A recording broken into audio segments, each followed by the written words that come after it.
My friends, how are we? Densetsu, thank you for the €2. Good to see you, bro. Alexi, Sam Sona, Curse Player, Joseph. Pin code is 1234. What's going on, Brito? What's up, Mike Solid? Guys, I gotta tell you, of all the time that I've been on YouTube since 2023, this is the most fun that I'm having. Do you wanna know why? Because watching the Sparking Zero players squirm on Twitter is one of the funniest things that I've ever seen in my life. This could have been such a simple thing. This could have been the most simple thing. It could have just been, our game's fun, but it's not competitive. And they've kept this shit going. And I can't tell you how many laughs we have had in group chats. How many laughs we have had on Discord. Hey, Lexi got Tekken God. Wow. Did not expect that. Alright, let's have a match, Lexi. What do you mean? Well, Ledank, I don't think you don't watch the podcast, do you? You only come to the Shambolic Showdown, right?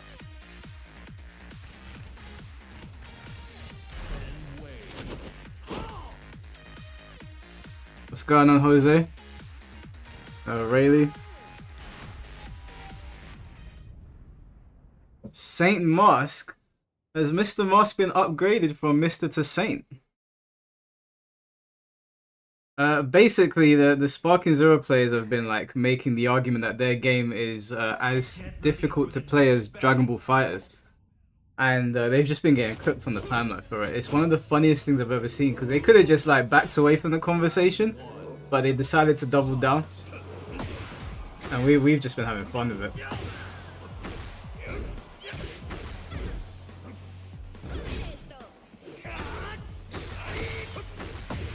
I haven't played Tekken in a few days, but we're doing the B-set stream tomorrow.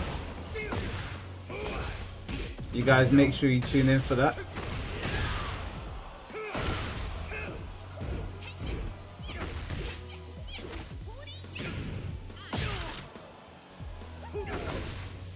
Oh, Lexi with the comeback.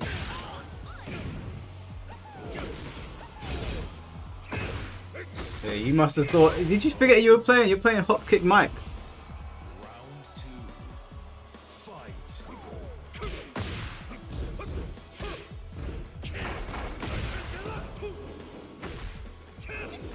Oh.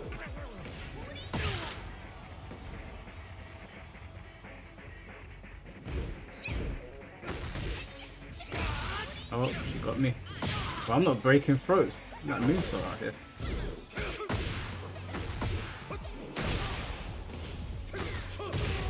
Nice.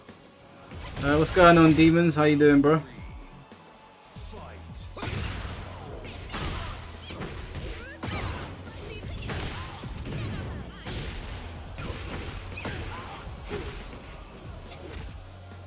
I'm not breaking any throws. What the hell?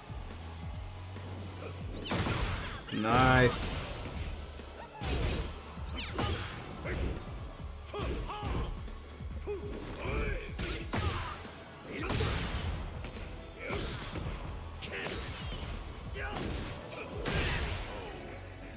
What's going on, Onion Monkey? Hold on, let me lock in real quick because Lexi's got me on the ropes. Oh, look at that sidewalk! Crazy.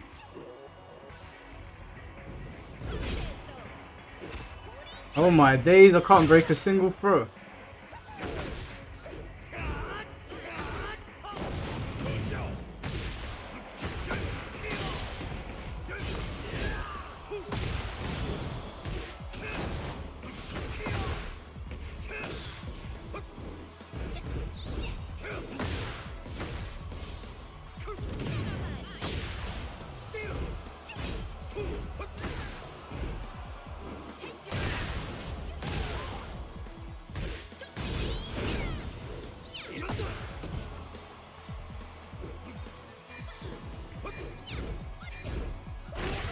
Come on, Lexi. Gonna have to wake up now.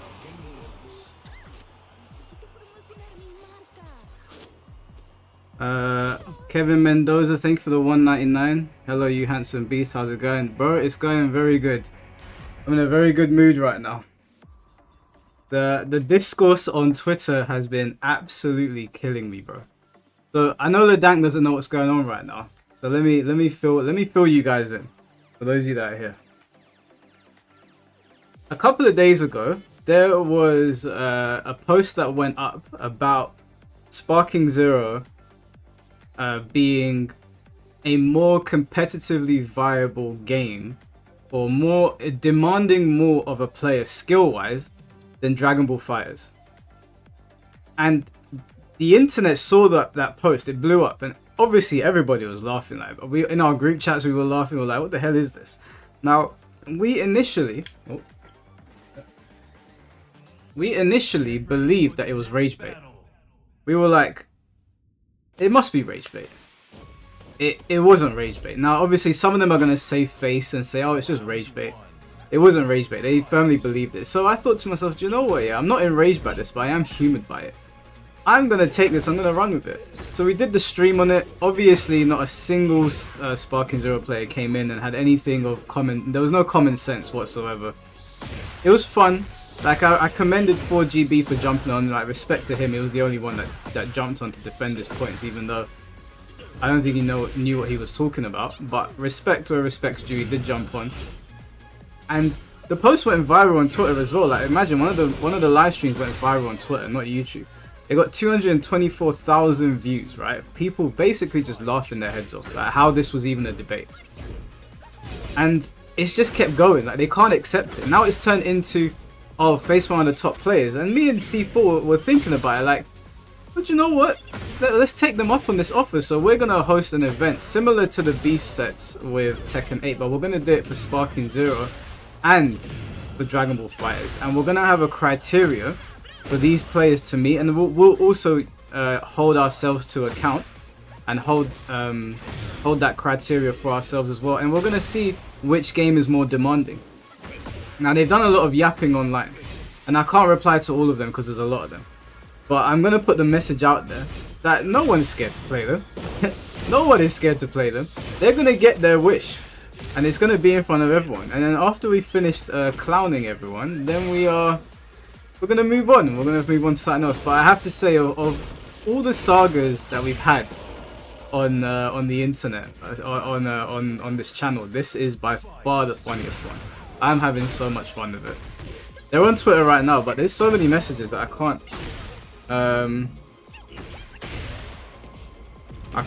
reply to all of them because there's so many messages on here. But yeah, it's gone pretty viral. People are just laughing their heads off about it. My friends are in my group chat saying to me, like, how is this even a thing? It shouldn't be an argument, Angel. It shouldn't be an argument, but for some reason it is. Do you know what it is? It's that I think some of them are quite young, and it's that tribal thing where it's like they want to defend the thing that they play rather than just accepting that this is not a competitive fighting game. Now, the one person I am surprised at is PL. Perfect Legend is really defending it, and you know, Perfect Legend is my boy, but I think he's getting a little bit worked up with me. But I don't know what to say. Like, I want him to come by here today so we can have a discussion on stream whilst we're playing Tekken. But I don't think he will. I think he's probably busy. Aside from that, though, we've got Moonsault Slayer versus D all the way G, part 3 tomorrow, the finale, the big finale. That is going to be at 2 AM UK time, so I think that's 8 Central US time. So you know, it'll be one of the beef set streams that we do all the time. Like Shinblade will be there, King J will be there, Pork Chop will be there. I think Ayo Richie will be there, Joe Budden. It's going to be a lot of fun. It's going to be a lot of fun. I'm looking forward to that. And I don't know if you guys saw, but apparently Mortal Kombat might actually get sold off. And the NRS might actually lose Mortal Kombat. Hey, what's going on? I was going to call you Amy again. Anonymy.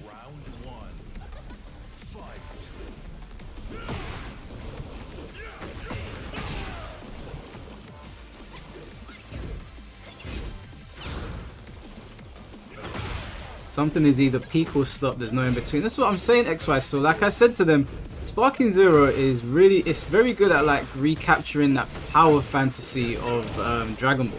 It does a fantastic job with that.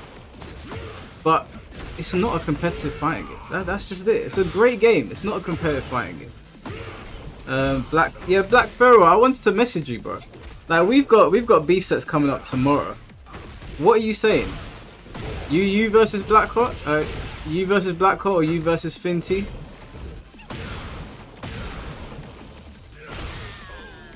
I forgot Paul even had that move.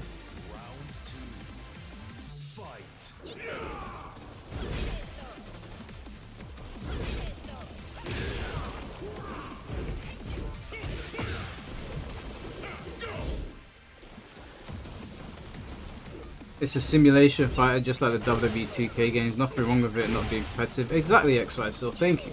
That's all I tried to say to them. I said, listen, the game is a lot of fun. But they're on there saying that doing super counters is on the same level of difficulty as being consistent with parries in Third Strike. And I'm just like, what are we doing, guys? Come on. Like, you're making yourselves look silly.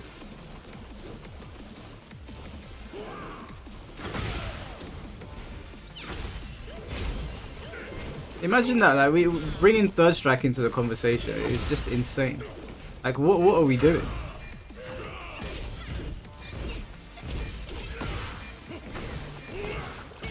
Hey, Jay's pull's pretty good.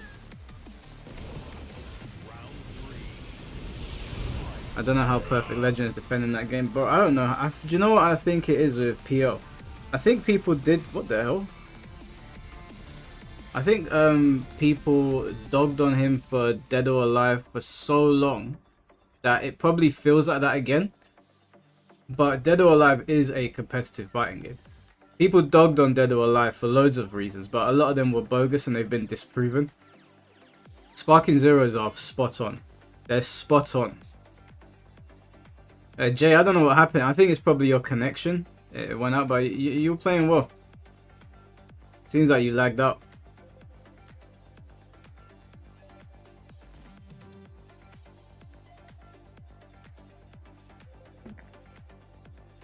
It's probably just it's the connection between the two of you. It's neither one of you. It's just the game just lost connection with you two.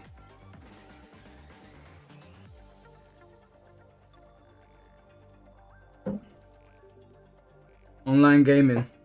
That's how it goes sometimes.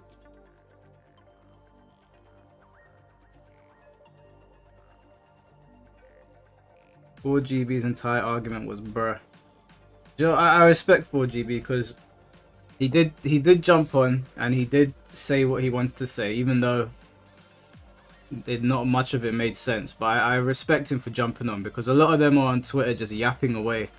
And whenever they host their Twitter spaces and there's loads of people in there, I always go in there. Always go in there to talk. But when it's the other way around and they're not in control of the conversation, they don't want to talk. They only want to yap on Twitter. As is everything these days.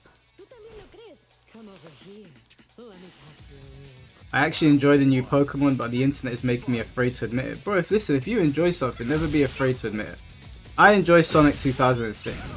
There's no amount of people on the internet that can make me afraid to say that. I like DMC 2, right? How many times have you guys cooked me for Devil May Cry 2? That's my shit though, I love that game.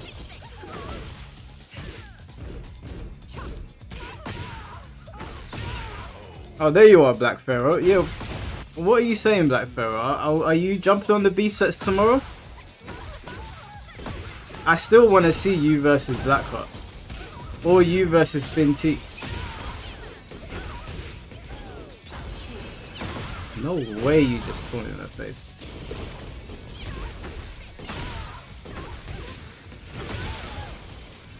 I'ma DM you. Yeah, DM me, man. I wanna set this up. The only problem is that we're starting at 2 AM, so I don't think Blackheart or him will be awake, but we can get you an opponent. We can definitely get you an opponent. Round 3. Fight.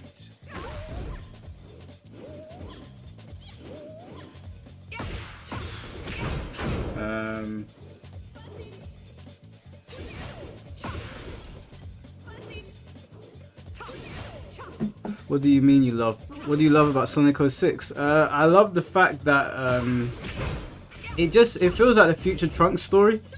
Silver feels like Trunks, Shadow feels like Vegeta, and Sonic is obviously Goku. I liked Mephiles. I thought he was a cool villain. I liked flying around with Silver, even though it was painfully slow. It was. I have good memories on the game. Hey Lexi, man, hurry up! Just finish the match.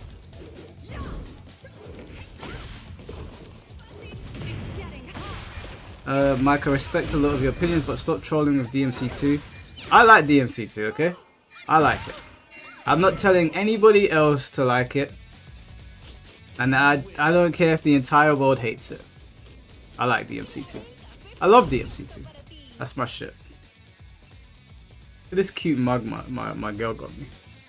These bears called Doodoo and Boo Boo. There's loads of like animations of them on Twitter. It's quite funny.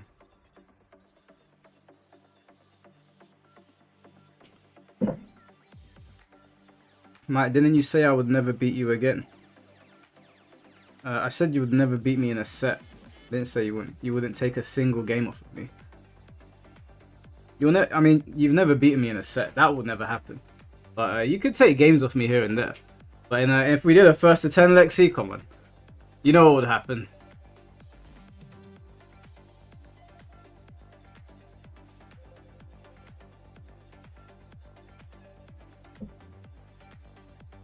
EA not playing, what's going on, bro? How you doing, man? Mike, I want my run back. You can get your run back, bro. Let me warm up. We did 1st to 10, I won. An MK. When there's a new MK, we'll do when I'm playing an MK, then we will play. But I'm not playing MK1. Yeah, you can get that. You can get that run back, Future Link, no problem.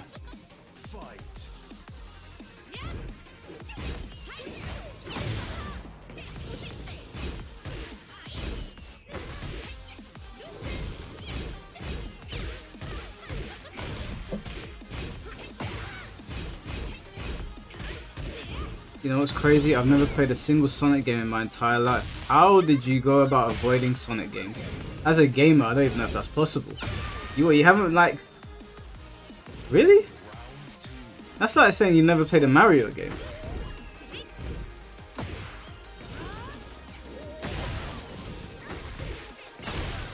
New MK game probably won't be for another 2 to 3 years. Yeah, probably. But you never know. Maybe we'll get a second Mortal Kombat collection and it'll be the 3D games.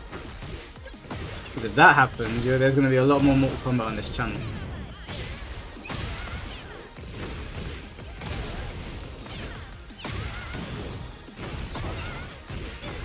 When we get the MK collection, are you going to do B sets? Nah. I'll probably just buy the MK collection for the sake of having it, but I don't like the arcade Mortal Kombat games. They're not my Mortal Kombats. MK Gold is the only one that I'd probably bother playing, and I don't even think it's on there. My journey with Mortal Kombat really started with Deadly Alliance. Like I played the old ones growing up, obviously. I started on MK Trilogy was the first one that I started playing. Was it MK2 or MK? It might have been Ultimate. I can't remember. It was one of those ones, and I enjoyed it, but I never really got into it. I'd always play it, but I'd always like go and play something else. And then Deadly Alliance came out, and that's when I locked in.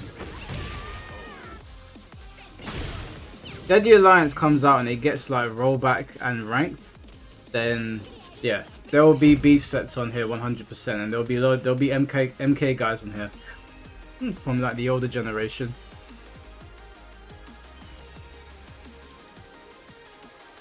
Going on, Veneno, how do you join? Just find the room. The name is Shambolic, and then enter the passcode, which is pinned in the comments, bro. Appreciate you. I'm not playing Mike's mashing us in a set in this game. Didn't we just see Lexi mashing every button? Everyone mashes on Tekken 8, Lexi.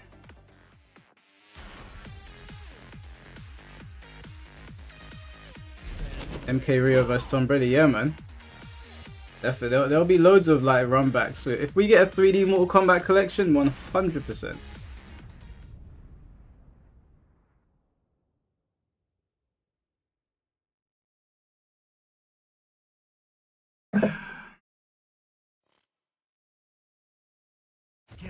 for the next battle.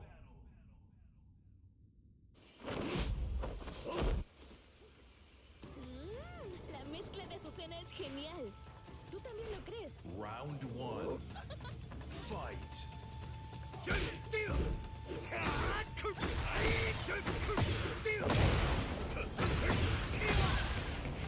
What are these neighbors doing, man? Oh my lord.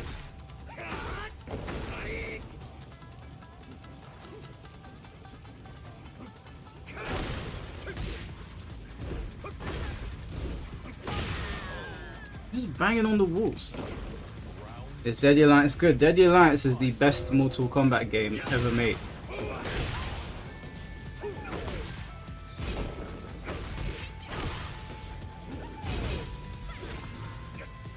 Is that a 2 break? I thought it was a 1 break.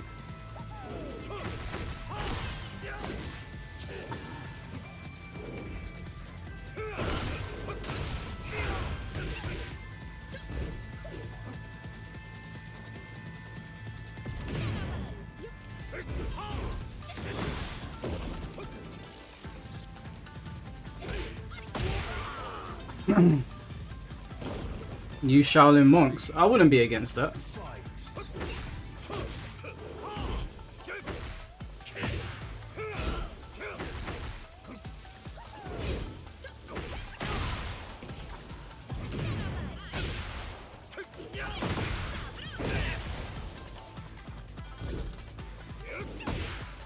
Look at the side looking from Lexi. I'm not expecting that. Someone's been playing.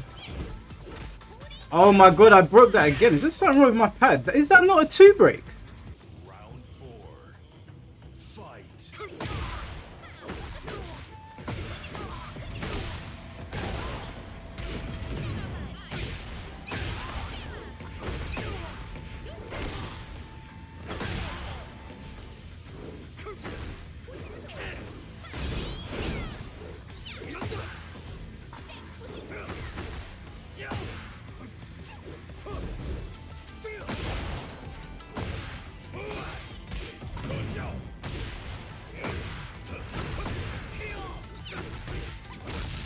That is a 2 break.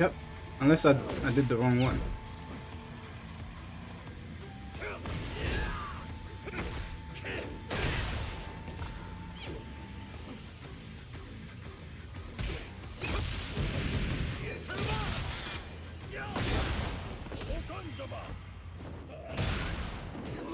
You've been feeling like 2 breaks are bugged. Bro, I promise you, I'm pressing it and nothing's happening.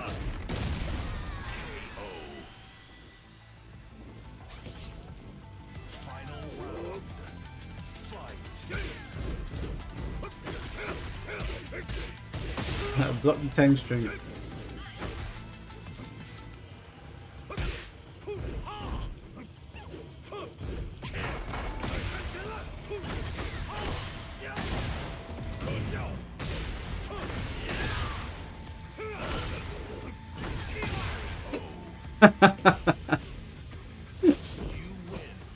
I think what happened, man? You crumbled so quickly. You think I was gonna clock onto your nonsense? I know what beats you, yeah? I was trying to play you with a little bit of respect, but you play like a fucking scrub as well, so I gotta treat you like one.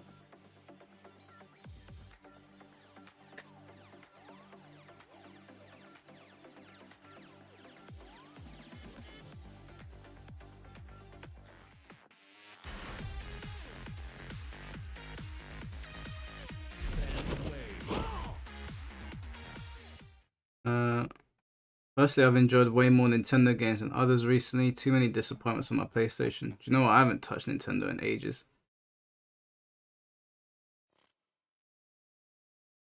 Get ready for the next battle.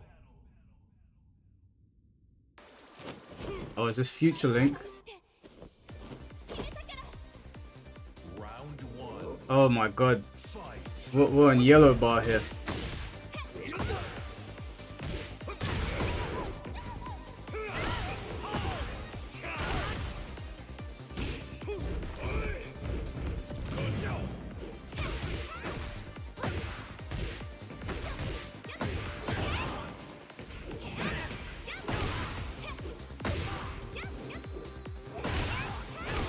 Can I stand up? Is that okay with you? Where's my heat? Oh shit, I used it.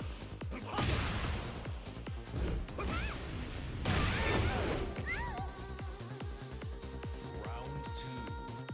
Fight.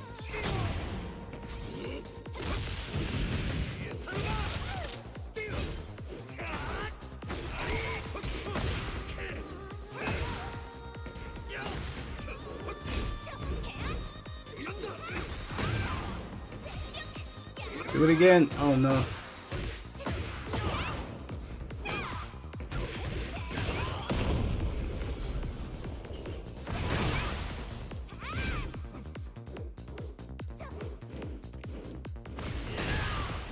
How did that even hit him? Round 3.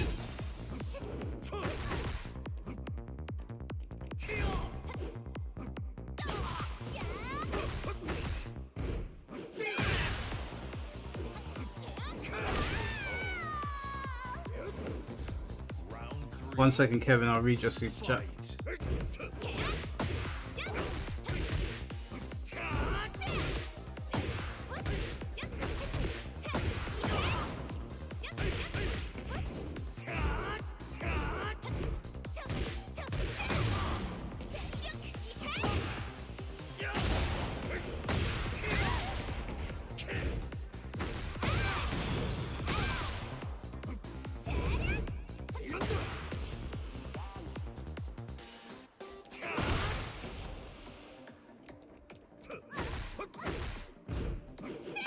Oh my days, he actually let it rip. Didn't think he had it in him. Round 4. Fight.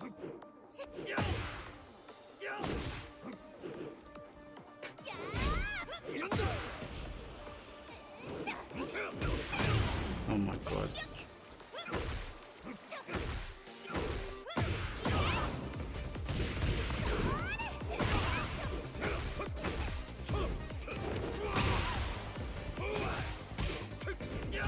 Are you?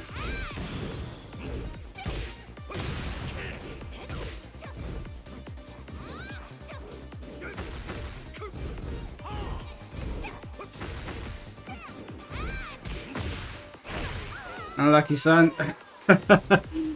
Kevin, thank you for the $5. Got a death threat when I beat a Bushin Xiaoyu with a 32 defense a few days ago. How the F was he Bushin when they're effing garbage at Tekken? Rank's inflated, bro. Rank is massively inflated.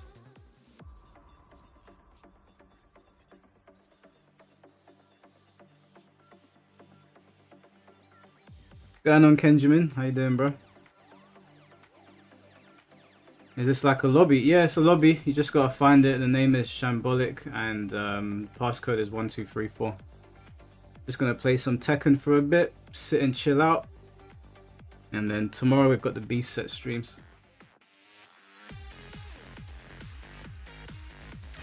I just woke up from fainting. What the hell happened? Oh, were you working out or something? If Mike's GOD, we're all GOD. Hey, Bims, jump on. Let's see if you're GOD. Jump in here. Let's see if you're GOD.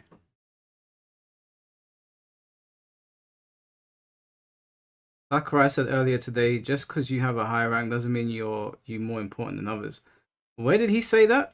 I'd love to post that on the Sparking Zero players threads, because they seem to think if you've got a flashy PNG next to your name, that means that you're certified on the game. Round 1.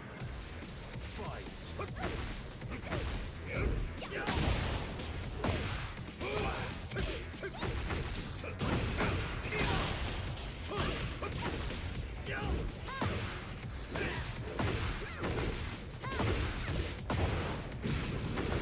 Are you certified on the game? I mean, you're better on the game. You're definitely better.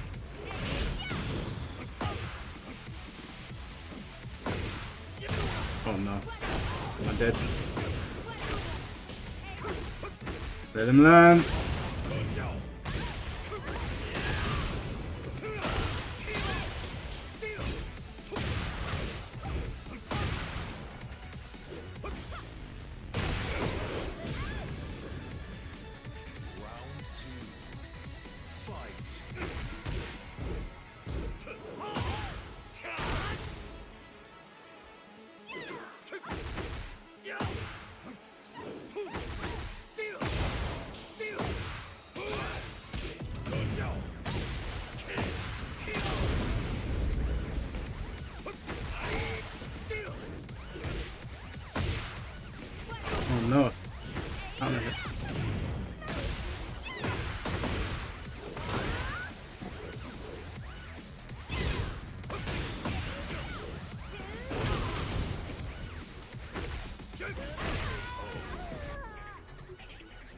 Respect your rank. Don't know about all that.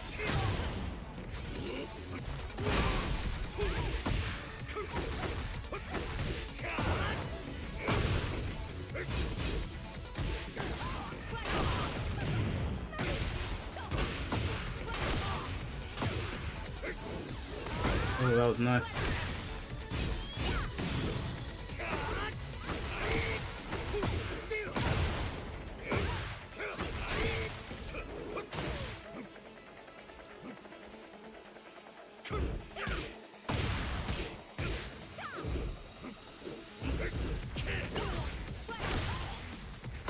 Damn, nice. Round 4. Fight.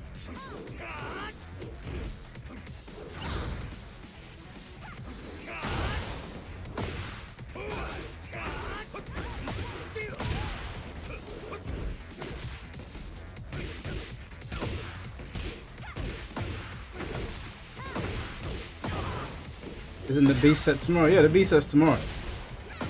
This is just, we're just having an open lobby right now.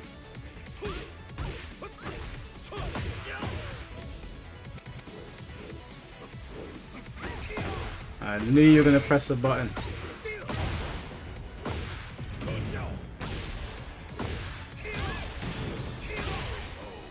GG's, bro. GG's. Yeah, B sets tomorrow, guys. This is just an open lobby. We're just having a bit of a mess around. And we talk about a 50-year-old getting master rank in Street Fighter 6 with a measly 240 ranked games. Yeah, bro, I got master rank in Street Fighter 6 in like 2 days. But I think once you get to master rank, that's when the real competition starts. So according to them, Street Fighter 6 doesn't start until you get to master rank, and then you start fighting those guys.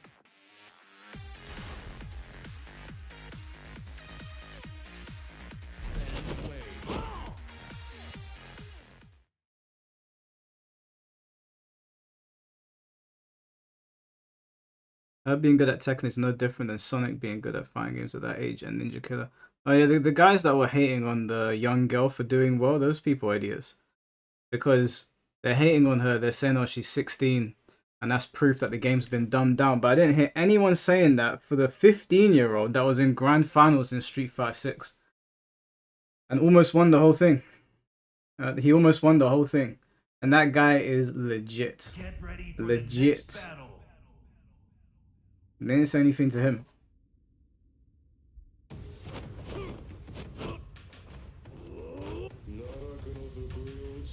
That Freddy Krueger. Fight.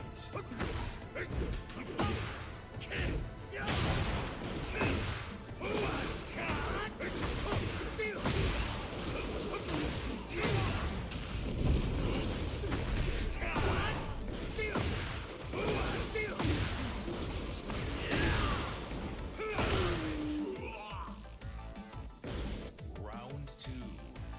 Fight.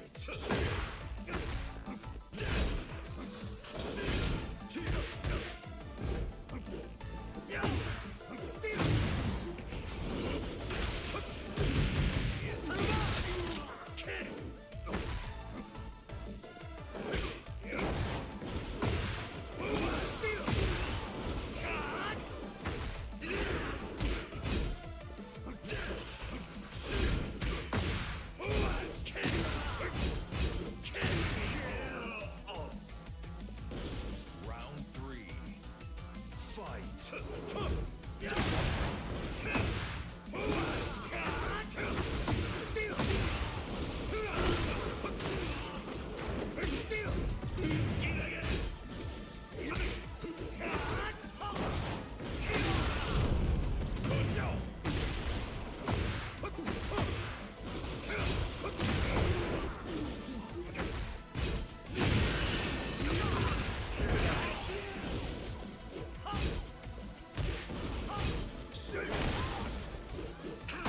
Oh, come back. Oh, you should have just done super, mate. If you'd done your Rage Eye, you might have taken the round. You win. Laz is almost always winning for real. Yeah, man, I feel bad for him. He's so close, but you know what? He's 15 years old, bro. That guy's gonna be an Evo champion. and a Capcom Cup champion. And every other championship that there is for Street Fighter, he will get it.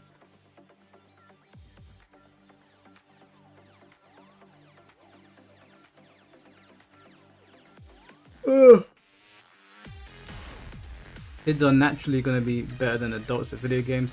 Yeah, most adults will be better than most kids, I think. Or like when you get a certain age range, like 18 to 30, I think they'll probably be better than kids. But every now and then you get those kids like Blaz or that girl that was playing Tekken that are just outstanding. Like, I don't know why people hate on her. Do you know, I've played Tibitano in tournament before. That guy is extremely difficult to beat.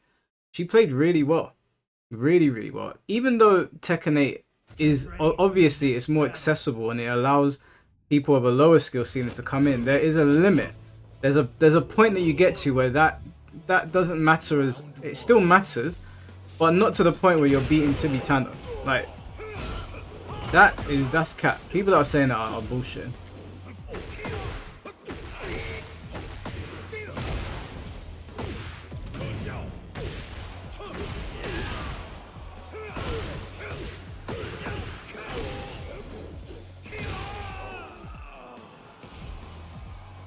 If Shimblei's gonna be there tomorrow, tell him to be less freaky. You know, I can't control Shimblei. I can't even talk over him.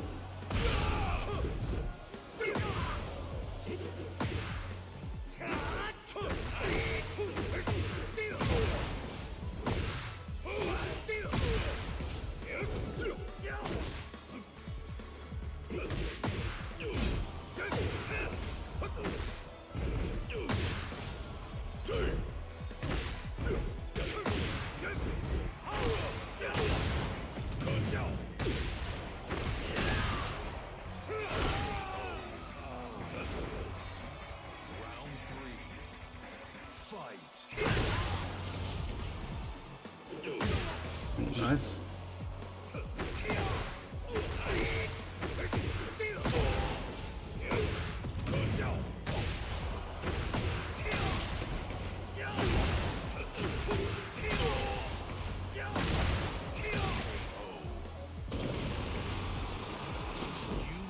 We gotta tell him to dial it back. Nah, man. You know what I'm like. I don't control people when they come on the podcast. As long as they're not dropping slurs, let Shimblade say whatever he wants to say.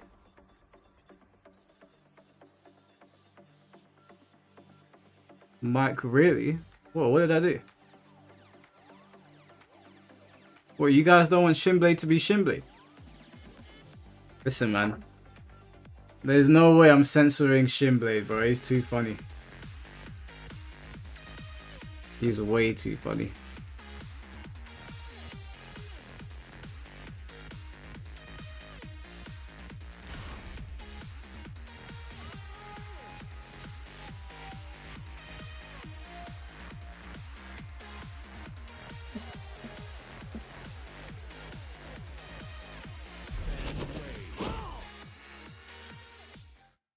Hey Mike, this is a main man mod.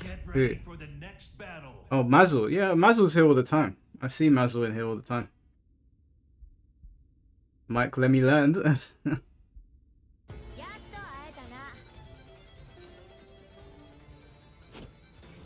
Susblade did talk about your girl. Nah, he said your girl's gonna have to wait to receive your back four. He wasn't being rude about it. She listened to the whole she didn't listen to the whole podcast, but she saw the clips.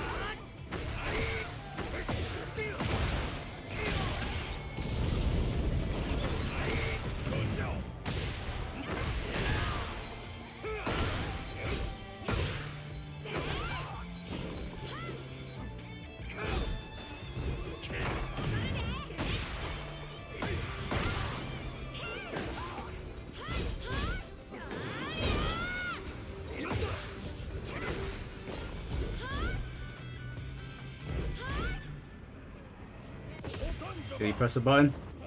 Ah, I thought he pressed the button. Does main man know me? No, I don't think he does.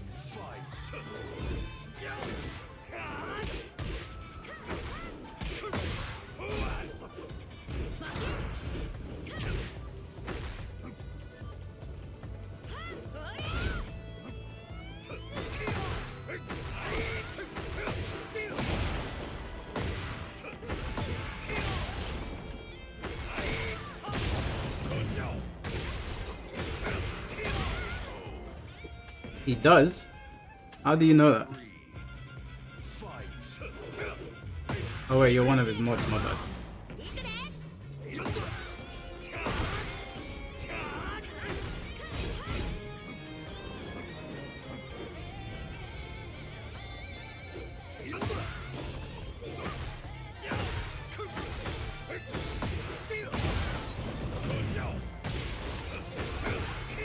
Mike seems like a Haunter guy. Oh, the Pokemon. Yeah, you're right, bro. Well, I'm more Gengar, but yeah, I do like Haunter. I've got a Gengar plushie over here.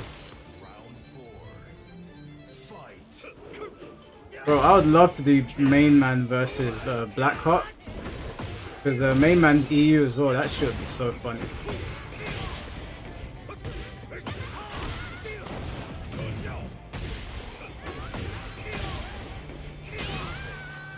GG's, bro. One of his fiercest soldiers until Twitch banned me. Is it because you keep on asking about porks? Ask Mazel to do it then. Yeah, if Main Man is up, if Mazel can get Main Man to agree to a beef set with Blackheart, that would be sick. That would be very, very sick. We could set that up for next week. I don't know how Main Man will be with all of us on the mic. Shinblade dropping N-bombs. G6 shouting, let him land. But it'll be fun. I think it'll be fun. GG's Densetsu.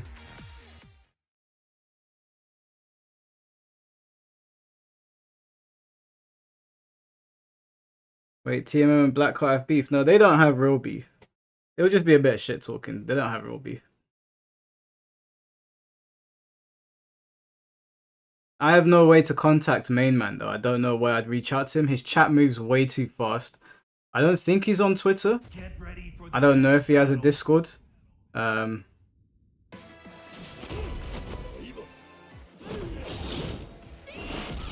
Saint Mars, thank you for the 499. Is being green ranking tag too impressive? I wouldn't say impressive, but it didn't mean you were. It didn't necessarily mean you were bad either. Is that Majima?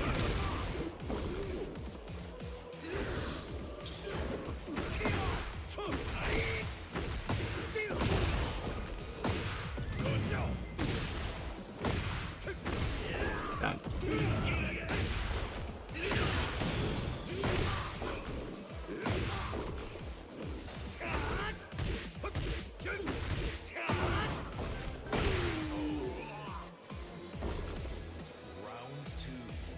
Down on Zulu. Tell him you're a waifu player and have some words for him and you'll get his attention. Listen, me and Main Man agree on a couple of things. Specifically Horang. I'm a big fan of his Horang videos, so I watched them and I was like, this man is spitting right now.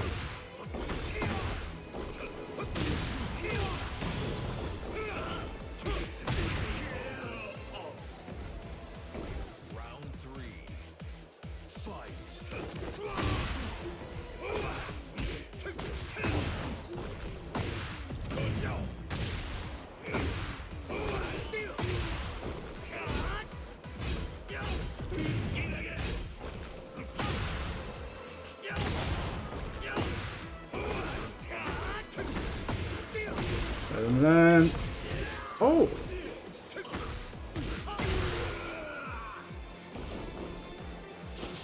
TMM doesn't really do beef sets like that. It would be fun though. Yeah, it's just for some fun. Like, we're not going to be flaming him on the mic, obviously. I mean, we'll be talking shit, but we're just having friendly banter. It's not serious. After watching Technical's latest video, I have to say this is being a soy chugging Nimrod in the Smash community a trend, because I am worried for the Smash community. Oh boy. You know what, I'm supposed to have, I've spoken to Mewtwo King 3 times this week about doing a collab, and I said to him, look, I've made like 3 videos on you, bro. Like, these people are still coming for you. Why don't we do a podcast where we can openly call people out and get people on?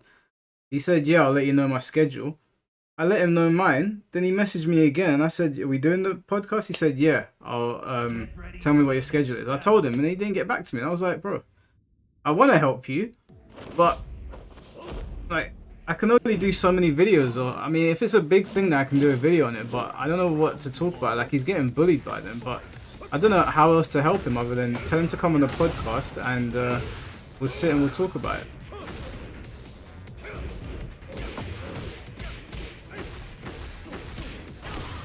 No way my man just tried to hit me with a 10 hit. I tried to parry the last hit as well.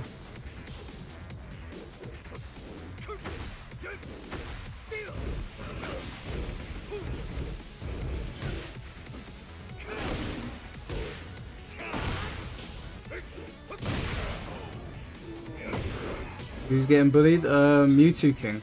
The Smash community are like calling him a Nazi and stuff. It's kind of fucked. Like, he is actually getting bullied, and I want to help him, but he's not helping himself.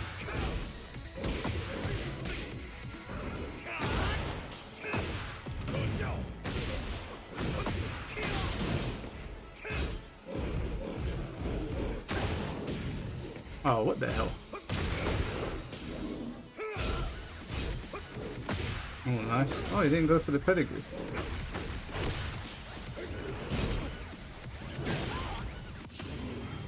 Are you?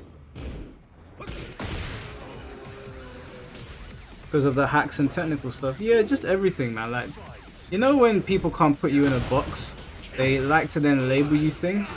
We've seen that happen over here on the Tekken community, but to like a less vicious extent.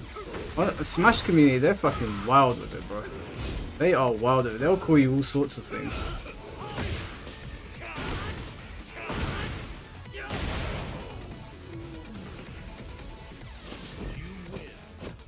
Yeah, they are drying out the meaning of the words, Darkest Night. I want to help him, I really do. I really do want to help him, but I can't do anything unless he like tells me what his schedule is. I mean, I can make another video on it, but it seems less effective. GG's Lone Wolf.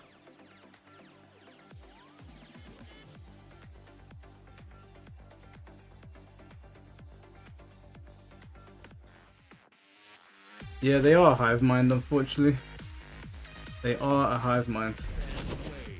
Thing is, like, you get hive minds in all gaming communities. It's just theirs is more vicious. Like, it's the way that they go about it and the calls to violence is just crazy. If I was him, I would never attend the Smash Bros tournament again, just because, you know, like, I'm making fun of the Sparking Zero guys right now, but I don't want any of them to get hurt. Obviously, I'm just poking fun at their game. But with those guys over at Smash, they're mad. You say something they don't like, start talking about all this madness. Get ready for the next battle. Got on, Jerome. La mezcla de Azucena es genial. Tú también Is that meant to be Zatanna? Round one. Fight. I had a feeling she was going to do that.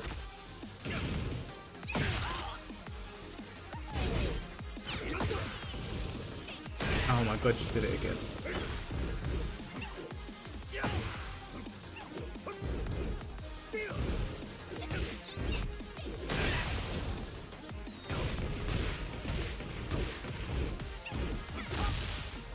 Is that not a 2? Right, you know what? Yeah. Alright. So she wants to play like a scrub. Oh, what a shame. You got Tekkenated.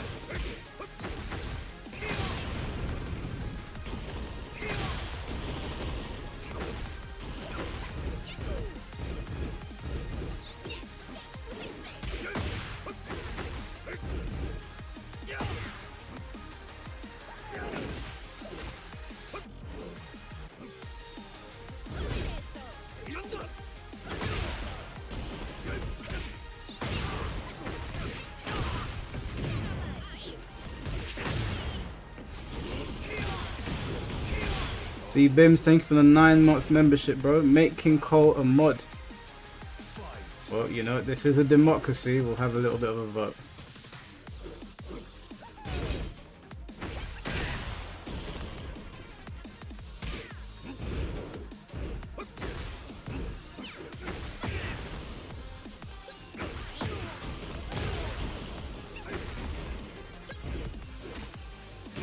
That's a 1 break, isn't it? A Was that the same grab?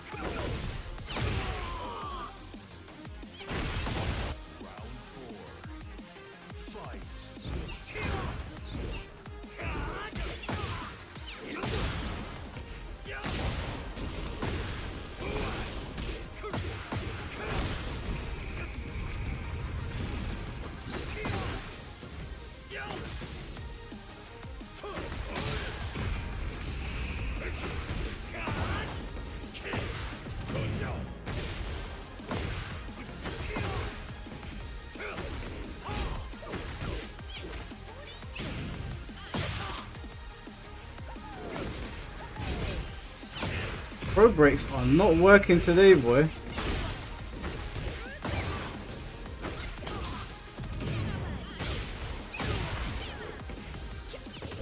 Get out of here.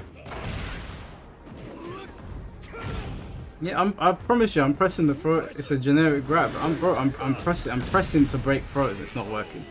I don't know if it's because it's of the delay.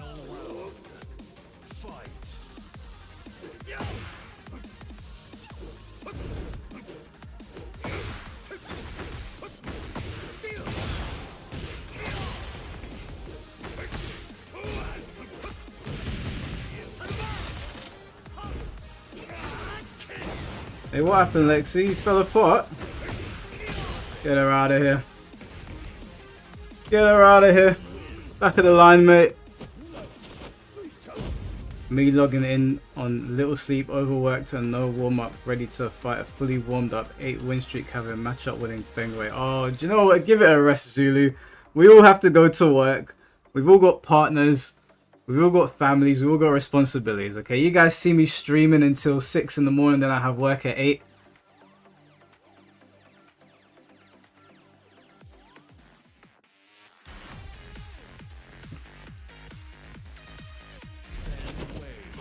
Bro, I did that beef set, yeah? I did that beef set and then I went to sleep. I had work at 9, bro. You should have seen me at my desk. I was drooling. I was sitting there like, fuck, man. I had a presentation to do. I was like, oh my lord. Do you know what? We got through it. And I still went to gym on that day. What hours do you sleep? Do you know what, yeah? My sleeping's been really bad lately. But my lovely girlfriend, every time she stays over or I go to her house and I stay there, every morning, without fail, she'll wake up and she'll give me a massage. Full body massage. Don't even have to ask her. Without fail, every single time. And it has done wonders for me. So even if I don't get a lot of sleep, I'll wake up, gives me a massage, and I feel much better. I feel much better.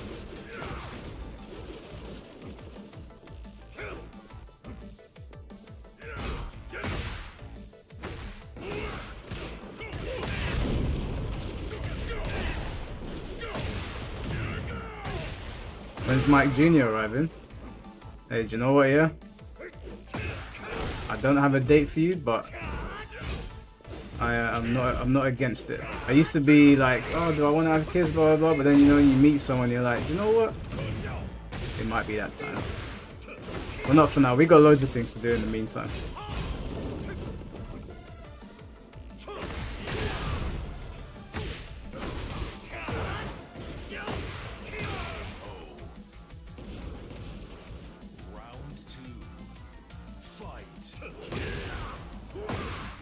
Yeah, whole massage as well, and you know she's strong as well. You know, she's done kickboxing. I think she's signed up for a new boxing studio soon. So I get that good grip. You know what I'm saying? Both of the massage and you know what I'm saying. Oh, nice duck.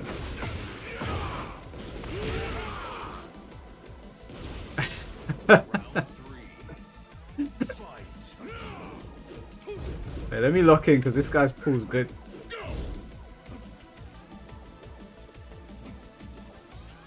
Oh, I was looking away from the screen because someone tagged me.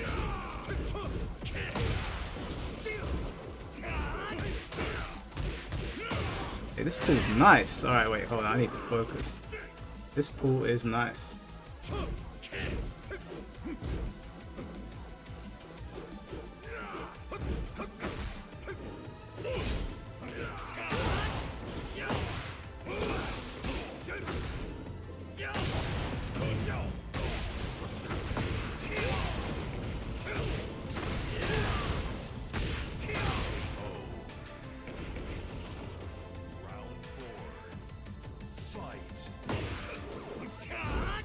I was not meant to do that,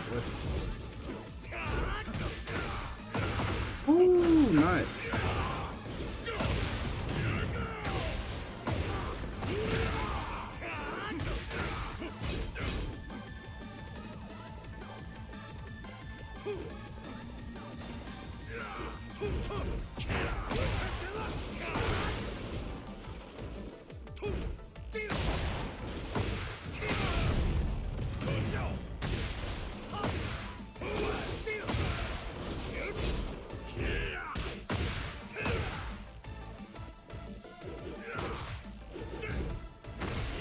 Hey Jay, that's a nice pull, bro. I had to lock in. Alright, let me read that. I missed the chat. She does kick. Yeah, she does kickboxing. She signed up to a new boxing studio. We just got a joint membership as well, so we're gonna be hitting gym together.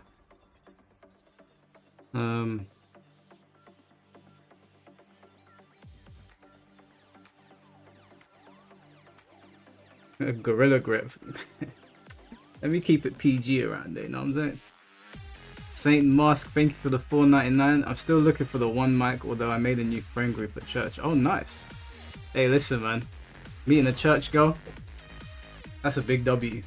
Because when I met her, she told me that she was like reading the Bible. She'd gone really far through it. And I was like, oh, really? That was a big, like plus. A big plus when we started talking. Get ready for the next So yeah, man, battle. if you making friends at the church, that might be the place to look. I mean, it's for damn sure better than Tinder, but damn sure but Tinder's a fucking cesspool over there. Worse than Twitter.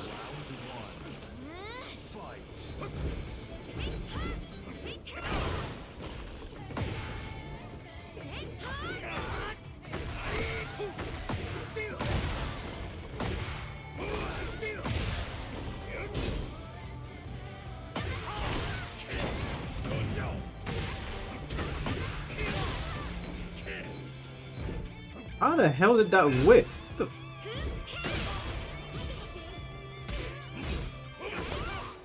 the hell? This stupid game. Are we gonna be invited to the Shambolic wedding? Yeah, you know, he knows. He knows. I thought he was gonna hold it down. Seeing it live stream wedding? Yeah, that ain't happening, man. I'm not one of those weirdo streamers. My IRL life is still private.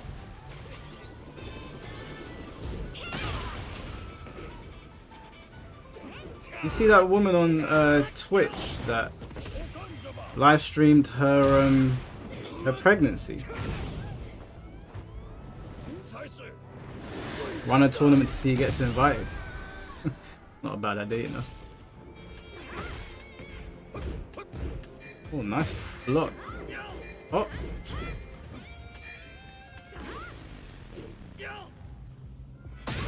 Don't know what happened there. I thought it was gonna kill me.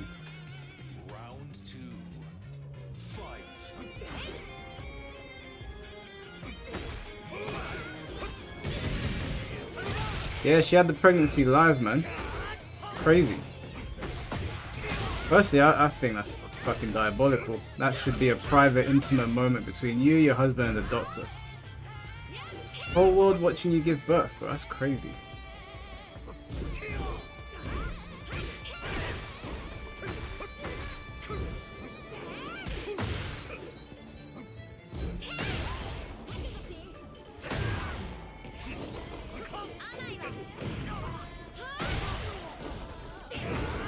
Got him. The CEO of Twitch was watching. Yeah, I bet he's been watching Hassan abuse his fucking dog as well. I can't believe that guy's still on the platform, man. I can't believe it. Like, you know, Hassan has said and done some really stupid and despicable things, but that watching him treat his dog like that has been, I've just been like, what is Twitch moderation even there for? What are they doing? People are getting banned over there for all sorts of stupid reasons, but Hassan's just, he's openly like supported some of the worst things, and now he's doing that shit to his dog, and that guy's too busy gooning. Like, didn't the Twitch CEO drop a girl on her head on stage the other day? Didn't he go to pick up a girl and he dropped her? I was just like, bro, could you moderate your platform? And did you guys see Emaru? She was at TwitchCon and some guy, they fired her security for him doing his job. And then some other guy like got past security and grabbed her and went to kiss her. Bro, that shit was crazy. I saw that and I was like, oh my god, bro, Twitch is cooked. Twitch is absolutely cooked.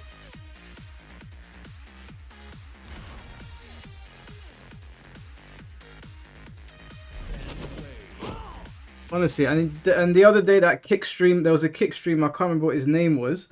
He went to India and started firing fireworks and one of them hit a little kid in the face. And I was like, what is wrong with these streamers? When you guys were asking me live stream your trip in Japan, I said, hell no, I'm not walking around with my phone out like that. They probably hate watching people do like that. Do stuff like that. It just makes me sick, man. I mean, you can IRL stream, but you have to be a prat.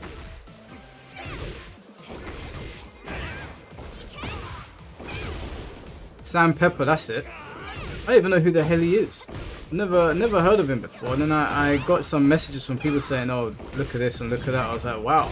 But this isn't the first incident.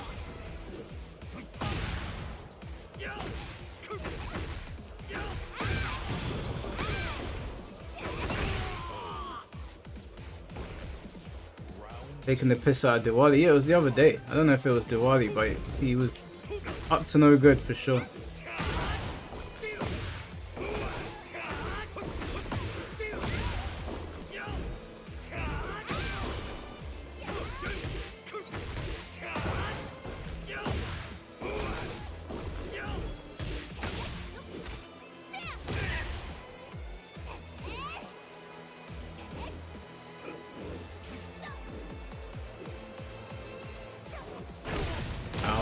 Wow, she gets a combo from that. Ridiculous. Jeez.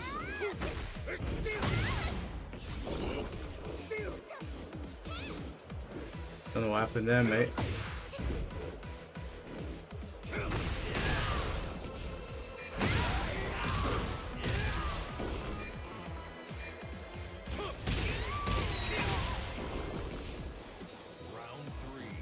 Have I been hearing about those bans going on in Japan? No. What's going on in Japan? Am I going to get Tekken 3 if they add online? Of course I'll get it if they add online, but they've just made it local. I'm like, bro, it's 2025. No one's playing these games local anymore. Those days are over. And the Tekken team will be like, well, we gave you Tekken 3 and nobody bought it. I'm like, bro, it's offline. Put it online. If they put Tekken 3 online, I'll buy it. I'll buy it and we'll stream it. We'll do a Shambolic Showdown with it. But I'm not buying... It's offline, bro. Who am I going to play with? My girl plays League of Legends.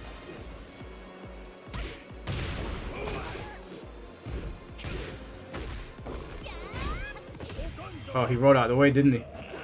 Yep.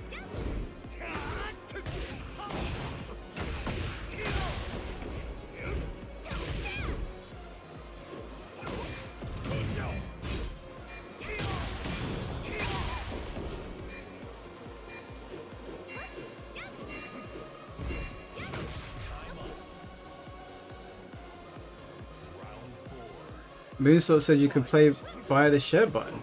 Oh, really? I mean, that is something. So it's slightly annoying, but that is something.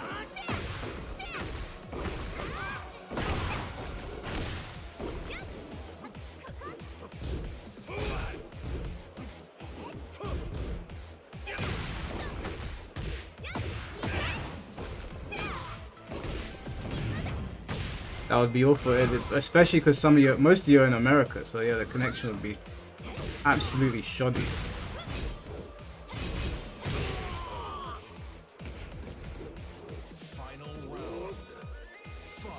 My girl actually played 2xKO with her. I don't think she's interested in 2xKO, to be honest with you, but I'll ask her. I mean, she's shown me some trailers and saying, oh, I know this character, I know that character. But I don't think she's interested in playing it. I mean, right now she's playing the Vault game, the Fallout game. Vault or something like that.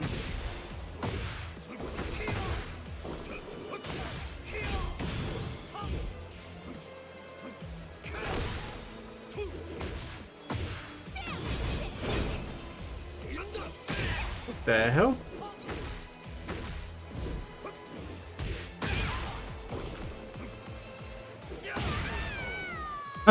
I know Cursed Player is kicking himself right now because I did something there and he could have won the match, but he threw it.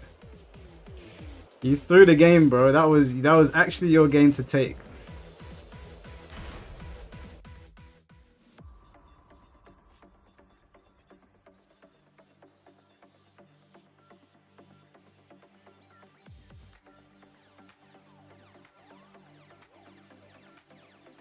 I bet you if they ever port Tekken 5-6 Tag 2, they wouldn't give them online functions either and make them local. Yeah, bro. I don't know if it's the Tekken team or Bandai Namco, but they are starting to come across like gaslighters. Like we asked them for something, they do half of it. We tell them this is not what we wanted. They say, look at them complaining again. We gave them this, no one bought it. I tagged them. I put it up on Twitter and I said, this is not what we asked for. We asked for Tekken Online, Tekken Collection, Tekken with rollback, like the Capcom Collection. We're not asking for a lot. We're really not. I'm not asking for a new Tekken game.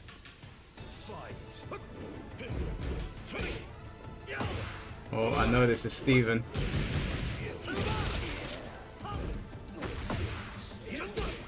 Oh, he must have gone from the grab there.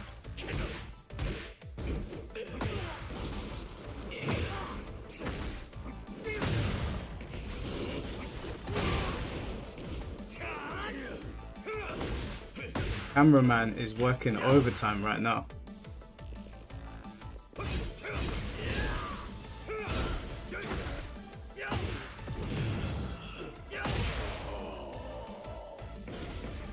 Round 2.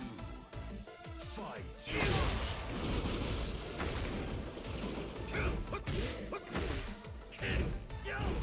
Nice block.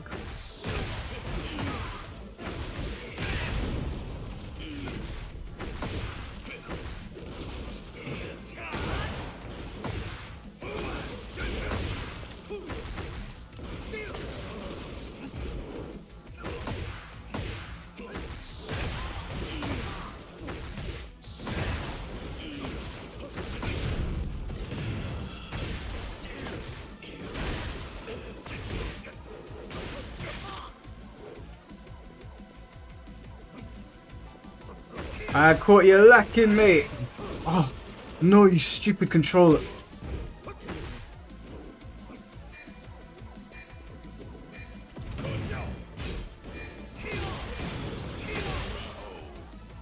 What's going on, Izzy? How you doing, bro?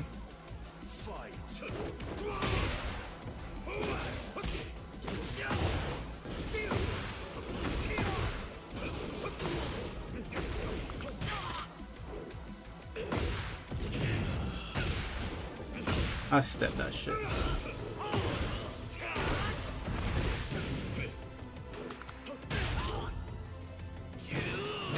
Oh my lord.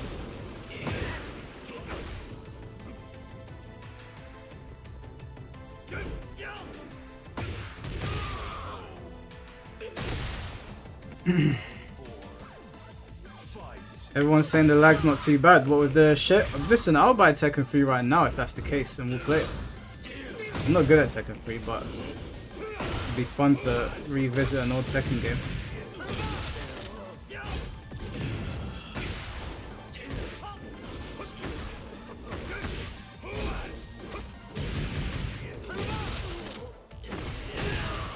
GG's, bro. Oh, Feng Wei's arm. Did you see that?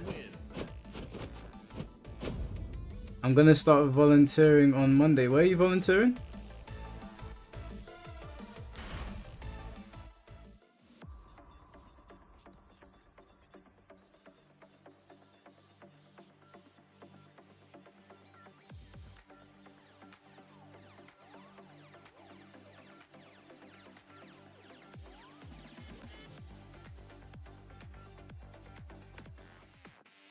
Tekken 2 Shambolic Showdown would be peak.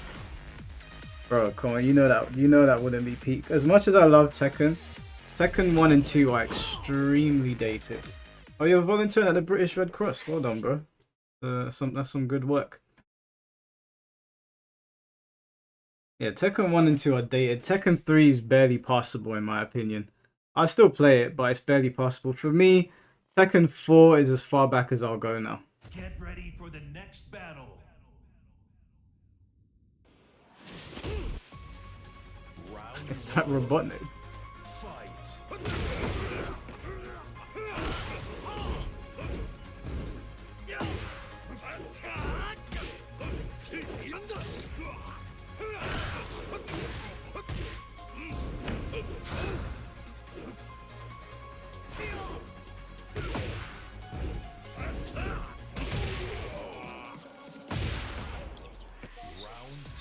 Tekken Tag. Oh yeah, Tekken Tag 1. Yeah, Tekken Tag 1 is as far back as I'll go.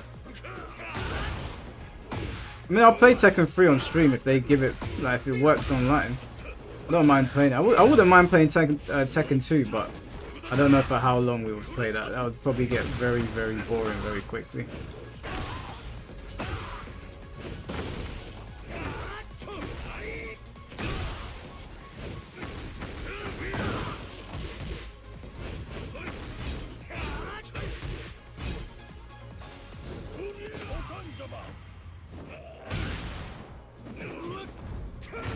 Yeah, well done, Izzy.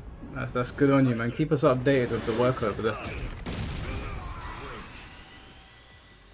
I'm not gonna try out Armor King. I tried him out at my friend's place, and I was just like, I'm gonna wait. I still have high hopes that my mains will come into the game, and I don't want to learn another Tekken character. How did that miss? Don't want to learn another Tekken character until I'm fully invested in them.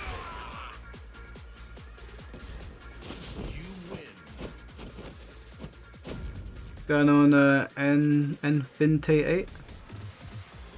How do we join the lobbies? You just gotta find the room, and then the pin code is in the description, in the comment section. There's a couple spaces left in here. How bad is Kunimitsu to you? I just don't care for Kunimitsu, bro. I've never liked Kunimitsu. I think this is Kunimitsu the second. Kunimitsu's a whatever character to me. If she gets in, I'm happy for the people that are happy, but I would never use Kunimitsu.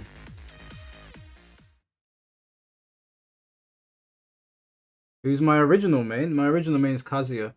Tekken 1 and 2 was Kazuya. Tekken 3 was the Ancient Ogre that I played, I think. Yeah, Ancient Ogre. Tekken 4 was Kazuya.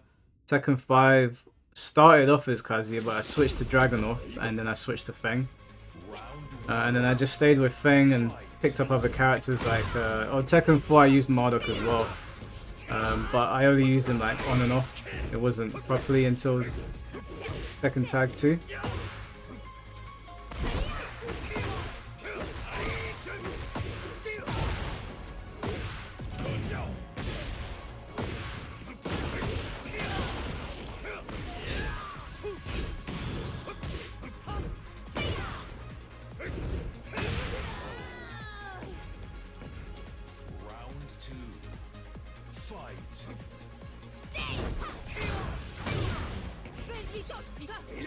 Bitch slap me.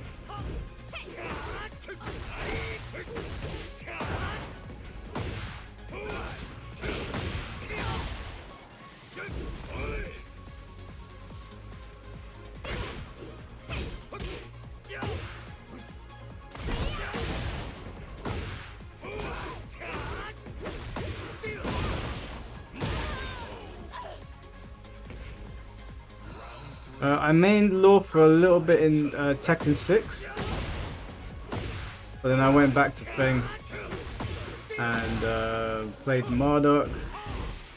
I've had loads of different mains, to be honest with you. Feng has been my most consistent main though. I always seem to end back up on him, but in Tekken 7 I put a lot more time into Negan and Marduk because I got bored of Feng. I am bored of Feng, like you guys can probably tell. Like I'm not pushing for God 1. I think I'll probably hit it soon, but I'm not in a rush to get there. I don't have the desire to play him. Do I go to church? I was going to church in 2024 at the beginning for a bit, but I haven't been back in a while. But I always wear my cross when I'm out. And I do a prayer every now and then.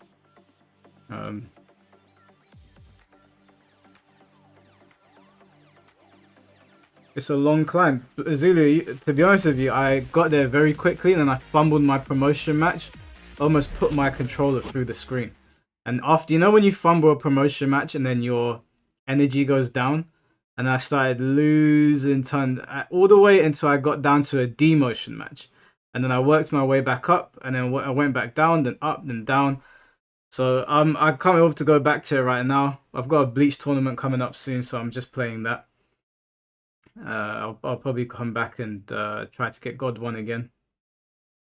I was so tilted because it was just before a beef set was about to start and I wasn't going to say anything. I was just going to enter the beef set for God 1. You know, new aura. And this fucking Lily player just ruined it for me.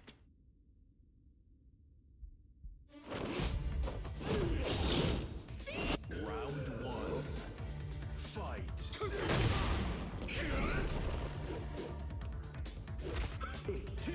How dare you dash in my face like that?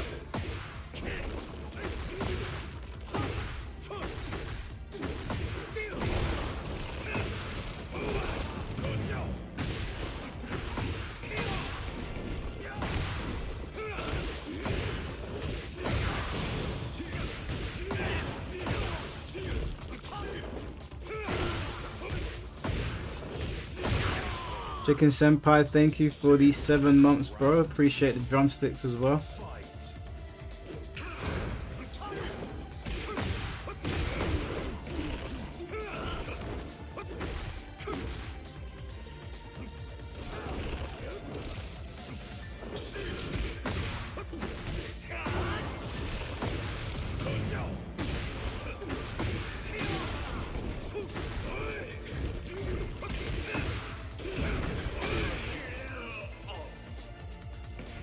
Hey, Urban Boy, I was checking out your channel today. Didn't know you had you have got 111,000 subs, bro. That's so sick. I was going through, I was like, let me see what's on Urban Boy's channel. Seeing my face everywhere. I'm like, wait, what the hell? I'm seeing my face distorted. I'm seeing my face looking all murky. I go into the comment section. Everyone's roasting me. I was like, Urban Boy, what the hell?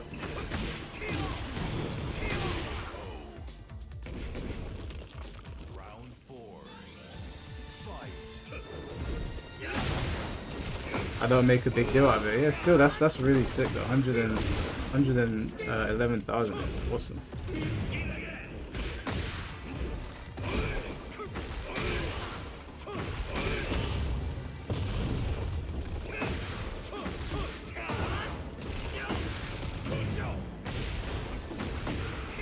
Oh, where's my final hit? Oh my god. Don't do me like this. Don't give him the old drop kick. Have I seen your channel? I haven't seen your channel yet. Lone Wolf, I haven't seen it yet. Oh.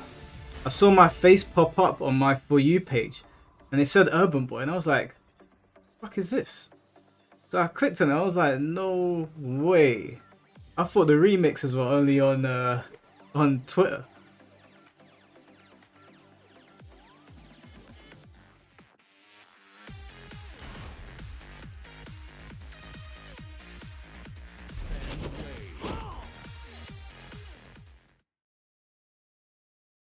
Don't even just win. Don't even win. Just piss off Mike. You know what? I'm in too much of a good mood to be pissed off today, you know? Those sparking players have made my week. What did C4 call them? Sparkers? I was cracking up, bro. That they are so funny. The Sugar remix, yeah. The Sugar remix was good. Oh shit, Zulu.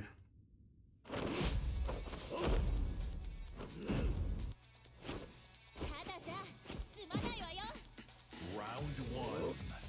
Fight.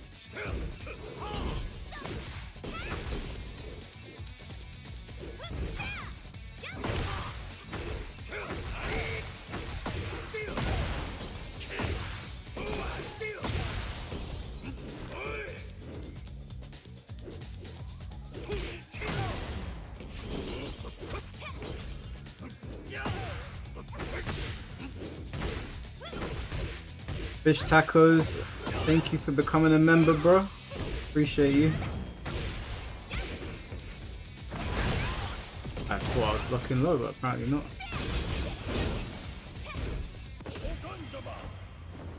Oh, stupid. Sidewall, come on. Oh, damn it. Mike never... Yeah, I don't think there's a point in doing a part 2 for that podcast, to be honest with you.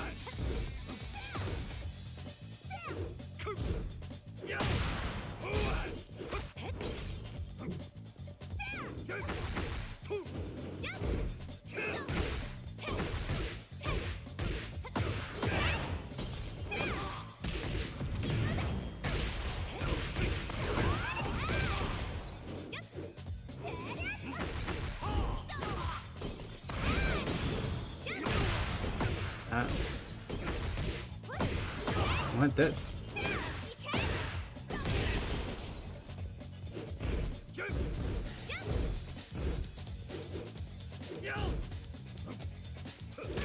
Oh, I had him. We traded. He was a dead man. Oh wow. No, she recovered much quicker than I thought she would.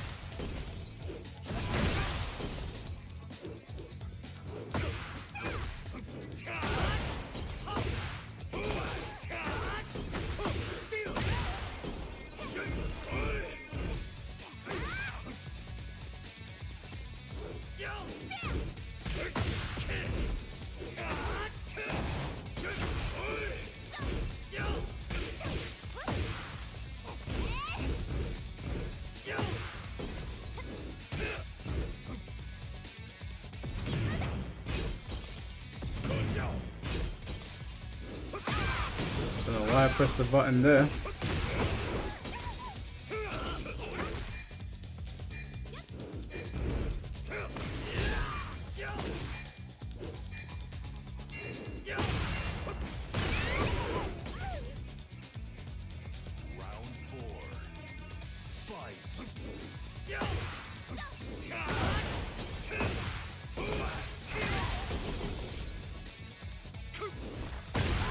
You cheeky bugger.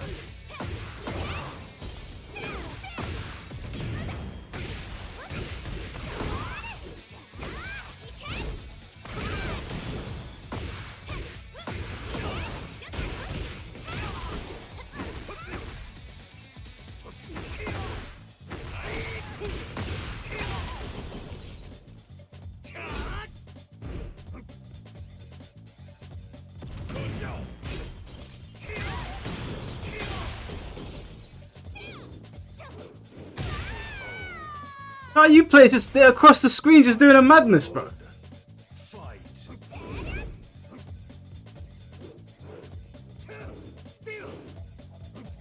So I gotta do it as well. Hey, look at this spinning. Stay still. You're like a fly. You know when you're trying to swat the fly and you're doing a barbecue and you're like, this goddamn fly won't stop moving.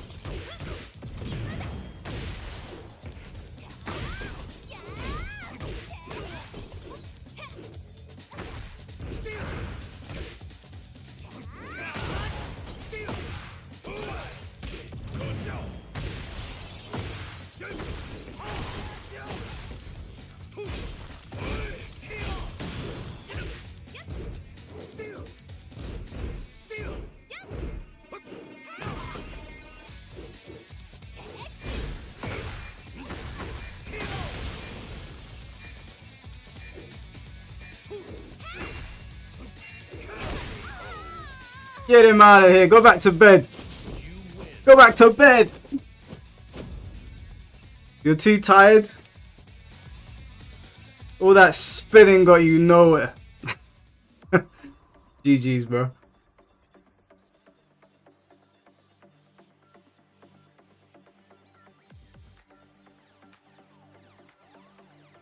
You heard me. You heard me, Zulu.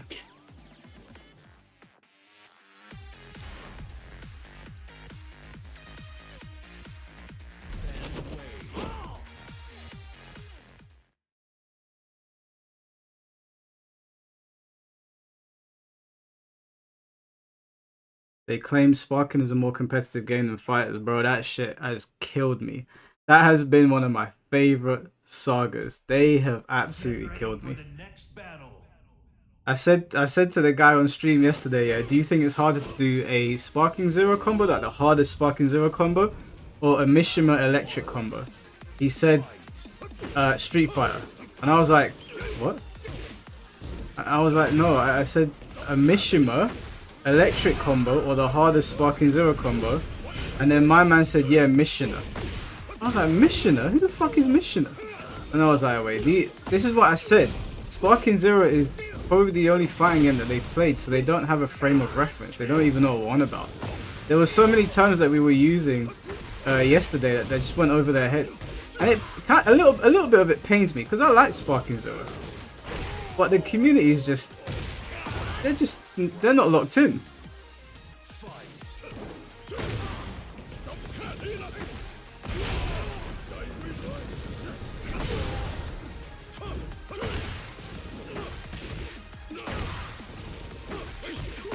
God damn.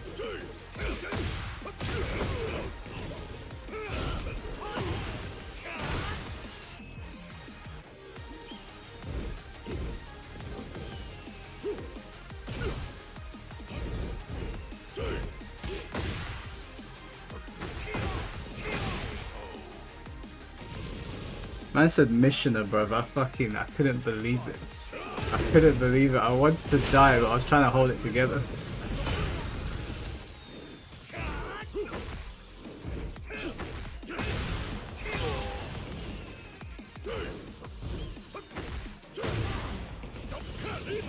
I respect him for pulling up as well, man, because the rest of them, they all spoke a big game and none of them showed up.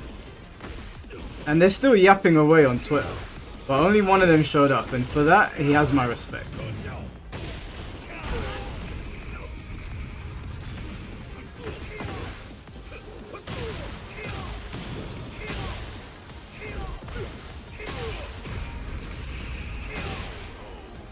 GG's King Cole. In a world of let him land, he couldn't land. Has Pharaoh shown up yet? Pharaoh said he was going to DM me. Let me see if he actually DM'd me. No DM from Pharaoh. No, he said he was in the stream earlier, and I said to him, we want to get you on a beef set. But yeah.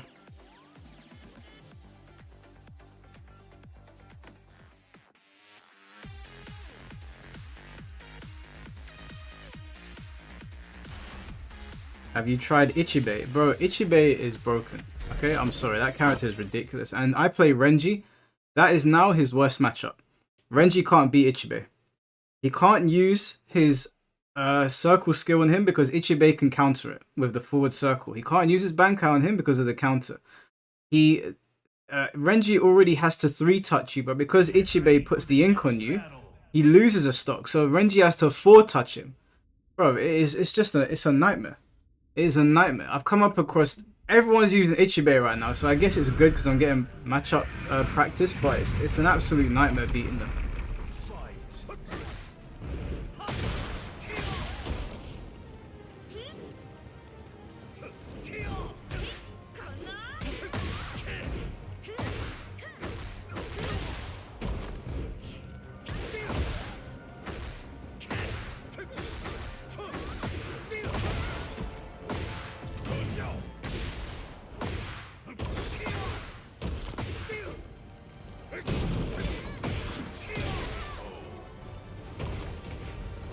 Ink also increases his attack. Yeah, bro, his ink increases his attack, his range, his recovery is good. Yeah, the character's, he's really well designed. I love it. It's just my only problem right now is that the Bleach DLC is so good that some of the base roster has been hung out to dry. Like there needs to be significant changes to the base characters. Like they've already proven that they can do a lot of these characters. Like the developers have proven that they can do a lot of them, so they can. So Zell player here, Ichibe is my Tenno matchup as well, bro. It's Tenno to Ichibe with Renji as well. There's actually nothing you can do. If a Ichibe player loses to Renji, that player is incompetent. There's no nice way to say it because every single thing that Ichibei does counters Renji. Every single thing. I can't keep the distance because of his forward triangle, bro. He just flies in at me.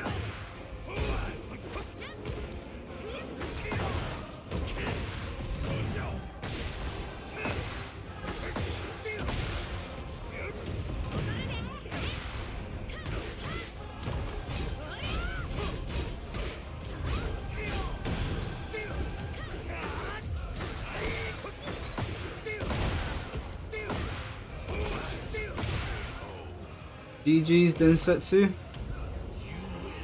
A little accurate. Bro, they need to stop doing this to Renji, man. He was already bad before. This patch made him even worse. I'm top 15 on the leaderboards right now. But I think of everyone on the leaderboards, I have the best win to loss ratio.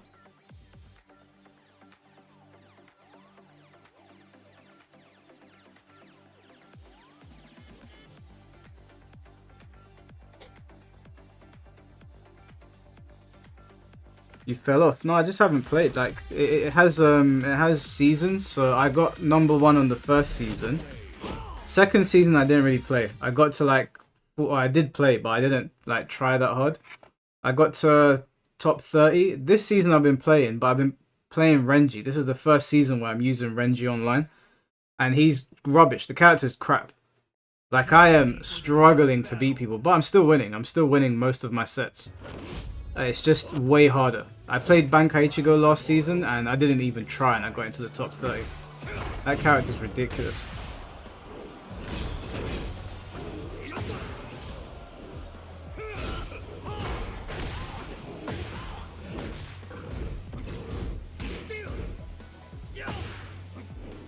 Yo, this connection.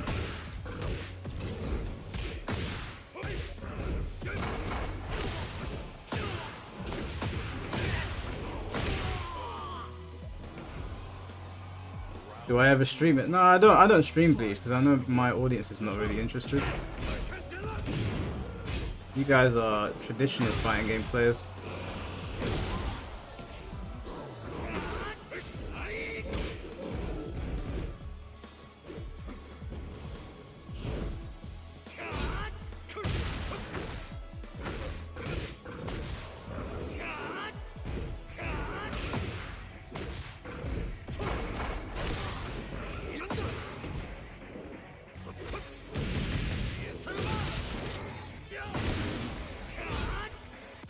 I had a feeling you might do that.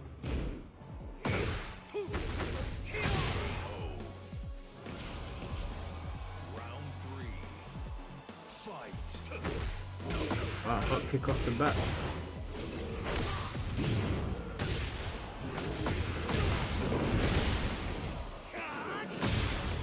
Damn, son. Okay. Just testing to see if you knew.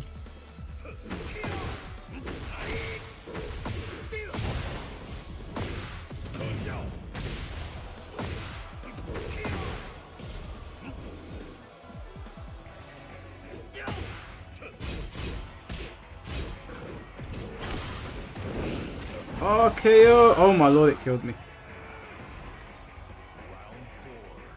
Oh shit, he's about to beat me.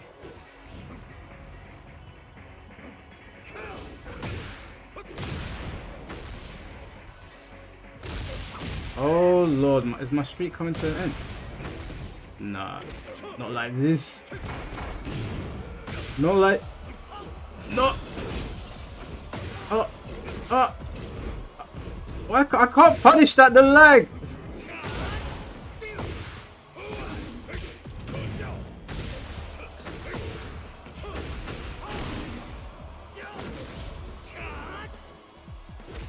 Oh my days! If I could show you guys how low the bars were, that was impossible. That was so laggy. Tekken is my world. My god, I broke that.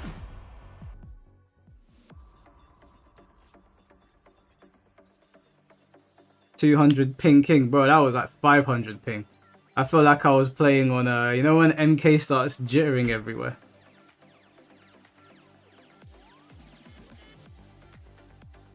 End of the win streak, yeah, man. That's unfortunate, man. But it is what most of the people that I play are in America, so I just have to deal with it.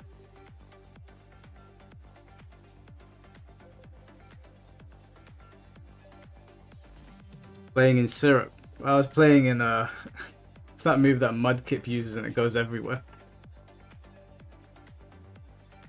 I'm still down to run it with Pharaoh, but every time I ask him about it, he just ignores it and leaves my chat. I think he didn't want the smoke. Get ready for the next battle. Bro, I don't know what it is with Pharaoh, man. How old is Pharaoh? Like, legit question, because normally, like, doing beef sets is like, that's a Tekken thing. Like, all the Tekken players have grown up doing beef sets. I'm trying to get him on, and he was like, "Nah, we do it offline." I was like, "No, we don't. Like, we're not in 2019 anymore. We do that shit online now." He might be older than me. Pharaoh, man. Do you know what? Yeah, Pharaoh, if you're listening, I'm gonna roast you tomorrow, bro. I promise you. You're gonna get roasted tomorrow if you don't show up. TK, have you got me on Twitter?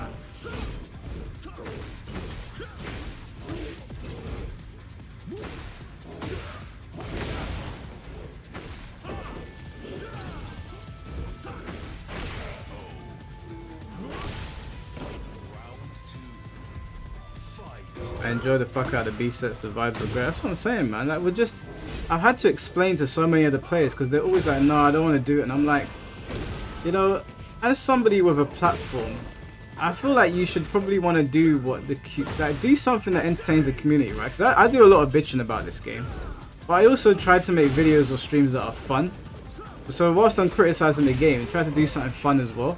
So I was saying to them, like, don't think about yourself. Think about how much fun people have watching them. And I went to Moonsault Slayer's streams, and I took, as a matter of fact, let me go over there and check again. Give me 1 second. These streams, like, it did crazy numbers on his as well. What's going on, Jaded? How you doing? Oh, Moon's streaming right now as well. Let me go to his page. Okay, so the D all the way 1, 2, 3, 4, 5, 6 is, if you don't count Evo Japan. So Evo Japan, okay, of his actual streams, Armor King's first, then of him playing Tekken, right? The D all the way G beef set is his third highest viewed stream, not accounting for Evo and all that, because those numbers are higher. That's his third most viewed stream. So I'm saying to these guys, look, you're YouTubers, right? You like the views. I mean, you want people to watch your shit. People are enjoying this stuff. Just play the game. No one cares if you lose.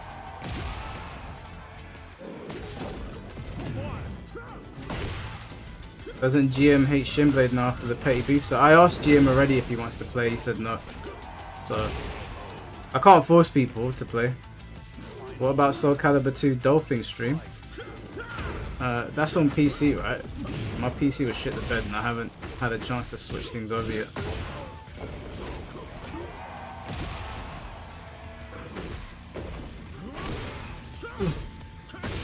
I have a real problem with losing. I get so mad.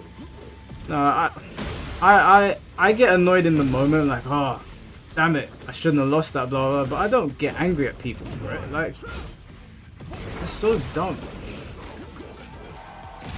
Like, you know, when Shinblade, what's going on, Straight Canavan? When Shinblade beat Jay the other day, yeah, obviously, like, it was really, really funny. And I clipped it and I put it up, and some people messaged you going, how are you going to do your boy like that?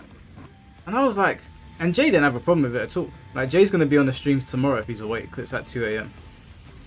And I said, bro, we're just having, it's a fucking game. I didn't upload Jay getting his brains hammered in by somebody online. I watched, we did a beef set on a video game. People were entertained by Shinblade and his beef set. Yeah, he lost. You think he cares? Like, it's about putting out the best possible content for everyone. But some of these streamers are like, no, it's gonna hurt my image. When they say that, I'm like, okay, cool. The Tekken is an identity thing at that point. The older I've gotten, the more I've realized I like losing. I didn't say all that, Burger. I don't like losing. I definitely don't like. I prefer to win, but I don't mind it as much. If it's a tournament for a lot of money, then yeah, I'll probably get annoyed. But I'll get annoyed in the moment. I ain't gonna hate anybody for that.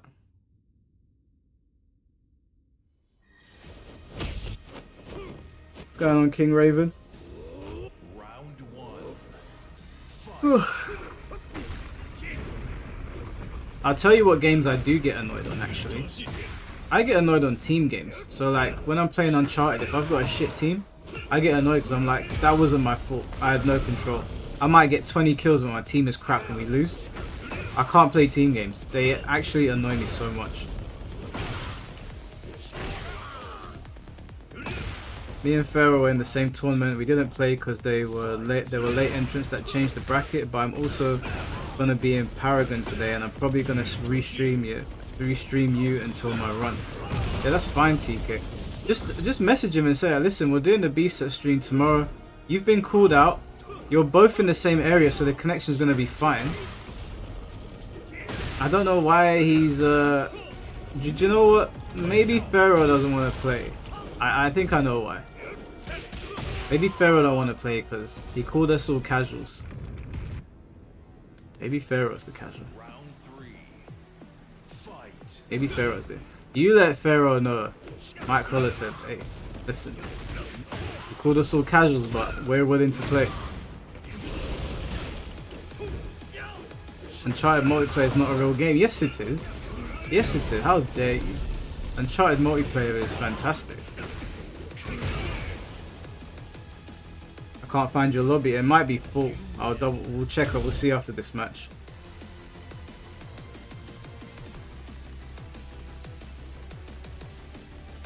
Pharaoh's scared of his words coming back on him. Yeah, I think Pharaoh overstepped his I think he punched a little bit too high there. I'll tell you why.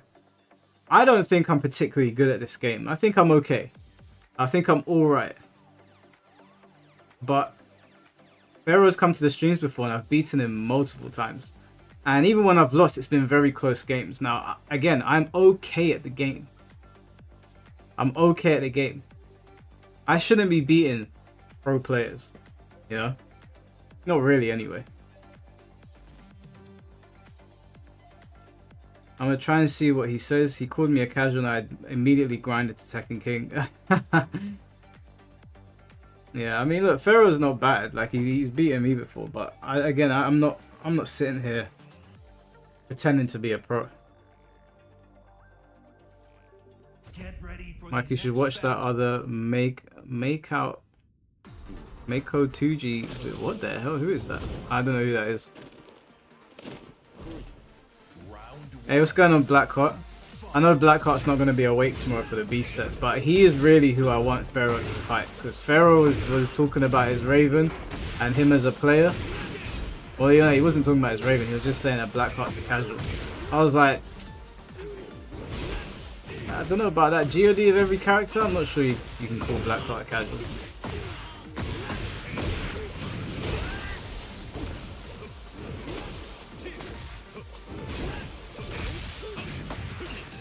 Oh, I think I saw that video, Lexi. Mike, your beef sets start too late for me. Yeah, I know. This one's at 2 AM tomorrow because of that's when D All The Way G finishes work. But that's going to be 8 PM in the US. By the way, I own Pharaoh with Raven 10-0 easy. Wait, did you play it? Did you play in Blackheart? Round three. Fight.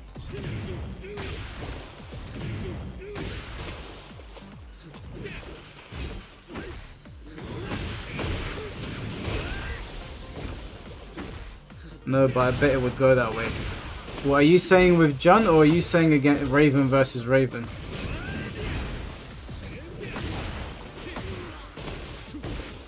Oh, it's not 2 AM tonight, by the way, guys. It's not 2 AM tonight. It's 2 AM tomorrow, which would technically be the other day. Raven Mirror. Blackheart, not tomorrow, but the following week. We're gonna start the beef set earlier. We're only doing it late this time because of Moonsault and D All The Way G. Next week, can you run it against him?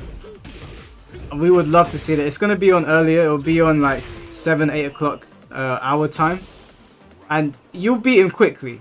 But just for the entertainment value, just for the entertainment value, because everyone loves the beefs. I love watching them as well. Even my girl watches them sometimes.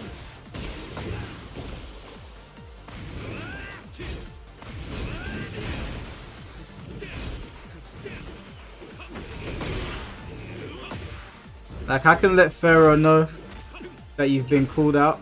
As a matter of fact, hey Blackheart, what are you doing right now? What are you doing right? Can I get you on Discord real quick, Blackheart? I just want to ask you a question.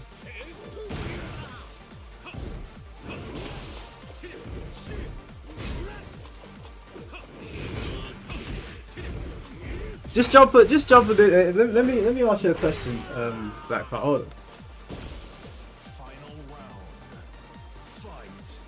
What does Mr. Hollow think of Pork Chop versus Miss Hollow think of Pork Chop versus Shinblade? Hey, she's entertained by all of it. Shinblade's her favorite right now.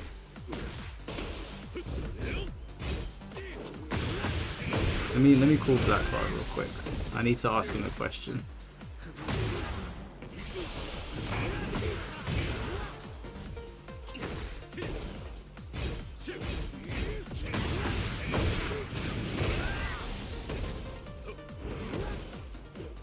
Yo, Mike.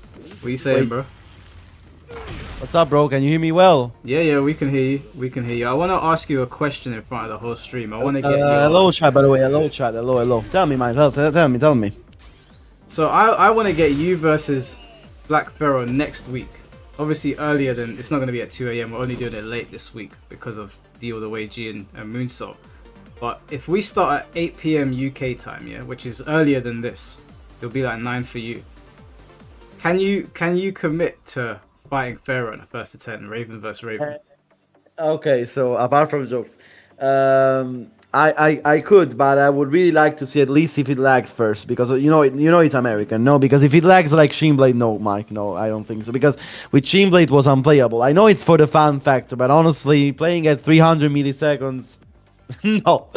But if it's like, I don't know, 3-4 bars, maybe I get it, maybe okay, yeah. But if with Shinblade it was like 1 bar. I think it would be better against this guy because he's in Memphis. The guys that have played in Memphis, that I've been told a couple times that the connection's bad. But against Pharaoh, I've seen him play John before, and I've seen I've seen him play what's her name? The John player, Lux Sylvia. Luke Silva, yeah. Yeah, I think he was playing her. He was playing an Italian John player. And it was a woman, so I think it was her. And the connection seemed fine. Neither of them complained. Okay. Yeah, we can try. Of course, we can try. Yeah, I mean, if we get on the day and it sucks, then obviously we'll just be like, look, guys, we tried. It's terrible. No, someone in chat said it's corny, but it's not corny because I know it's a joke set, but at least I would have to have fun playing. If I have to play in 1 bar, it's not even fun to play, honestly. It's just, it's just annoying, you know what I mean? Like, it's not even fun to play like this. It's not about being corny, you know? Like, if you, especially playing against Raven at 1 bar, you know what I mean, guys? It's not like, I don't think it's corny, I don't know. Alright, now, what I want you to do for me, Blackheart, is I want you to give me your actual feelings on how you think the set would go. Wait, what did you say? Sorry, what did you say? I want you to tell me how you think the set between you and Black Pharaoh would go in a Raven mirror. I don't know, man. I don't know how he plays. I don't know, but I'm pretty confident of my knowledge, of my skill. Maybe I will lose. Who knows? But because of course I'm not a Raven main. But right. I know. Let me stop you there, Blackheart. We're gonna do this again.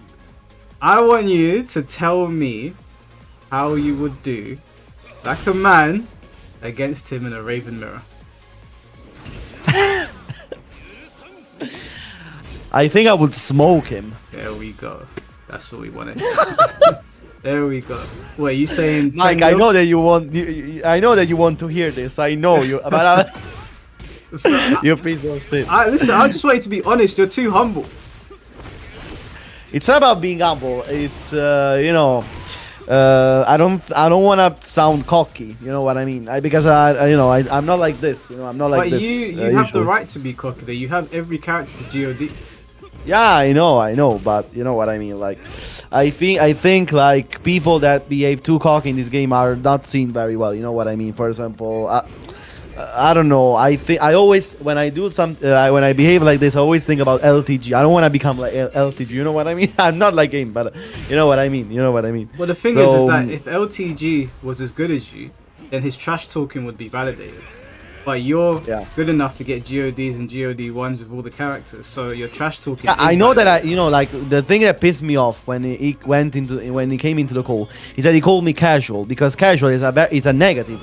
I think it's a negative word for someone that dedicates all of his life to Tekken. You know what I mean? Yeah. Because casual is something that someone that plays his game barely. You know that maybe only plays for fun. I don't play for fun this game. You know what I mean? Like, if the fact that I don't play tournaments doesn't make me a casual at all. I'm a hardcore player. You know, I play every day, multiple hours a day. You know what I mean? So it's very dumb, I think, to call someone like me casual. It's just stupid. You know what I mean? Yeah. Well, listen, I think that you can get the job done, but I know when that stream ended, I got so many messages saying, "Please set that fight up." I said, "I'm gonna try, man. I'm gonna try. I'm gonna message Black Pharaoh again and say, listen, Blackheart said he'd 10-0 you. What are you saying?" And just to be clear, you do believe you can 10-0 him, right? No, but 10-0 is an exaggeration, bro. Come on, I don't Alright, think I can give say us a score. What do you think the score would be? Roughly predict the score. I don't know. 10-7. 10-7. 10-7. Okay. So you think you'll get 3 games over him? Yeah. Okay. Now, if it wasn't a Raven Mirror and you were using your main, 10-1. 10-1. Damn. Okay. Well, guys, you heard it here first. I'm gonna message him for you, Blackheart. We'll get that shit going. Come on. now Mike is gonna message Farron. He's gonna say, "Oh my God, he's fresh stalking you live. Oh my God, he's saying you're trash." I know. He's gonna set up. You know what? Set us up like this. I don't even need to message him. Guys, someone clip that. Clip that. We'll put it on Twitter. Blackheart's done the talking. I don't need to say anything else. Look at this guy. He wants me to go. He wants me to go to jail. Look at it. Look at him. Look at him. Do you know what I'm gonna say to Black Pharaoh? Listen, bro, if the connection's good and you think Blackheart's a casual, let's put some money down. Blackheart. I'll put 100 on you. I'll put. Bro, I don't have money, bro. I don't have money. You bro. don't have to put. I'll put the money. I'll put the money down. You put the money. Oh my God. I feel even more responsible now. Only if the connection's good. If it's shit, then no. But if the connection's good, let's test the connection first. Yeah. Absolutely. Yeah. Let's see how confident. By the way, how are you doing, man? How are you doing? Apart from this, I don't know if you saw, but the Pharaoh actually was in a video after the hour. I don't know if you saw that video. There was a guy actually that made a video on the situation, on the call he had with us. And basically there was Pharaoh there explaining again what he was saying, after the call. I don't know if you saw that video though. Oh yeah, Lexi was telling me about. Yeah, I did see part of it. Yeah. Yeah, he was. Listen, I don't agree with anything that Pharaoh said. I think that's nonsense. And even if that is his like grading criteria of a player, then that really doesn't say much about tournament players. Because I've run into tournament players on here loads of times. You know, like I'm not gonna throw anyone's names under the bus, but there's people that go to these tournaments and get top 8 where I've run into them on ranked and the connection's been fine and I've beaten them. So if I'm beating them, then but really say much, does it?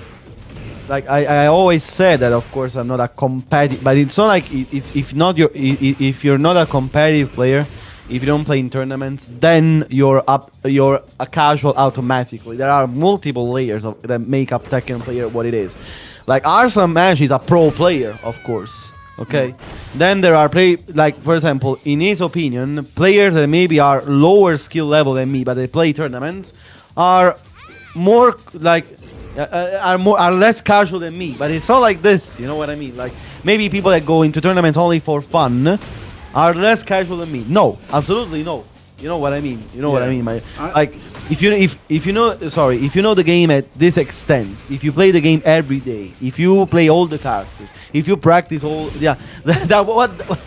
how are you a casual? How? Just how?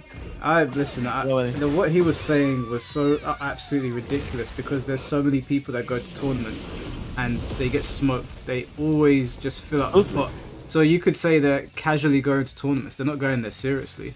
Like, going to a tournament doesn't mean that you are more locked in than somebody else. Anyway, he's gonna find out because he'll accept. I think he'll accept in the end, and then we'll go from there.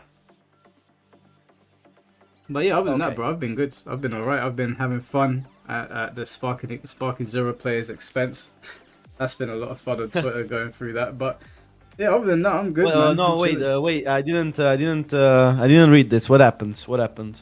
What happened with Sparking Zero? The Sparky Zero players were saying that their game is more demanding skill-wise than Dragon Ball Fighters, and then That's just false in my opinion, but okay. And then I put up a post today because on the call, the Sparky Zero players said that Super Counter is more difficult to do than Third Strike's parry, and I was just like, wow. Amazing. So I put it up, Amazing. and Perfect Legend was defending it, saying no, Super Counter and parry are about the same, and I was like, no, they're not.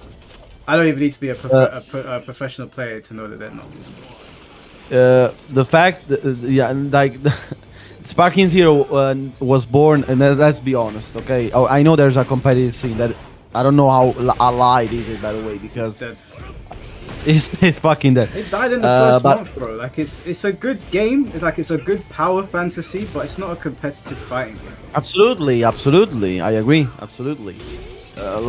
If you saw, I don't know if you saw one of the last grand finals with the game was the androids going up and down for 10 minutes. What Yeah. you know? Well, to be It was fair, before the nerfs. yeah, they patched everything out that Yeah. you could do like that, but the game is still fundamentally just made so that people that play like Madden and NBA 2K, or they can get into it and do well.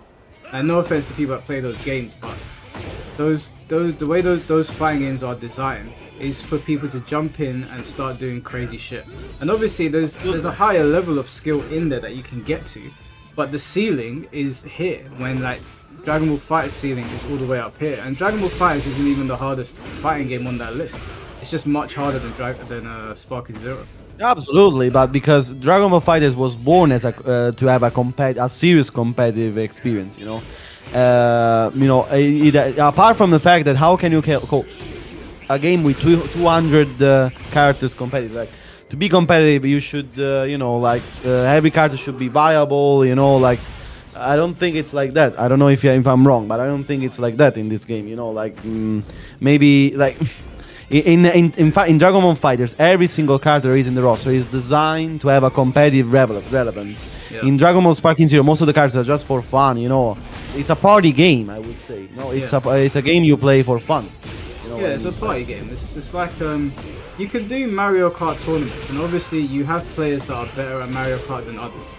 But Mario Kart is not designed with like competitive play in mind. It can be played that way, but you've got items in the game. Like it's going to be RNG in that game. But then you'll have people trying to compare Mario Kart to like Gran Turismo or Formula 1. And it's just like, you can like the game. Yeah. Mario Kart's more fun in my opinion, but it's not a competitive racing game. But the nail in the coffin is the fact that Namco Bandai itself is not supporting the competitive of its own game anymore. I wonder why. I don't know. Are there still tournaments of Sparking Zero? I don't think so. I saw the game on Twitch is like, I don't know, 60 viewers peak. Yeah, like the game is just dead. It's dead. Like they fumbled it. They have improved it as time has gone on, but it's not a serious fighting game. Like the same goes for Bleach, right? I love Bleach, but I'm not gonna sit here and go, yeah, Bleach is more competitively viable than Tekken. Like, that would just be stupid. No, but that's absolutely understandable. And of course, Tekken 8 has its faults. We all know. Some people sometimes I even call it a party game. Yeah. It has, of course, a lot of faults. Tekken 8 too, but at least Tekken 8 has, is born with a with a scope of being competitive. Of course, let's say now, but of course we know all the mess that we have. Of course. Yeah. But yeah. Yeah, but other than that, I've just been chilling. Not much has been going on, to be honest. I'm seeing my girl tomorrow. We're gonna go and watch. We're gonna watch him tomorrow, and then Chainsaw Man on Sunday. And nice. got some I'm stuff. very. how's very your happy for you. boyfriend, by the way? You ain't even told us about this new relationship. No, it's a very it's a very complicated shit, Mike. I don't know. It's let's say it's complicated. It's complicated. Why is it complicated? He's another guy. What's simple? Huh? Men are simple. Why is it complicated? Because it's hard to explain. It's hard to explain without. It's complicated. Okay, it's complicated. I don't want to get into it. No, that's fair. That's fair. I don't want to get you in trouble. Yeah, no. There's no trouble. Really, there's no trouble. But let's say I don't know if I'll manage to work this out. Let's say. But you know, we respect each other. We like each other a lot. So yeah. But yeah, one of the problems is that he's very far away from me, like very far. Like he's from the other part of Italy, for example. That's one of the problems. But we met completely random because he also streamed Tekken. Yeah. I went to one of his streams one day and we started talking like this, really completely random. But of course, then a lot of problems came out. But again, it's going. I don't know. Problems related to the fighting game community or just YouTube? No, absolutely, absolutely not, absolutely not. Oh, okay. No. It's not about that. It's about his personal family and so on. You know, he has also some homophobic shit going on in his family, something like this. You know, it's complicated. Wait, so he's come out to his family then? Yeah. Oh, okay. Well, hopefully it works out. Yeah, but again, it's complicated. It's complicated. Yeah, but I don't know. We'll see. Is he the same age as you? He's a little bit older. Yeah. Wait. You know the funny thing? Yeah, go on. Huh? Go on. No, the funny thing is that I don't know how one of my I don't know if you know that of course there are impersonators on Tekken and I made a video recently on one of these impersonators that I don't know how knows who I'm who I'm flirting with right now. And basically he was saying some really weird shit in the Tekken Fight Lounge with my name, saying like, I don't know, Blackheart-liked kid or something like this, even though he's older than me, because he has a very baby face, let's say. Okay, so he doesn't seem like that old, that young. That old, sorry. And basically, I don't know, of course I reported this guy because he's a fucking idiot. There is this guy still going around rage quitting everybody, playing King with my name, and I don't know what to do more, man. I don't know. Oh, it's man. fucking. Is he GOD though? He's Tekken God Supreme, and he's going around quitting to everybody. Basically, it's fucking bad. It's fucking bad. But everyone in the Tekken community knows that you have all characters to GOD, so that surely they must know it's not you. You know what? Some people actually come to me and say, "Why did you plug on me?" Like that, it happened because I don't know. But yeah. He's a King player. Again, I reported him multiple times. You know, I'm so tired because Namco doesn't do anything about this. You know, I'm so tired. Yeah, they're useless, man. I can't believe how they've just let this stuff rock for so long. Yeah, bro. But do you see also that there are cheaters offline also now? I don't know if you saw that story. Yeah, I saw tournament rigging and people lying about points or something. Yeah, exactly. Exactly. So it's something going on, and they don't stop. They don't stop. But at least I don't know if you saw, but Michael Murray at least answered to that threat. At least finally, he did something. Finally. Wait, what did Michael Murray do? He tagged one of the tournament organizers or something like this under that threat. At least. Yeah. Well, at least they're paying some attention. Hey, yeah, finally. Finally. Who do you think is going to come in season 3 then, now that we know season 2's done? Okay, so I think probably Miguel. Marduk, probably. Because we have Armor King. Armor King, one of Armor King's costume is actually a Marduk costume, so it's pretty obvious that Marduk is gonna come back. Yeah. And maybe a new character, maybe. Another new character, maybe. Or a guest character, yeah, and maybe the last character, I don't know, really. I wonder. Maybe another. I think Bob's coming back. But I don't think they will do a male only DLC pack. Maybe I don't know. No, We gotta have I a think the female, guest though. character is going to be a female. The guest card is gonna be a female. Yeah, Who, 'cause who they- would you pick? Who would you pick? I mean, if you're asking me about a guest character, I mean, first of all, I wouldn't want another guest character. But if I had to pick one, specifically a female one, Yeah. Round 3. Tifa. hell no. Max has got to stop saying that, man. They're gonna listen to him one day. Female guest character, who would I pick? Yeah, that's actually hard, huh? Difficult, yeah, because I haven't really thought about it, because I don't really play female characters, so.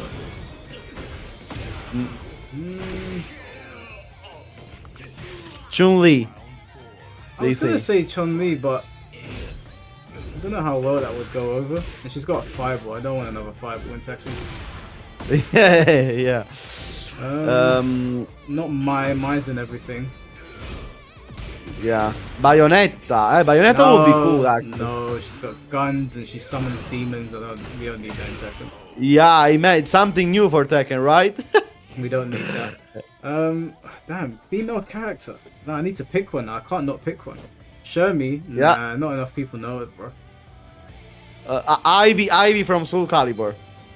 No, her sword is like a whip. You'll be on the other side of the screen getting hit by it. Damn, what female character will I pick? I can't pick Lara Croft because she has guns. Lara Croft. I mean, Nina is basically Lara Croft. Yeah, I though. don't want more guns though. Like we've got enough, but I don't want to add to it. You know, actually, I played Soul Calibur. I think Sophia is very will fit in well in Tekken 8. By the way, Sophia from Soul Calibur. I don't want any weapon-based character. I want someone that has got hand-to-hand. Do you know what? I really wouldn't mind Makoto from Third Strike. The next battle. I know they would never do that, but I feel like that would be pretty cool. She's just straight combat. Yeah, maybe. Maybe that would be cool. Yeah, I can't think of anyone from an anime that would be good as a female character in here. Yeah, no, but it will be cool because we never had a female guest character. I think we always had male female guest character, so it will be cool. And what do you think, Mike? Another question. What do you think? Will they do season 4 in your opinion, or I don't know? What do you think? Like, or is season 3 the last? Season 4, do you know what? That's a good question. I actually don't know.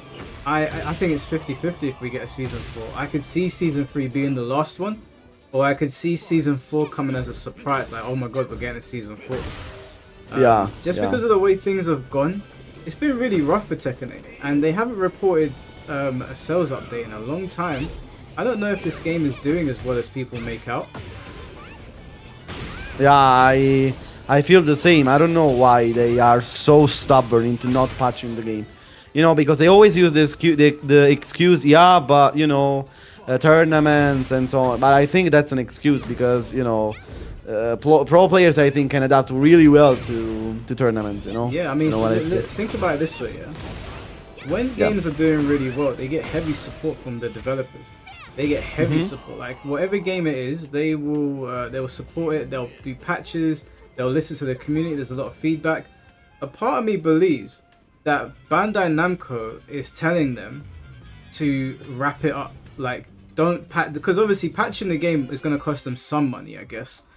And if the game has not met sales expectations or is struggling, I can see Bandai Namco being like, we've got 2 seasons planned. We were going to give you 3 seasons. That's it.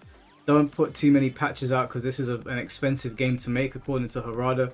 We'll move on. Yeah. We'll cut our losses. I can see that being the case. Otherwise, why would you not patch your one of your flagship fighting games? Well, this is the flagship fighting game for Bandai Namco. So do you think Tekken 8 right now is struggling? You think? I think it's struggling. Yeah, I don't think it's anywhere near what Tekken 7 did. Nowhere near. From the latest report, if I'm not mistaken, Tekken 8 sold. From the last panel I saw like 3 or 4 million copies, something like this. Maybe Yeah, 3 million. 3 million, yeah, exactly. And from what I've seen, it's an improvement from Tekken 7. But we gotta understand this, of course. in the same life and in the same time span. Of course, I'm saying. Yeah. We gotta understand, of course, Tekken 8 sold also because of the success of Tekken 7 beginning. So now we gotta see if Tekken 8 lives up to that success. You know what I mean? Exactly. Like because one, yeah. I can honestly, I think that competitive right now it's not completely dry for Tekken 8. Like we have seen a lot of good stuff. Even at Evo, it might be like when I saw the last Evo. Honestly, Mike, I think the game has potential. You know, because actually I had fun watching the last. I don't know about you. I had a lot of fun at watching the last Evo France. To be fair, so It did. It was fun and it has potential.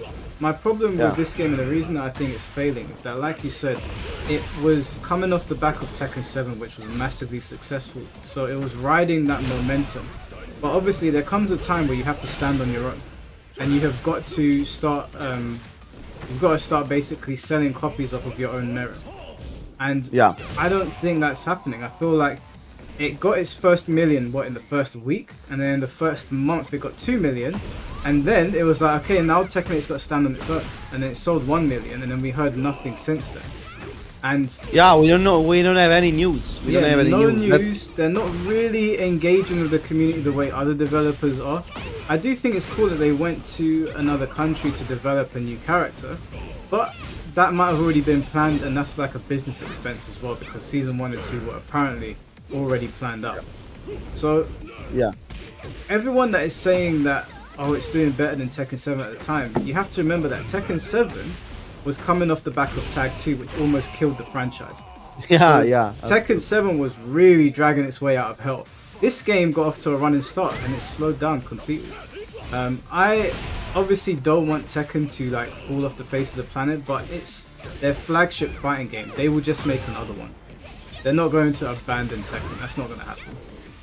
Yeah, of course, I feel the same. I feel the same.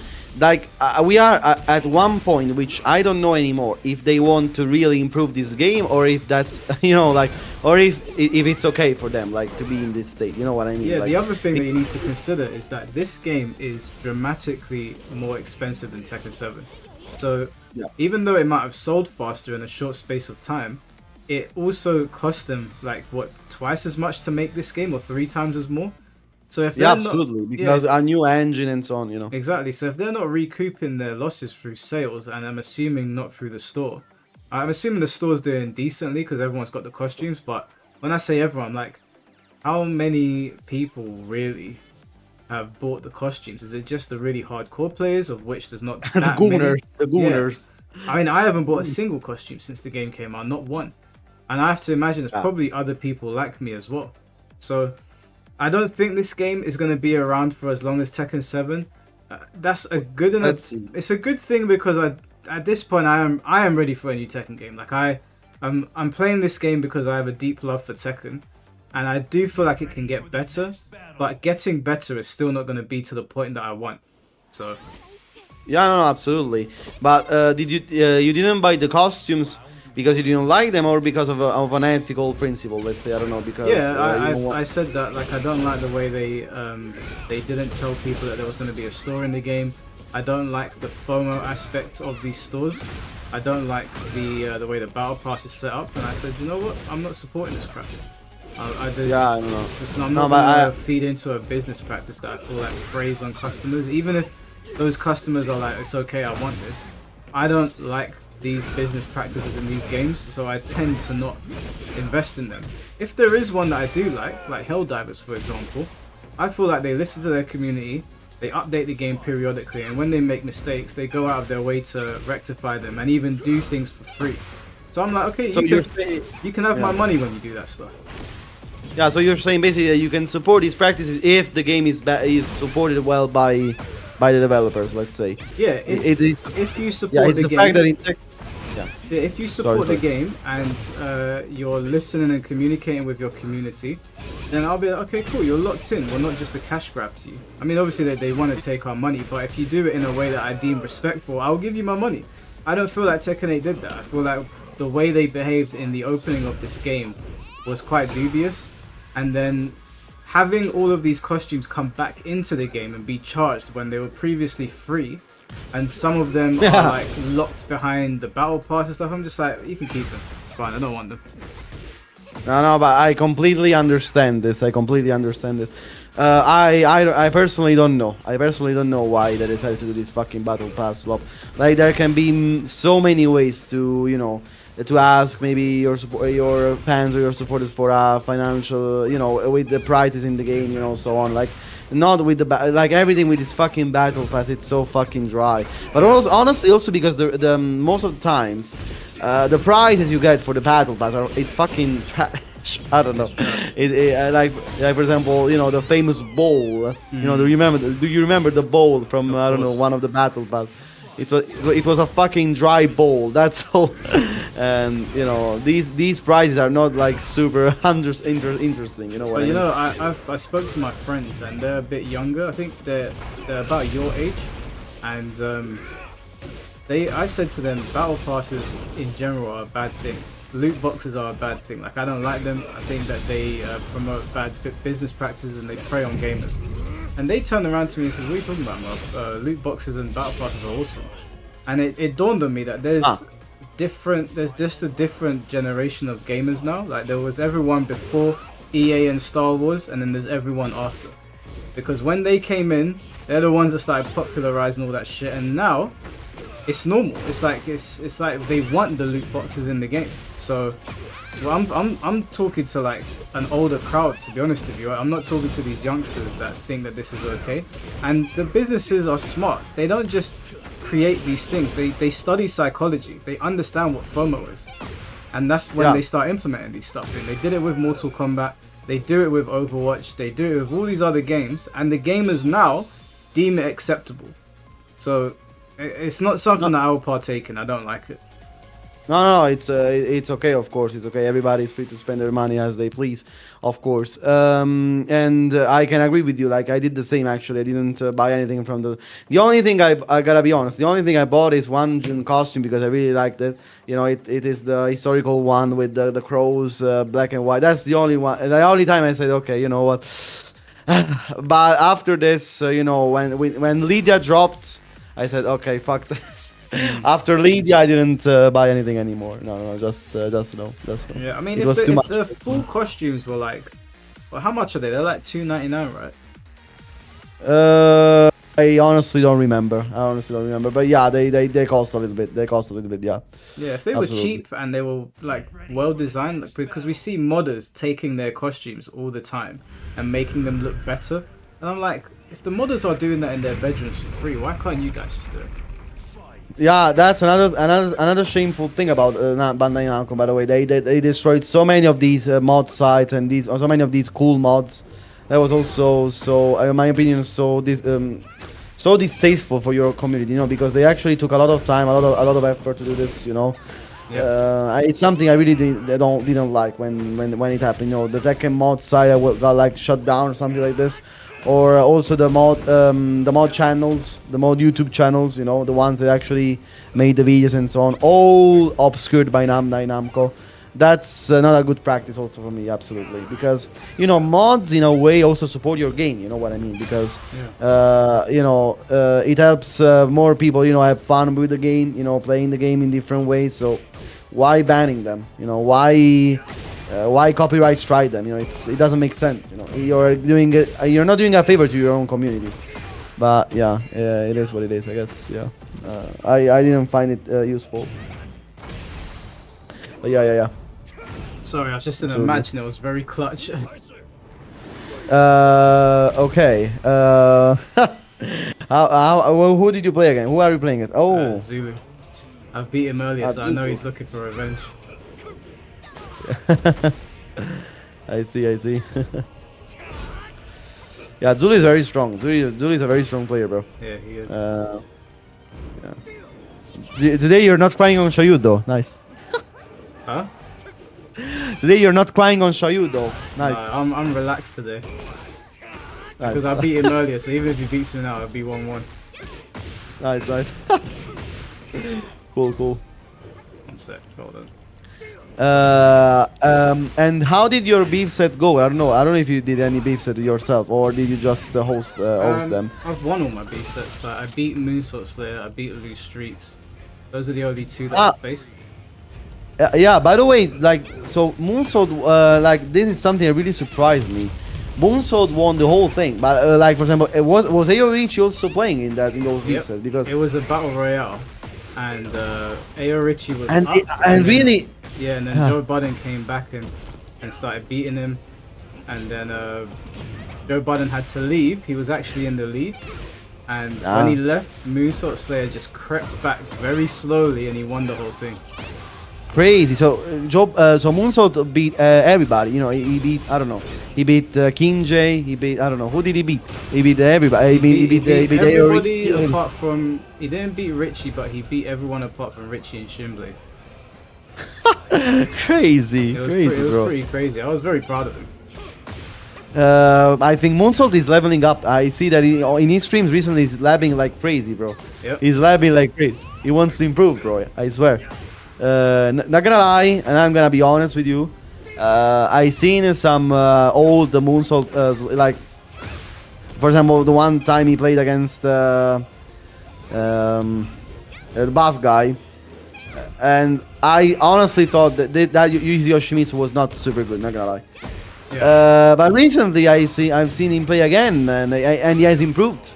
Like, improved honestly, a I lot. think with the excuse of the beast sets, he's actually improving now because, you know, he's labbing. Nice. Yeah, he's doing very, very well. Oh shit! Oh, do you know, I wasn't paying attention. Shit, he hit me with the hop kick. One sec, hold on. Nice. I can still come back. I'm not dead. Okay, let me watch this. Let me watch I this. think I'm dead. Okay, I'm dead. Did you finally understand that you can TO on the hop kick from AOP, right? Hold on. This is gonna be a generational comeback. Here we go. Nope. Bro, I wasn't paying attention. It was your fault, Blackheart. Bro, you had to TO on the Kali roll, man. Come on, man. Yeah, it was, You had to shoulder the Kali roll. It's fine. I was on autopilot for most of the game anyway. Yeah, sure. Yeah, I've got a win streak in this lobby, so I'm fine. I should really come and snipe you guys. No, but I can't now. What time is it for you in Italy right now? No, but it's not like too late, but I think I'll go soon anyway. It's almost midnight here. Oh, okay. You guys are an hour ahead of us. Yeah, sure. Yeah. I ate a beautiful pizza today, as always, of course. And I'm taking my girl to Pizza Hut tomorrow. Oh, where are you? Where are you going? What area? Is it an Italian restaurant or something? I don't know. No, it's Pizza Hut. Ah, Pizza Hut. Sorry, Yeah, I didn't pizza. understand. Real pizza at Pizza Hut. Come on, man. Come on. You're. Meat feast. Okay. You know what? Yes, Mike. Yes. Oh Yes, yeah, they're Mike, closing all the Pizza Huts down. Yeah, they're almost all gone. So we gotta head out and find one. But I found one. It's still open. But yeah, Pizza Hut's not my favorite pizza joint though. Of the English pizza joints, Pizza Imagine. I'm sorry interrupting. Imagine English pizza. It's already a joke like this. It's already a joke. Imagine saying English pizza. Ha! Well, I'm in England. Obviously, that we don't have the finesse and the beauty of the Greek pizza, the true pizza. But Mamma mia! Mamma mia! But who in the world would think about Greek pizza? Who in the world would think about? Don't, let's not start this fucking discussion again. Alright, because I would Blackheart, smoke listen. Hear me now. When you and your boyfriend work things out, take him to a Greek island called Crete. I guarantee you, get the Greek pizza there, and then you let me know. Your boyfriend will thank you. Describe it to me. How is it? Like, is it? It's better than Italian. Describe me the crust. The crust. Is it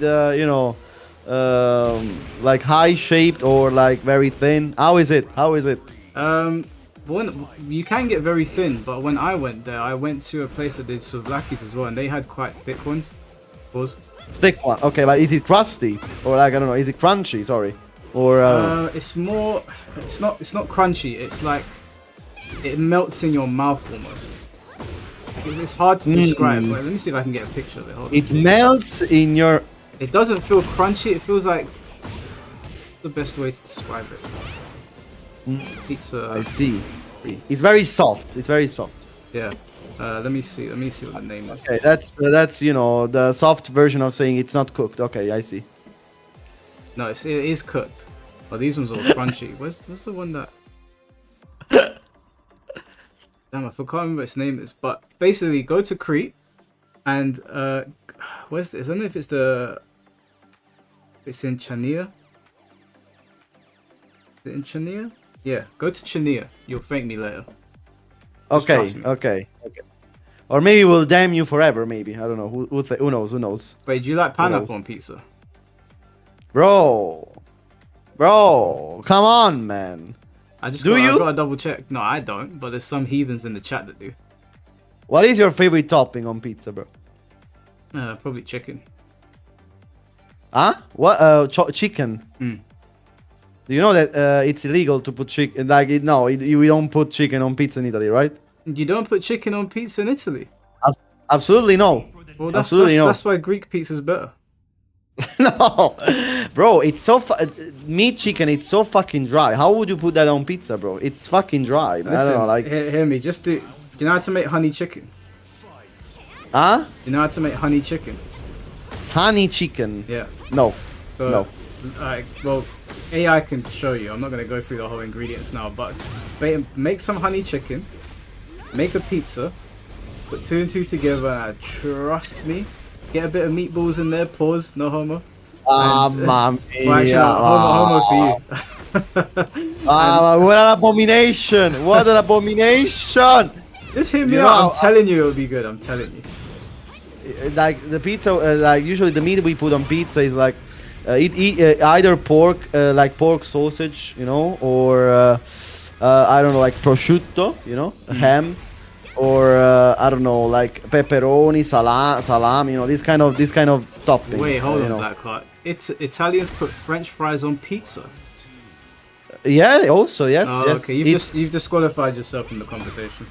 No, bro. We no. There's only one pizza we eat like this. It's called the American one because it's basically with I don't know if you say that in English too, like würstels. I don't know, and chips. Yes, Wait, French fries. You Yeah. put French fries on it to mock the Americans. No, we don't mock them. It's because What you know kind they. of barbarian puts French fries on a pizza? Oh, it's good. It's good. For example, one of my favorite pizzas actually is French fries and pork sausage. Very good. Pork sausage is very good. Very good.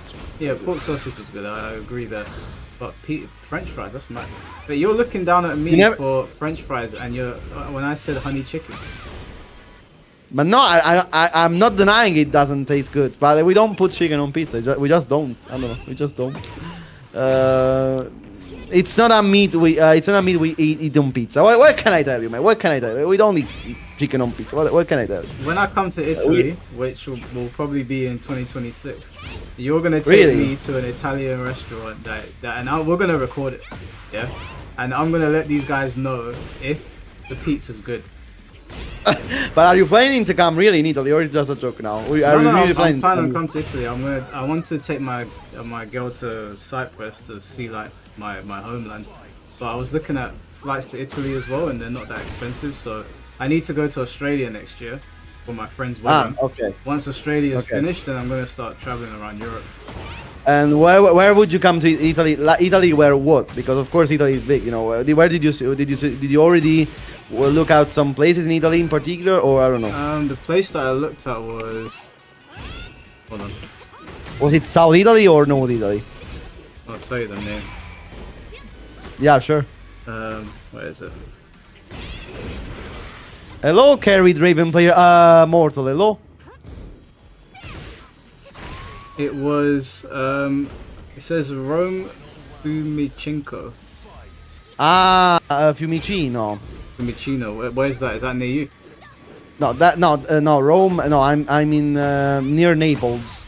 I'm a little bit southern than Rome. No, Fiumicino is the airport, man. It's the airport for Rome. It's not a tourist attraction. It's just the airport that gets you to Rome. What about Salerno Costa di Amalfi? That's near me because I live in Salerno. Yeah.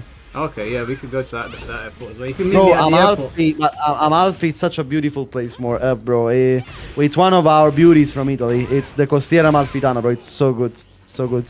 You're gonna be a tour guide. It's a beautiful place. I'm gonna need. Don't tell my girl. I'll just say that. Look, babe, I've hired us a tour guide. His name is Rainbow Heart. He's gonna show us around. The fuck? How did you call me again? Huh? How did you call me again, you piece of shit? I said, oh, I can't give her your real name because then she'll know who you are, innit? She's seen you on the stream, so I said, Rainbow Heart! yeah. Why what's don't wrong you with call that? it Swallow, Mike Swallow? Why don't you call yourself Well, Mike that's what the Swallow, stream bro? calls. Why can't we call you Rainbow Heart? No, you said Rainbow Heart. Yeah, Rainbow Heart.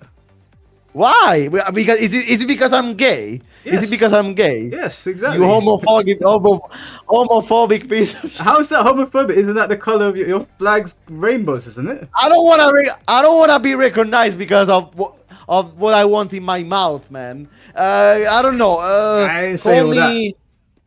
Huh? I didn't say all that. I'm just saying, like, there's nothing wrong. Look, what's wrong with rainbows? Oh, I think you're rainbows getting are cool. cancelled. You're getting cancelled now. How am I'm I gonna getting? Listen, rainbows are cool. What's wrong? Look, every time we see a rainbow in primary school, they tell us there's a pot of gold at the end of it. Yeah, I like. You know what you can call me. I actually have a better saxo heart because I play the saxophone. Call me saxo heart, okay? Not sexo heart. I'm not looking at a grown man and saying, babe, this guy's called Suck So Hard. You know what? She'll cancel me. She will cancel me. There's no way. We're gonna call you Rainbow Heart, and Bro. you're gonna show us around Naples. Yeah, sure. Why not? Why not? Oh, I'm dying, bro. I'm dying. The chat's finished. Oh, Urban Boy's in the chat. He's gonna clip it. Huh? Urban Boy's in the chat. Oh, okay. Do you watch Urban Boy's remixes on Twitter? No, but I wish he would do one of me. I'm gonna lie sometimes. So I someday. think he's about to. He's just clipped a bunch of stuff. So nice. You know what I would have been perfect when I crashed out on the battle pass. That would have been so cool if he did it then. You know. What the When the it's, Ultimate Edition one? Yeah, exactly. I can That show him would that have been stream. so- He'll probably find stuff from it. That was actually hilarious. That was actually hilarious. Yeah. But did you ever come to Italy, or or never? I stopped off there when I can't remember where I was flying, but we stopped off for 4 hours. Oh, I just walked around the airport and bought some stuff, but I didn't actually go outside. Ah, I see. Yeah, It was It's, my very first time going there. I'm definitely gonna come next year. I was gonna try and come this year for Christmas, but I've just had to book more flights in Australia because my friend wants to go somewhere else for his stag, so it's costing us a lot of money. But is it like, I don't know, a romantic trip or something with your girlfriend or something like this? Like you wanna bring her something somewhere special, you know? Probably. Oh, I don't know. what? To Italy? Yeah, or like yeah. Yeah. It'll be a Oh, romantic. that's so cute of you. That's so cute, Brian. Yeah, you But gotta does she treat your follow what ladies you do? right. Huh? What'd you say?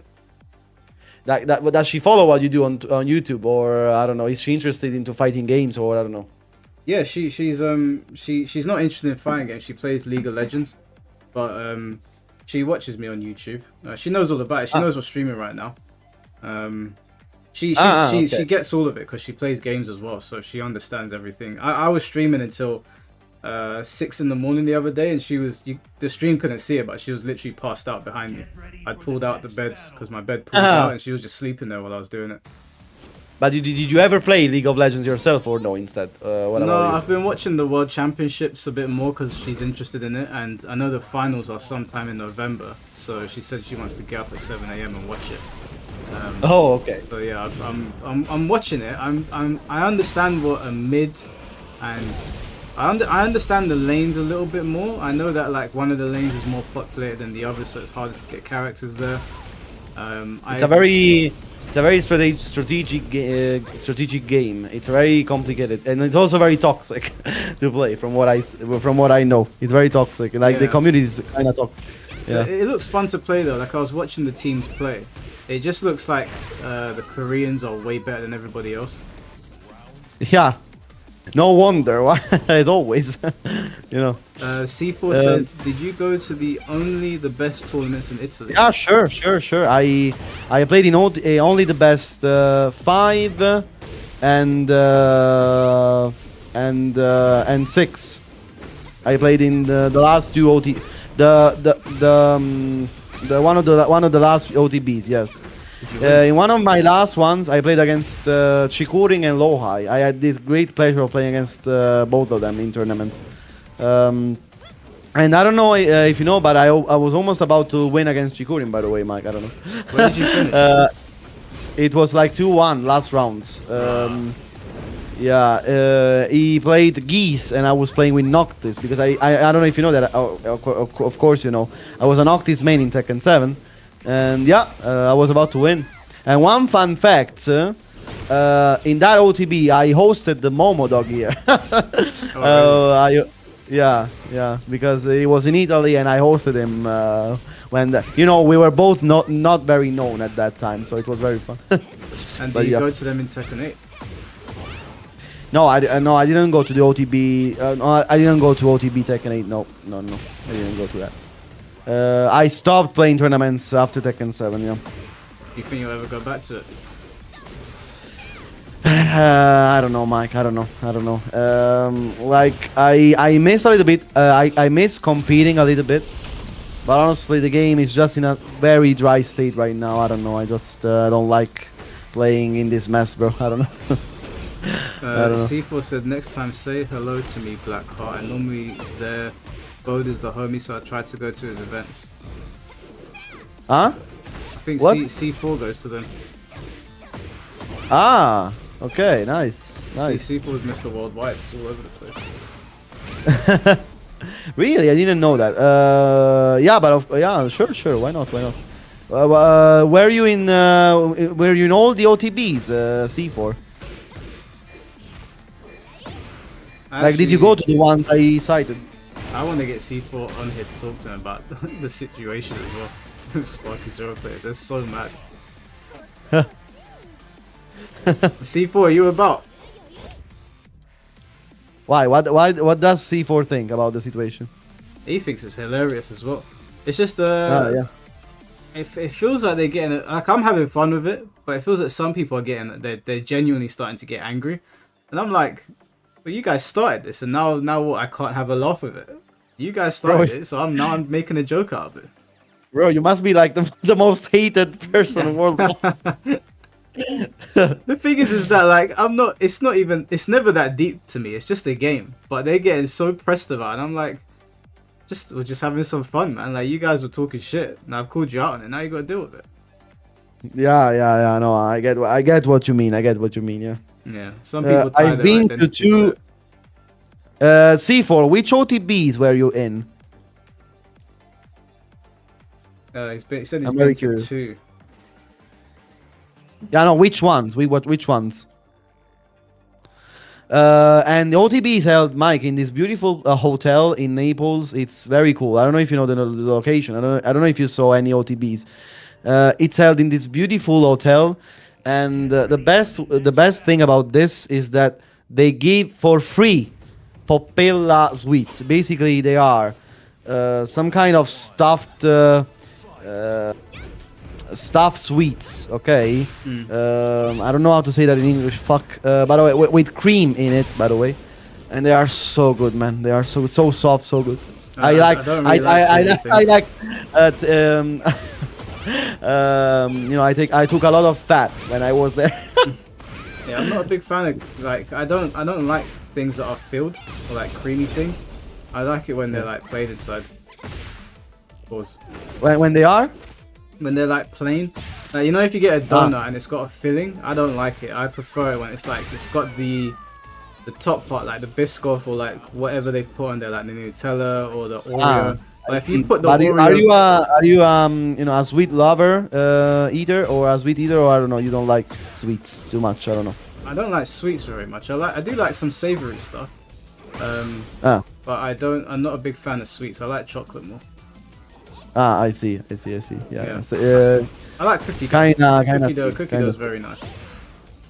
Yeah. I understand. I get you. So you're more like I don't know. Maybe you're like more salty things. Maybe I don't know.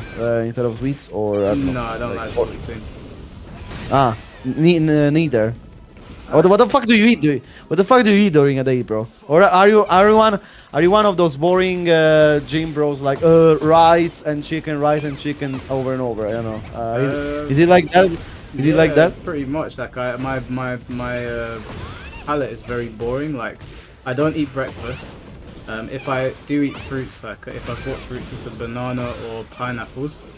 Throughout the day, I'll eat chicken, rice. Damn. If I want a snack, I have like a Lotus Biscoff protein bar. And then I just drink loads of water that fill me up. It's only on the weekends will I snack. Like me and my girl will work out throughout the week. Or eat healthy. Also your girlfriend also works out. Okay. Yeah, she did kickboxing for a long time, and I think she's getting back into boxing. But she comes gym with me when we go together, and okay. She's that's cool. Yeah, she's into fitness as well. So throughout the week, we won't eat bad. We'll eat pretty well. Like when I stayed at hers, we had eggs and avocado in the morning, and nice. And then we had chicken. I think we had chicken after that, and then we didn't eat again. We don't eat very much, but on the weekends, that's when we indulge. Get a bit of cookie dough, maybe get some pizza. You know, if you do it every day, it's not fun. But if you do it once a week, then it's fun. No, I get you, bro. Yeah, so same. I'm also continuing my diet a little bit. Yeah, so I get you. I don't play so dry, but yeah, I'm don't eat so dry, but yeah, I understand. Like the problem is that when you have an Italian mom, it's a little bit more complicated because every day she comes up with a new fucking amazing dish, and it's fucking hard, but yeah. Yeah, the Greek moms are the same. You just gotta say, yeah, listen, yeah, I'm done. I know, like, yeah. But I don't have a because, massive appetite anyway, so like I wake up in the morning and I just want water or a tea. I don't really want to eat in the morning. If I eat in the morning, I genuinely feel bad throughout the day. Like physically, I feel sluggish. Really? Yeah, when I wake up, I like training on an empty stomach. If I don't train in the morning, breakfast is an important meal of the day. No, like it's all nonsense. It's all bullshit. It's not. I mean, it can be. Any meal can be important, but it depends on what you put on it. Like some people, some British people wake up and they'll have a full English in the morning, and it's like, bro, I don't know. That's 2,000 calories you've just eaten. I can't do that. No, that's also not healthy, of course, yeah. No, I'm saying about, I don't know, like at least putting something in your stomach maybe helps. Well, maybe everybody's different, of course. Yeah. For me, for example, in my case, if I don't eat anything in the morning, I don't think I can really wake up.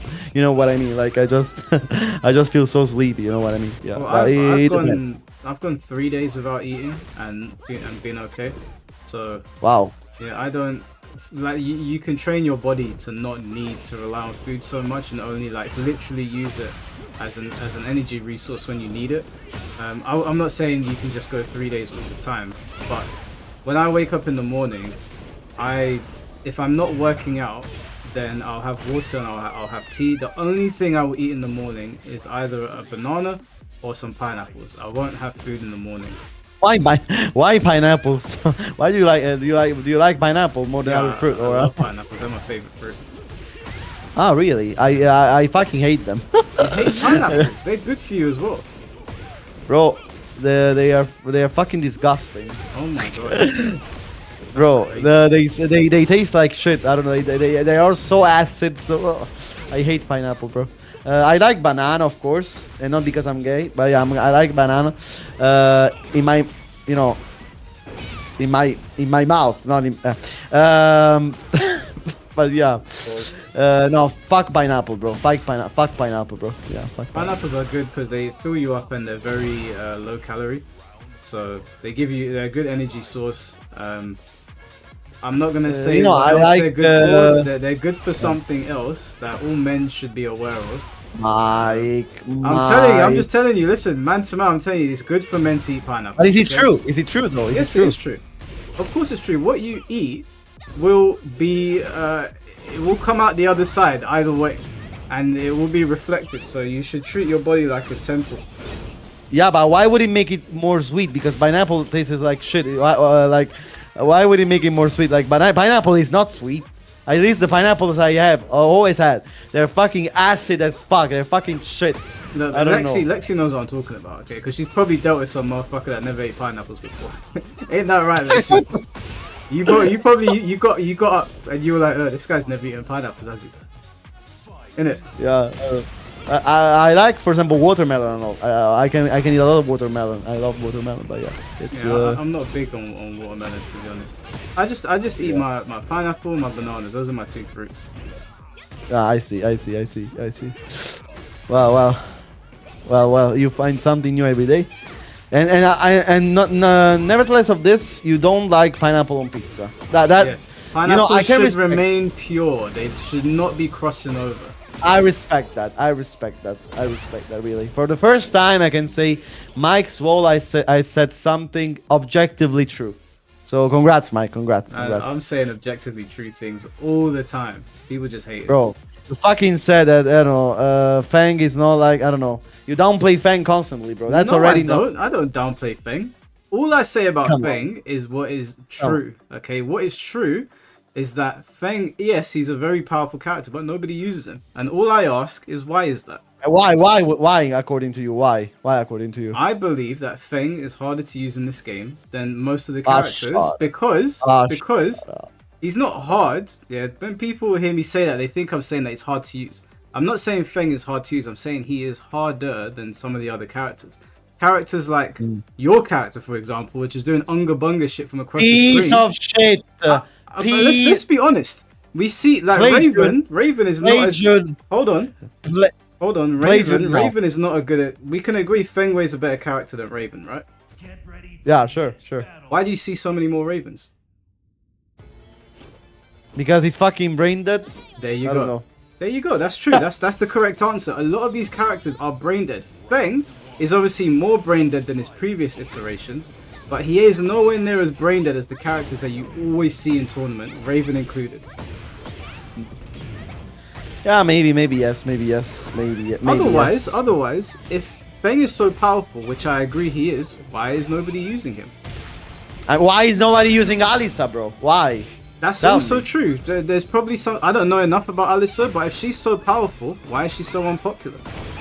Hey, that.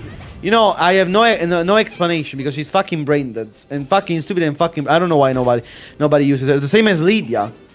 Why does nobody use Lydia? She's fucking stupid as fuck. We do see more Lydias than Alyssa and Feng though. Yeah, like Alisa honestly is a mystery in this game, bro. She's fucking brain dead, fucking broken, stupid. You know, completely. Why does nobody use Alisa, bro? I don't know. I don't have an answer for that. Yeah. It's a mystery. It's a mystery, bro. I think that there's certain characters in this game, like Paul Phoenix, for example. He's very strong, but even you now playing him at GOD1, even you said this guy is harder to like navigate than other characters. Oh, absolutely. On Paul, I can say absolutely true. Like, Paul is hard to use, yeah. But he's strong, right? Yeah, sure. But I think the reason you don't see Feng, you don't see Paul very often, is because even though these characters are strong, they're not simple characters to navigate in comparison to what Tekken 8 offers. There's some characters in this game where you can literally just shut your brain off, and the character does the work for you. And you're saying, for example, with Jun, you have to shut your brain off. John, come on, bro. You know John's brain dead. You know that John is brain dead. It's not discrediting you as a player because you proved. No. You have you've really proven yourself that you can do it with everyone, so you're exempt from this. But John is a brain dead character. We all know it. You know it. The chat knows it. Tournament players know it. She's so dumb.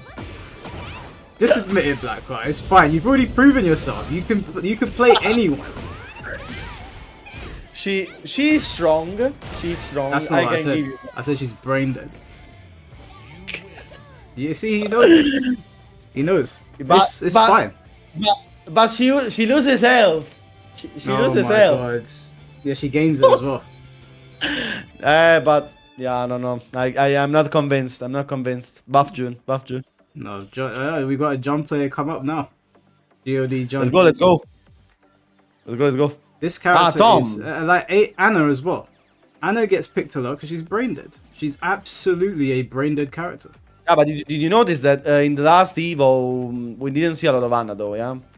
It's probably because she's getting picked so much. The players that are like really smart, they're able to catch on to certain things, and the other tournament players need to change up what they're doing. But Anna's the most stupid character in this game.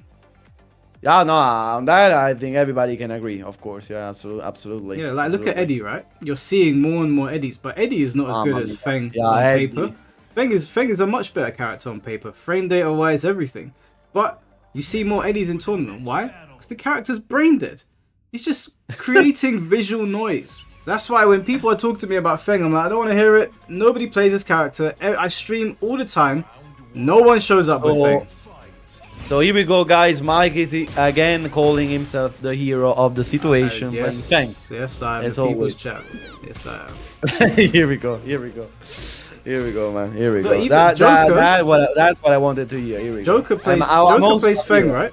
He plays Feng, but how many times have you heard Joker say that he's having a character crisis? Why would you have a character crisis when you play a character? Every pro player downplays their character. Come on, though. No, but what I'm saying to you is that he's saying that he's having character crisis. Why would you have a character crisis with a character that is so powerful?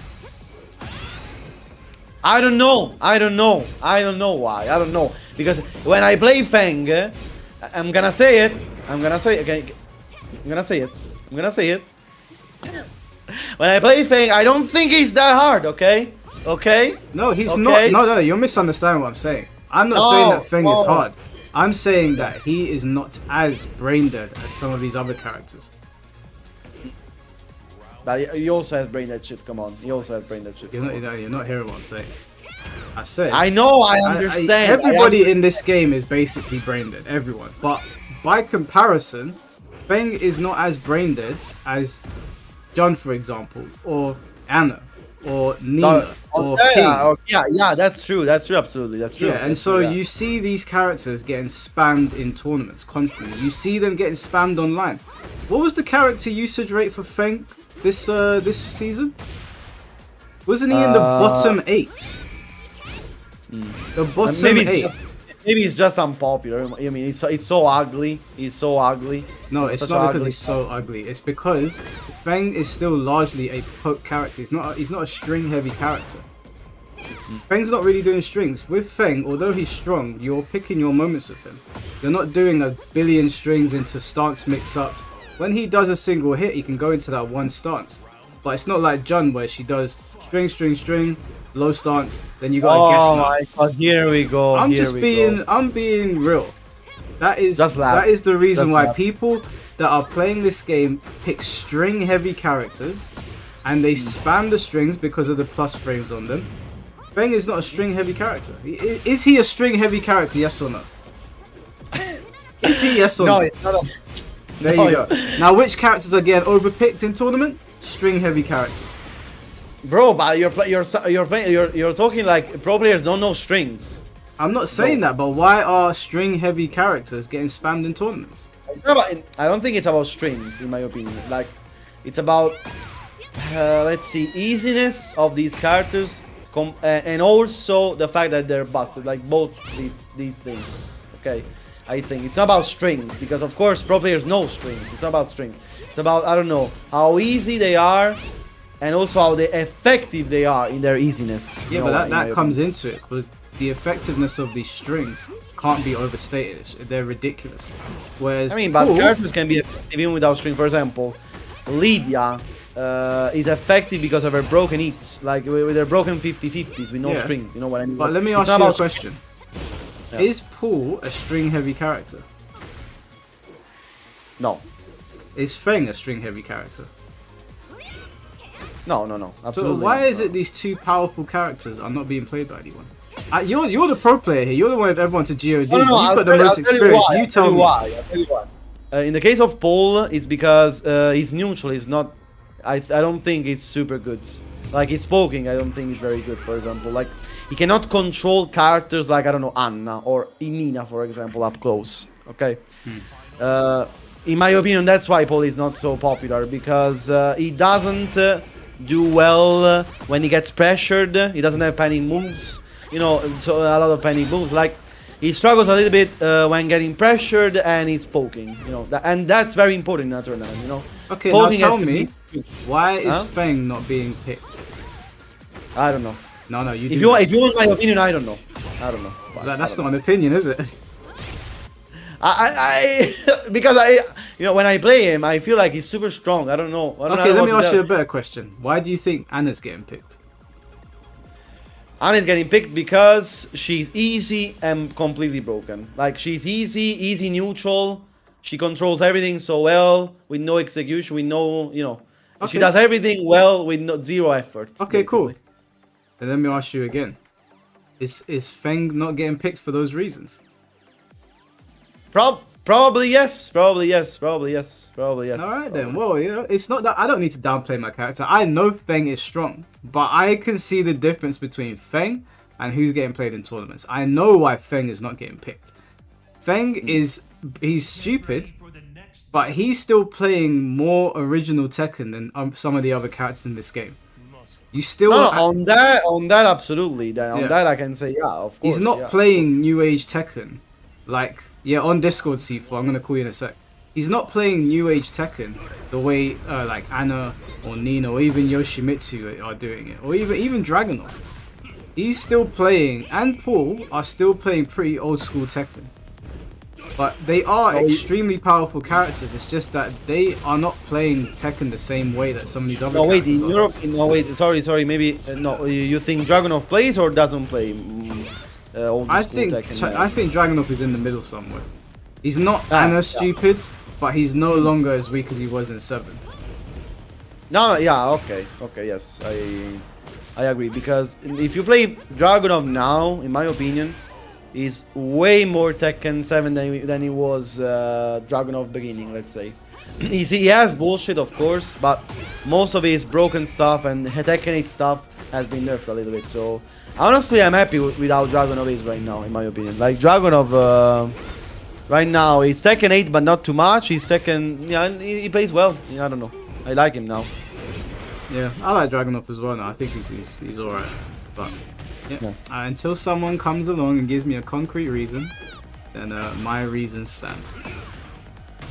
Not even Black Card, the GOD of everybody could give me a reason. But I know the truth. I know why. I know why you guys ain't playing him. I know why. It's okay, chat. It's fine. You ain't got to admit it to me, but you do have to look in the mirror. Bro, just admit that you're losing with Fang and you're, oh my god, Fang. I almost You're got losing GOD 1 the other day. Oh my god. Oh yeah. Well, thank you, Arada. This is the level we reached.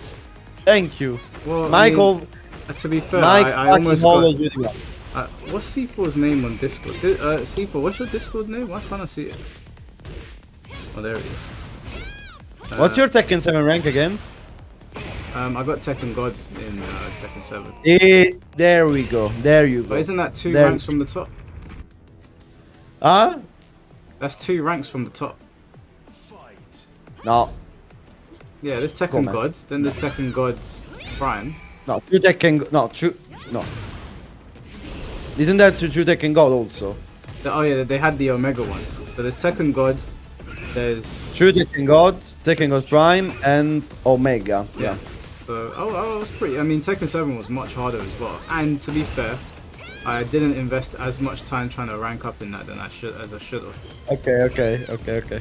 But I reckon I could have gone further. But I mean, to be fair, if I'm being honest, I did play Marduk and he did carry me, so I can be honest about it. Okay. And how close are you to GD1? I had my promotion match and lost, and then got battered and went all the way down, and then I Ah, went, you lost your promotion match. yeah, That that's my sucks. promotion match, and then I went all the way back up. I got about 3 games from getting promoted again, and then I started losing again. So I'm going up and down, but I know I can get it. I was very, very close. Ah, so you still play Tekken 8, huh? You Yeah, still play I Tekken 8. said to them, I'm gonna try go for GOD 1, but I always tell people when I'm done. There was no streams on Okay. this channel, remember, for 3 months. I didn't stream any Tekken 8, but I said to everyone I'm done. Did you stream this session? Did you stream this session? No, This ranked I session? didn't stream. Why? Oh, you mean record it? No, I mean stream. Like, don't you stream your ranked No, sessions? I don't stream ranked. I only stream when I'm playing the community. No, I mean why? Why did you do like boring. this? Like why don't you want to stream when you rank? Because I feel like all the Tekken content creators stream when they're doing ranked, and I just don't like doing what everybody else is doing. And also, I can't play ranked and talk to these guys at the same time. I need to lock in on ranked. Yeah, no, I get you. Yeah, sometimes I also get distracted and I start to tilt. You know, it happens. Yeah, no, Yeah. it happens. Let me see. What's C4's name on here? Why can't I see it? Ain't we friends? Get ready for We're not friends. How are me and C4 not friends? And we've been talking forever on Discord. Wait, let me send you a friend request. Betrayal. It's great. I thought we were friends on here. C4, I sent you a friend request. round one. Fight. Been chatting to him on here for See like for a your year. friend request. Huh? Been chatting to him for here on a year. I thought we were friends. Wow. after how many 10-hour podcasts and still not friends? Imagine. I know, that's crazy. Let me see if he... I'm waiting for him to accept. Yeah. I'll leave you guys soon, but I can stay a little bit longer. I love chatting with you guys, by the way. I gotta. Yeah, let me bring him I'll into go the soon, call. but yeah. C4. There he is. Alright. Round two. Fight. Yo. Yo, what's happening? I've been C4, what's up, bro? chatting to you this Good, Black whole Heart. time and we weren't friends on Discord. I didn't know we wasn't. I don't know how Discord works, bro. Yeah, that's mad. Have you been? I know Blackheart. I told him about the Sparky Zero stuff. Have you been paying attention to everything online? Like what they've been saying? I've been following a couple of threads, and I just people just need to get shamed. Like, there's some things that, like, what I say about Tekken, that's my opinion. But what they're saying about Spark Zero compared to any other game is just objectively incorrect, right? Yeah, bro. I need to get PO in here because I couldn't believe what he was saying. What are they saying? Like, tell me something. He they're fell off, saying. bro. I can't. Opinion based. I couldn't believe it. They're basically like, listen. I think they're getting the wrong idea. Yeah. I'm not, and you guys can correct me if I'm wrong. At any point did I say that Dragon Ball FighterZ is the hardest game to play? That would be stupid to say. Yeah, have I said that at any point? Nope. All Definitely I've not. said is that it's harder than Sparking Zero. That is my original That is statement. true. That is true. That is true. absolutely true. Right. So when we were in the podcast, when 4GB came in, and shouts to 4GB, he's the only one that did come in. Yep. He said that super counter is harder to do than third strike parrying consistently. So I went on to Sparking Zero today because I wanted to show them that it's obviously not, and my mum was asking me to go buy her shopping for her. So I was like, okay, cool. And this guy was calling me out saying I can't super counter now in the latest patch because they changed it. So what I did is I went into training mode. I put Kid Buu on to like just throw attacks at me. I turned around and I started mashing super counter. I hit it 4 times. Now you guys tell me. I don't want to interrupt you, Mike, but Go isn't on. it easier on on Kid Buu? No, wait, Super Buu or Kid Buu? Kid Buu. Now they said to me it's easier to do on with Kid Buu because he throws a lot of punches at the same time. Yeah, exactly. That's what I was. So I said, okay, getting. cool. I said, cool. Let me pick a slower character. So I haven't put it up yet because I started streaming, but I chose Android 13. And I was like, okay, let me see. So I turned around again. How many times do you think I hit the super counter in 30 seconds? 4 again. 6. Oh. I was not Okay. looking at the screen. Okay, so then they said to me, if you're playing a real player, you're not going to be able to hit it that many times. Well, I said, obviously, you're not going to be able to hit as many times as a real player because they're probably going to like change up their timing or whatever. But the point is that the mechanic is designed in a way where I could mash it. I can mash it. And You can mash and be lucky. yeah, you can't, and you can't do that in Third Strike. You're not Yeah, playing you Justin can't. Wong, turning your back and getting 6 super counters. and you're not. And the thing is that they're saying to me, "Oh, you can't hit Z rank." I've hit Z rank 3 times. Okay, I'm pretty sure Blackheart. When I played you, I did. You know, the game was very broken when I played. You know, it was shit. Yeah, you know, but they're saying that I can't do it now. Now, obviously, I know, of course, I can do it now. It'd be very easy. The thing is that I don't want to play Sparking Zero. I feel like my time with it is done. Bro, But Sparking Zero Online is fucking shit, bro. it's terrible. yeah. It's awful, Terrible. bro. Like the netcode is just garbage. But they're saying to me, oh, you can't talk that shit until you do it now. And there's a part of me that's like, I could actually get this done in 1 week. Like, I could just do it while I'm working. Like I could just turn it on and get a few wins here and there and do it. But do I want to deal with that netcode? It's the worst. Probably it's the worst online experience I've ever had. Probably, honestly. Apart from the fact that I don't know if it's patched now, but when I played the game, you cannot even decide to accept or not a match that's coming up to you. So probably you're forced to play everybody that you match online. Either they play 1 bar, 2 bars, 5. Like it's is it still like this? By the way. Like, I remember when I played Sparking Zero and I played online, I had to match against everybody. I couldn't even decide, okay, I won't accept this match. I will accept this match. Is it still like this? I don't know because I haven't played ranked in a while. I only do like I've only played it offline with my friends. But C4, just listen to this, right? I did go to my friend's house about 3 days ago and we were messing around on it, just playing the game. And this guy was messaging me on Twitter. He was saying to me, "When's the last time you played online?" And I was like, "It's been quite a while. I play offline with my friends every now and then." And he was like, "Online's what matters, though." I was like, "But the netcode sucks. How could the online be what matters?" And then I said to him, someone else butted in and said, "No, in a fighting game, offline matters because you know that's where like you get your accolades." And he said, "No." He insulted the guy and he goes, "No, online's the only thing that matters." And I said to him, do you really think getting a shiny PNG next to your name matters more than going to a tournament and winning? And I think he said yes. And I was like, I don't even know why I'm talking to these guys. These are 2K players. These are not fighting game players. Yeah, that's terminally online, isn't it? Terminally online. They just care about ranked more. I mean, I think that is something that everyone feels until they find out that there's offline tournaments. But with how Twitter is now, people know that there's offline tournaments. It's pretty hard to find someone who's on social media that doesn't know that their game's being played offline. Yeah. The thing is that Sparking Zero doesn't have an offline scene, so I get why online matters to them. But they're saying to me... it's a different environment, let's say, probably. Yeah, they're saying to me, go online and do super counters. And I was like, but the online sucks. That's not a measure of the mechanic. The online sucks. So I have to get used to that shit netcode.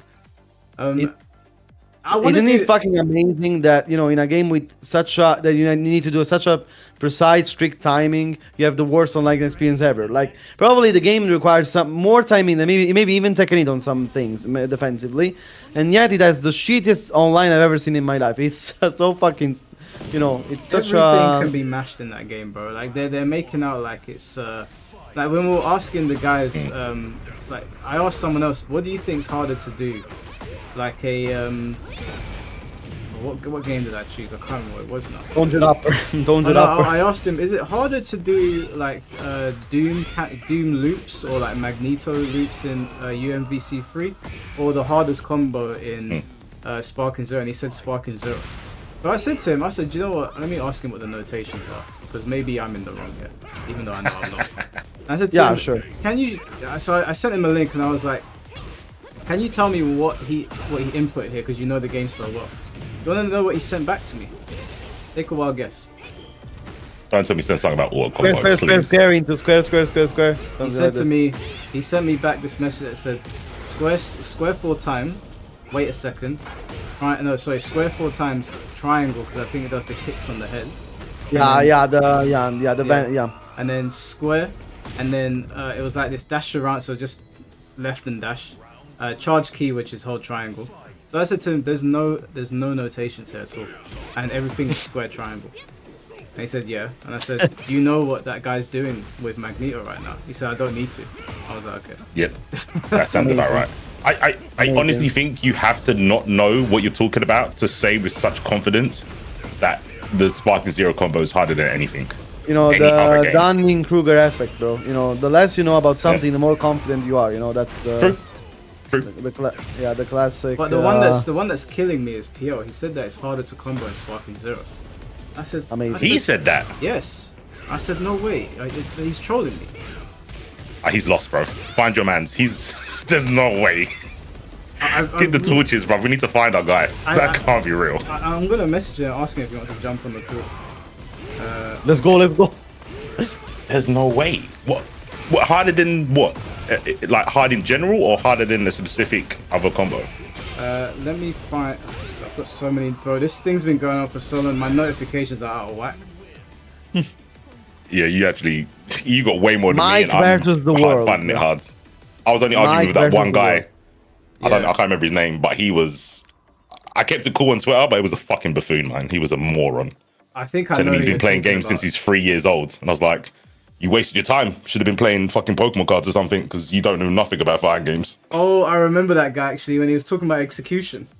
Yep. Bro, I Yeah. tried to be nice about it, and I was like, when we're talking about fighting games, and someone says like, "How good is your execution?" They're generally or typically talking about like combo execution or how well you're able to like get a combo off from beginning to end. And I was trying to explain to him that execution in other terms, like if you're talking about football, maybe they use it differently, but in fighting games, that's not how they use it. And he was like, "No, bro, I'm talking about everything. Like when you go up in ranked, he said something about execution. I read it and I was like, oh my lord." Like I don't remember what it was word for word, but I remember looking at it and scratching my head and being like, "Oh my god." Yeah, he tried tying reactions to execution because you're Yeah. pressing the button and reacting. I was like, no, that's just reacting, bro. Like that's not execution. Reacting isn't execution. It's different. But then yeah, he must have. I don't know why he got so butthurt when I said, "Yeah, you're talking about your rank on Switch. You've probably got like 4 people in total like that are on that game. What do you mean Switch?" That's what I said to him. I said to him, like, listen, maybe you're a good player, I don't know, but you can't brag about a game that is predominantly dominated by children, and no one plays fighting games on there. So you probably got to Z rank on the first day because there's no one there. Like, Bro, I remember my ranked experience. Really, I was just mashing and I got almost Z rank like this. It's unbelievable, bro.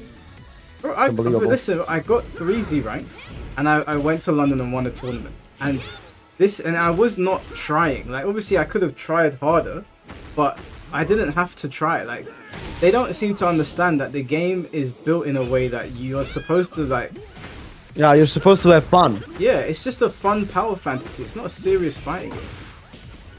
Yeah.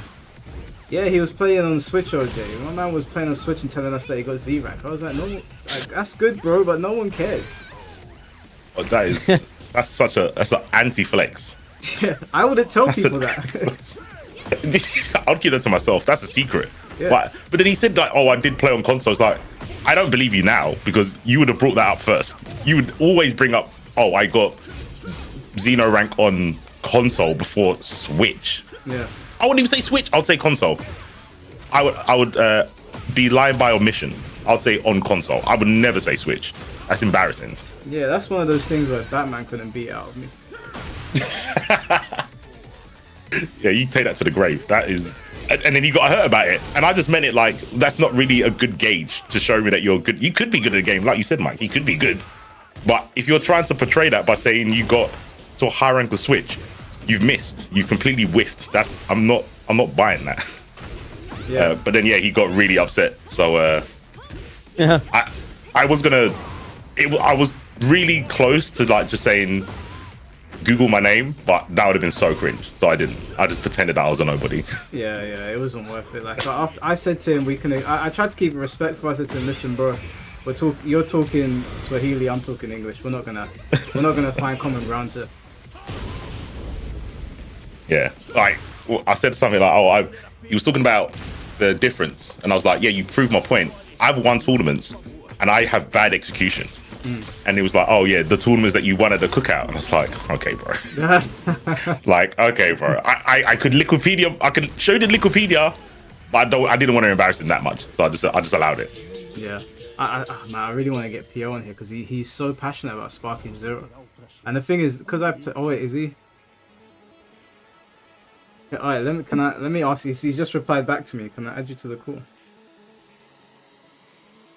Yo, guys, I'm gonna head out in the meantime. Sorry, but it's a little bit late here. I love you guys, by the way. I gotta head out now. All right, man. Love you guys. Love you guys. All right, bro. Take Peace, care, black man. up.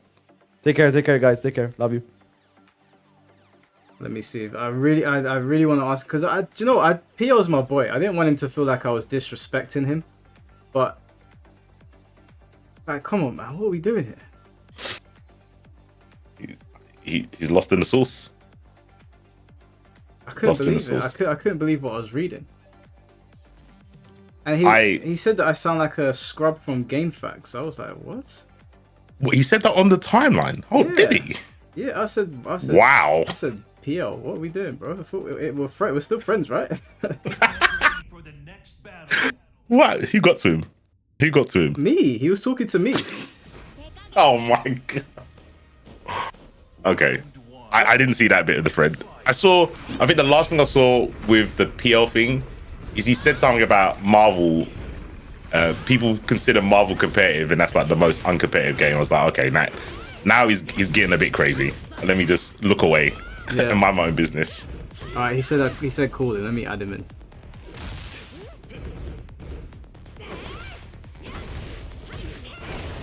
Hello? Can y'all hear me? Yeah, we can hear you now, man. Yeah. Yo, what's up? Yeah, I happening? thought we'd just continue the conversation before you stream about Sparking Zero. Okay. Firstly, me and you are cool, right? We're still boys. Yeah, Okay. but I definitely heavily disagree about Sparky Zero. Okay. So is there anything that I've said in particular that you feel like I'm being unfair about? Like I feel like you're being stubborn about like the improvements to the game without a proper revisitation of it. What in particular? Because I do feel like Sparking Zero is a good game, and I feel like it has improved a lot, but I still don't feel like it's. I still feel like it's a party game. I mean, you can feel like it's a party game because I mean, Smash Brothers is a party game, but they decide to turn off items and play on Final Destination and other stages and ban other stages to make it competitive. But like, whether the game is competitive or not is not up to you or anybody else besides the people that want to play it. That's true. And like, I'm arguing that the game is competitively viable at this point where it's at. Like every glitch that was in the game that made everybody go ha ha ha is gone. You can't do the fly up down stuff anymore. You lose so much ki, someone gets on you, it's over. And you're forced to interact. Like a lot of those bugs and glitches are gone, so someone can actually run a proper tournament for the game and it will be fine. If there's some other glitches that are game breaking and stuff that I don't know about and they show up, so be it. But I'm pretty sure like the team is going to address it, given that they're doing the season 2. There's more DLC. It seems like they were dragging their feet on stuff, but we don't know what the hell is going behind the scenes with Shueisha, Bandai, and whoever else is involved. Because if anything, they rushed the game, but a lot of the game was like in a more advanced state when they were showing it to us, but they like rolled back on that and released it to us in a more bare bones state.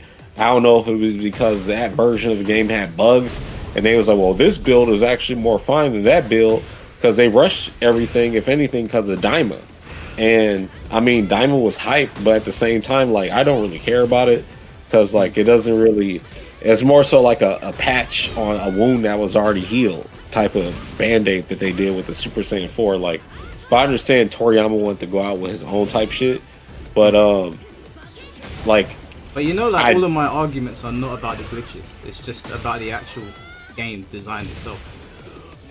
yeah, even that, I'm mentioning the glitches to rule that part of the conversation out. But the game itself, like, I don't care how long super counters go. I don't care how long Vanish goes or whatever else. I still feel like you can decide, hey, we can have a competitive format for this game. And they'll just keep tweaking it and stuff, because we're not going to be able to go back and play Tenkaichi 3 or 2 or 1 unless we want to parsec it up or rig it on the Fightcade and some type shit. But for the game to have sold so much and have so many people, I think it's better to build a foundation on what's there. And the game is a lot better.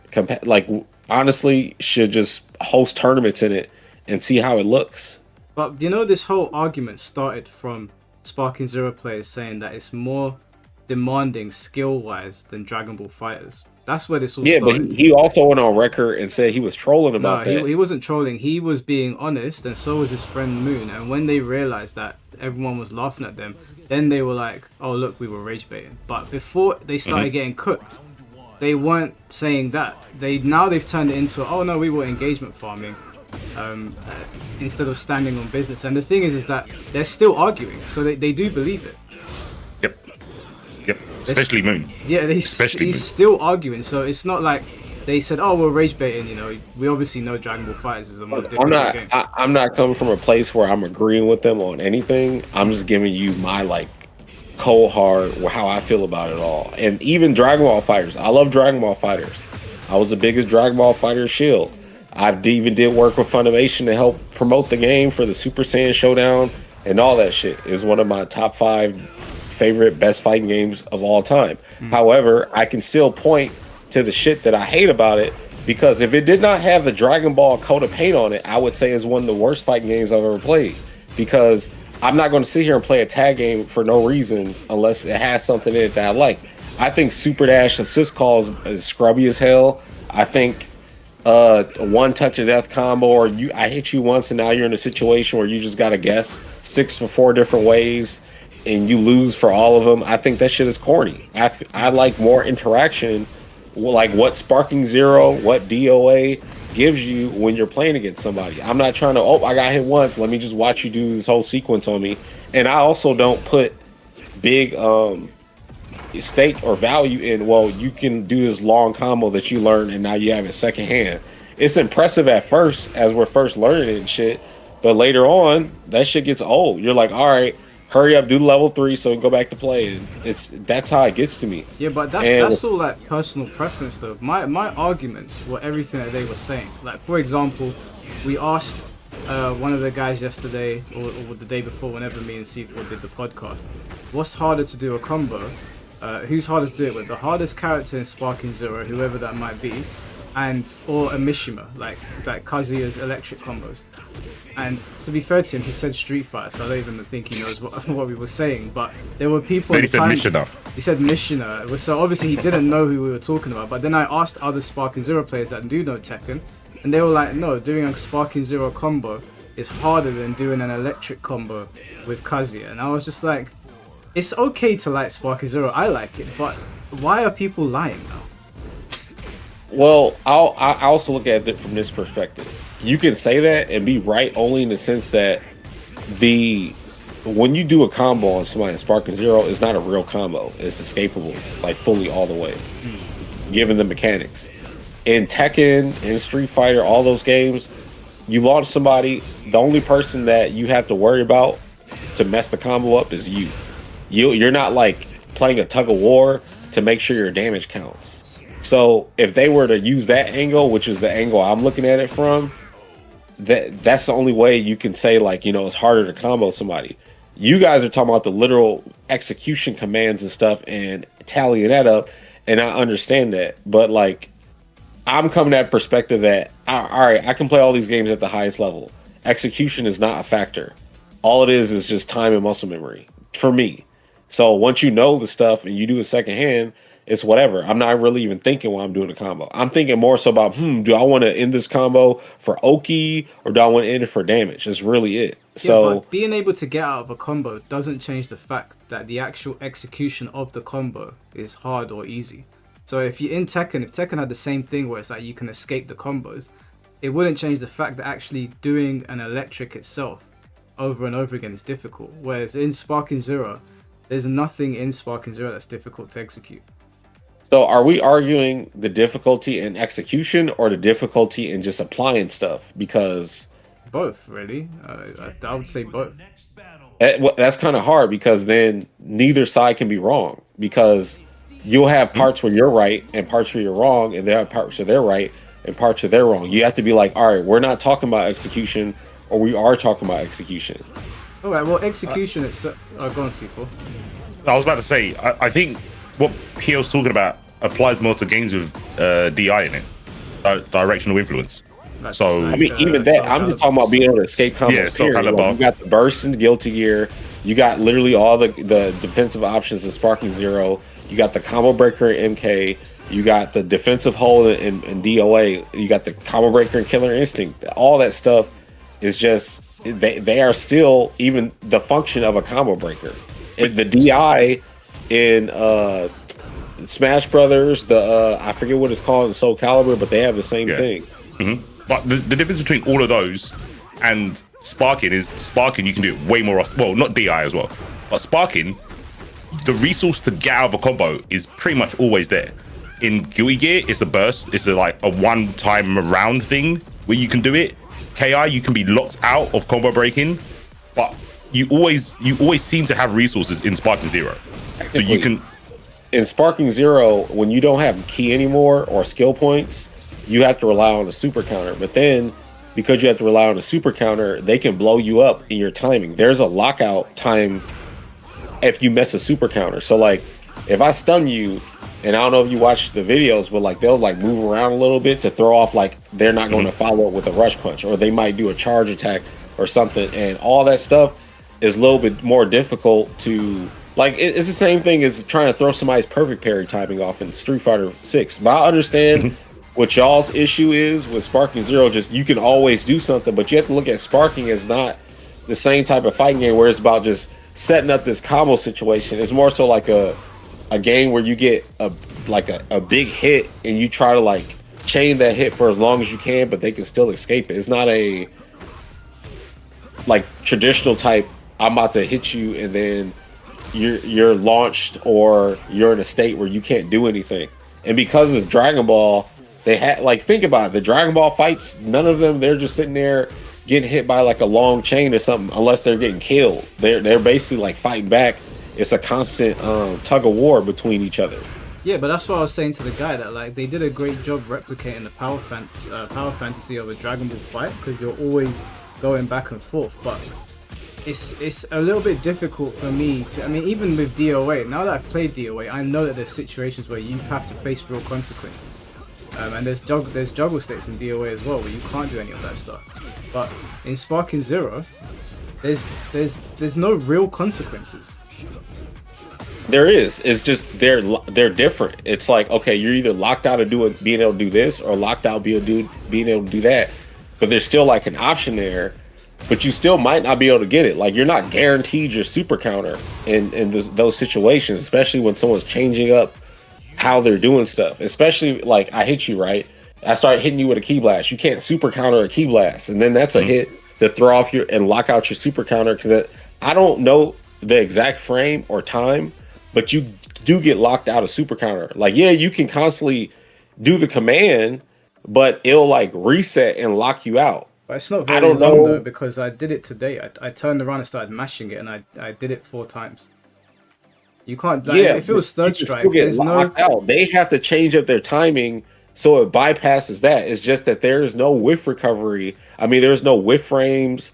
There's no indicator for you to visually be able to tell what's going on because they didn't put it there. Yeah, that's the same with third strike though. Third strike, there's no whiff on the parry. Like, yeah, exactly. Forward. Yeah, there's no whiff on the just defend either. Yeah, but you can't. The way super counter works is that if C4, for example, the way the mechanic is set up is much more lenient than the way a parry is set up. Because if C4 starts like doing like punches on me or whatever, I can mash it out and I'll probably get that super counter. But in third strike, that's not going to happen. I mean, we've all played third strike. No one's mashing forward. Yeah, because you get hit in that. When you get hit in that game, that's it. But in Sparking Zero, it depends on the hit. You have to go for like bigger hits in Sparking. But that's the point. That's why, like, yeah, I don't see that. You see that as a way to like put the game in whatever box you're putting in. But I don't see that as a reason for that, because then I can go and say, well, combos are actually glitches because that's how it started. Street Fighter 2 didn't say, all right, we're going to designate these combos and we really going to be real about it. That was an accident, and they decided, hey, we'll keep it in the game. And then every other game decided to have it. How has that got anything to do with what I'm saying, though? because you're stressing about being able to escape combos because of the super counter. No, I'm saying And I'm that stressing about this is a fighting game. You should be able to retaliate. If you do hit me, I should be able to hit you back. I don't feel like you should be locked out, even though that's just been the design of games. But like, look at boxing games, right? They don't have combos. They're the same type of shit. You fight until you get knocked out, or they do the most punches or something. But boxing definitely has combos, and boxing has like hit stun. Like, if someone's doing a 1-2 punch, in between the 1-2 punch, that person's not throwing another punch. Like, they're taking the hits, right? Yeah, even in the games it's like that. No, man. I've been like, it depends on how hard you hit, because you can still attack while you're being hit in boxing. But it's like, okay, you got hit now. You gotta still maneuver and stuff. To me, I don't see the super counter as the issue. Matter of fact, this is one of my favorite things about the game. I love setting up people try to super counter me and then blow them up for it. No, I actually think super counters, I think it's cool in the context of Sparking Zero. My problem with Sparking Zero players is that they're now like going, oh, well, our mechanic is more difficult to execute than this mechanic and that mechanic. And I'm saying to them, Sparking Zero is a great game. It's a real good power fantasy. But why are you bringing up Third Strike? Why are you bringing up Tekken, Dead or Alive? Like, they're not in the same realm. They brought up Third Strike. So that post you made about Third Strike was because somebody else said something about Third Strike? Yeah, C4 was present. Yeah. That's the only reason I said it. None of what I have said is to pick on Sparking Zero players. Everything that I said has come out of their mouth, and then I've said to them, "No, that's dumb." Because y'all know I couldn't like watch the thing. I couldn't. No, that's cool. It's not your fault. But what I'm saying is that everything that I have put online has come out of their mouths, and then I put it online, and everyone's been like, "Did someone actually say this?" And I'm like, "Yes, here's the podcast." So it's them. They're digging their own grave for whatever reason I do not know. Because Sparking is a good game, and you can hold competitions for it, but you're not going to talk to like a Tekken player and convince them that Sparking should be respected in the same breadth as Tekken. I don't know. I don't think we should be caring to convince anybody anything. Exactly. That's exactly my point. Yeah, because for me, take Sparking Zero out of the and say we're talking about DOA. Everything that we're having a conversation about, I've literally argued these exact points 20 years ago to Tekken players, to Street Fighter players, and stuff to prove DOA's viability back then. So I'm like having a deja vu 20 years later with this game. Like, dude, oh my god. Yeah, but the thing is, with DOA, you can be right about making your point against people that don't want to listen, but you can also be wrong. And although I agree with you with DOA, I don't with Sparking Zero. And that's what I'm trying to explain to these guys. Like, I'm trying to say to them, your game is good, and you can hold competitions amongst yourselves. But why you're trying to compare it to these other games is ridiculous. Like, it doesn't exist there. Sparking Zero belongs in the same conversation as Rebirth of Souls, All's Justice, Ninja Storm, and it's fine because I like all those games, but they exist over here. They don't exist over here with Fighters, Tekken 8, Third Strike. Those games exist in a different realm. I think we can all agree on that, right? Only reason I'm not like 100% agreeing because I just feel like any of these games can be in the room. Like, the only thing stopping something from being held at Evo is they're not having like money incentive to hold it. Like, hey, we want this game on the roster and stuff. Because look at what they did with Nine Impact in France. And then, dude, they even had Mario Kart at Evo 2006, and that's not even a fighting game. And I'm not saying, oh yeah, that's my argument. This is a fight, but I think they just want respect for their game because they want people to stop talking shit about their game. That's really it. So they're just grasping. They're starting it though. Like, no one was talking about. C4 can correct me if I'm wrong, but no one was talking about Sparking Zero. We were busy doing other things, and they randomly came out of nowhere and started going after Fighters players. That Saiyan Gotaru dude. Who? That Saiyan Gotaru dude. Yeah, that's the guy. Okay, yeah. Yeah, like him and Moon came out of nowhere doing it, and I saw it and I ignored it at first because I was like, these guys are always talking nonsense. But then it caught on, and loads of Sparking Zero players were saying it, and I was like, I said to him, you're gonna get cooked like this. I don't think you want to do this. And they continued, so I said, okay, cool. I'm gonna have some fun with this now, and that's where it came from. Like, Sparking Zero is not gonna be respected by people that play traditional fighting games, and that's fine because they also don't respect traditional fighting games. Both can exist in their own worlds, and they can stay away from each other. But they are trying to validate Sparking Zero amongst Guilty Gear and Tekken and Dragon Ball Fighters, and it's not gonna happen. The only way that would happen is if they just say, "Fuck it, we're going to show up and pay entry fee for a tournament or whatever, or organize stuff online constantly." That's the only way, because people used to shit on Melee the same way and say it wasn't serious and blah blah blah. But then you got every TL trying to have Melee at their tournament because they pay the venue fee. Yeah, I mean, I think go on, C4. I was about to say, I think with Melee, you can objectively show that the game is hard. Like, I haven't played Melee, but I've seen what Melee players are doing. Yeah, and I think you can do that in arena fighters. I think there's aspects like you're talking about with Sparking Zero. It sounds like Skullgirls, because Skullgirls, because of the undizzy system, you have lots of reset points. So the skill isn't in doing the combo. The skill is in, okay, let me go for a throw. I've got 2 more hits, then I have to go for another reset. And yeah, basically, Sparking Zero is a game you're basically setting up.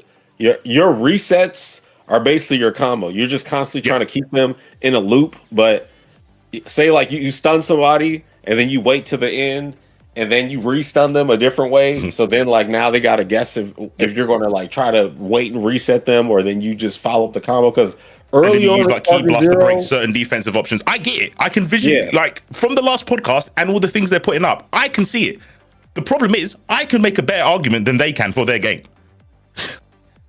Yeah. This is the problem. They're focusing on the combos are really hard. We're like, no, that's not hard.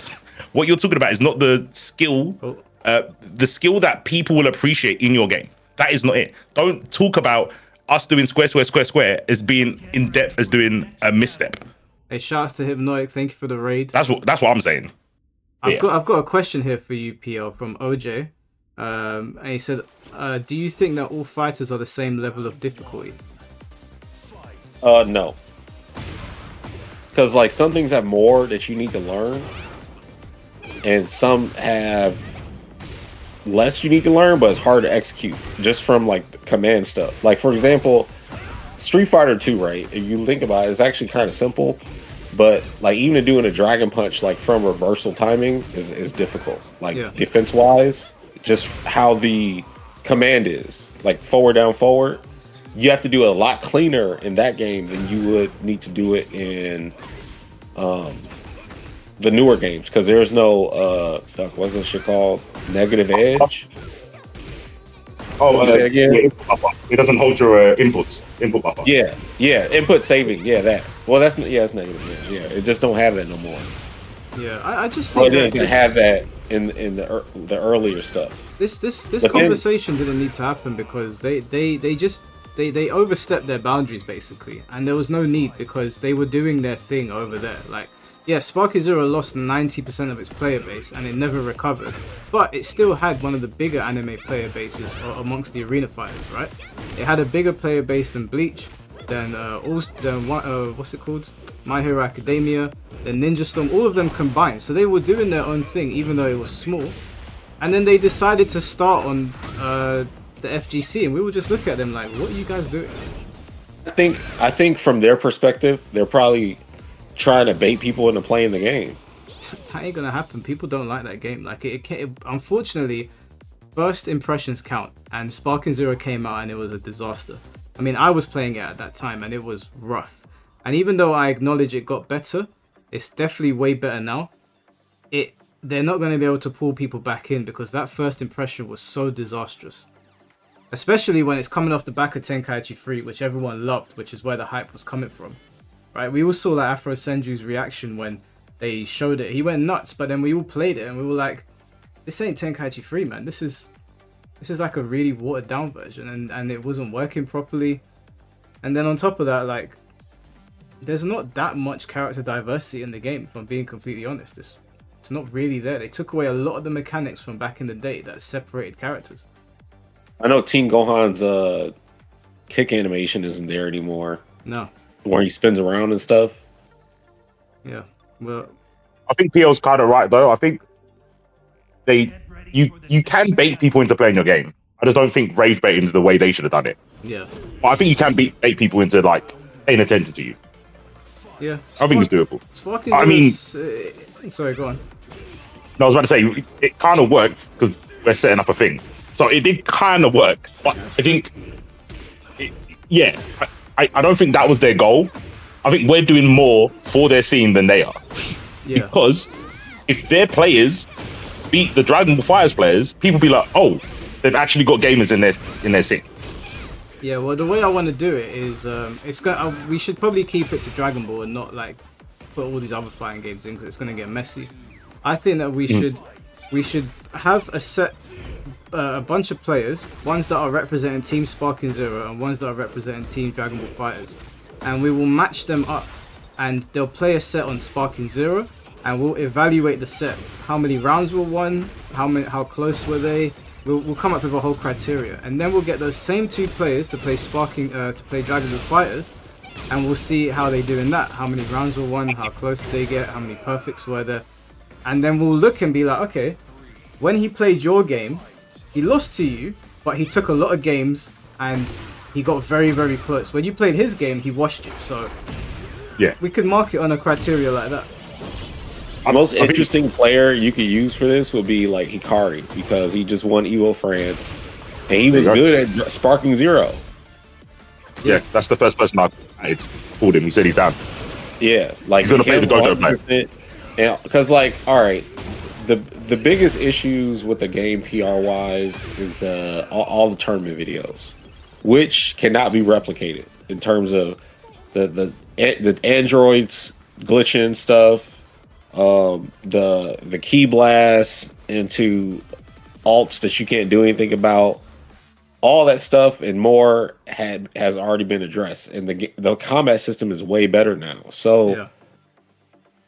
If there was any, like, if you was able to get like Game Breaker God on this, if he was down or something like that, and anybody else, like, what I'm just saying is there needs to be now a resurgence of events to show the game off, to see where it's at, because the most negative PR it got was from tournaments. Well, Whether we might need your help. or not. We might need your help, Pio, because like you're the only guy really from the FGC that is taking their side.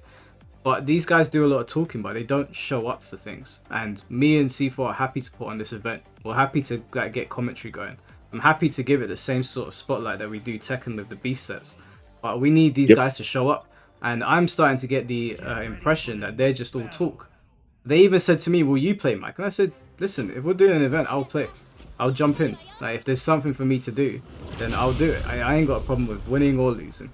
And then they went, I okay. can talk to some people and see what they would be down to play, but I don't know who plays like Dragon Ball Fighters. Well, this is the thing. I know who plays The point of this is that they started this saying that their game demands more skill and that Dragon Ball Fighters is easier. So we're gonna see who does better at whose game. Now I'm almost certain that the Fighters players are gonna win this quite easily. I don't think the Sparking Zero players are gonna, even if we give them a week to train. I think the week training that you can do in Sparking Zero and the results you'll get will be astronomically better than the week's training you'll do in Fighters and the results you'll get. Train them up. Get PO to train them up in Fighters. Because PO can play Fighters.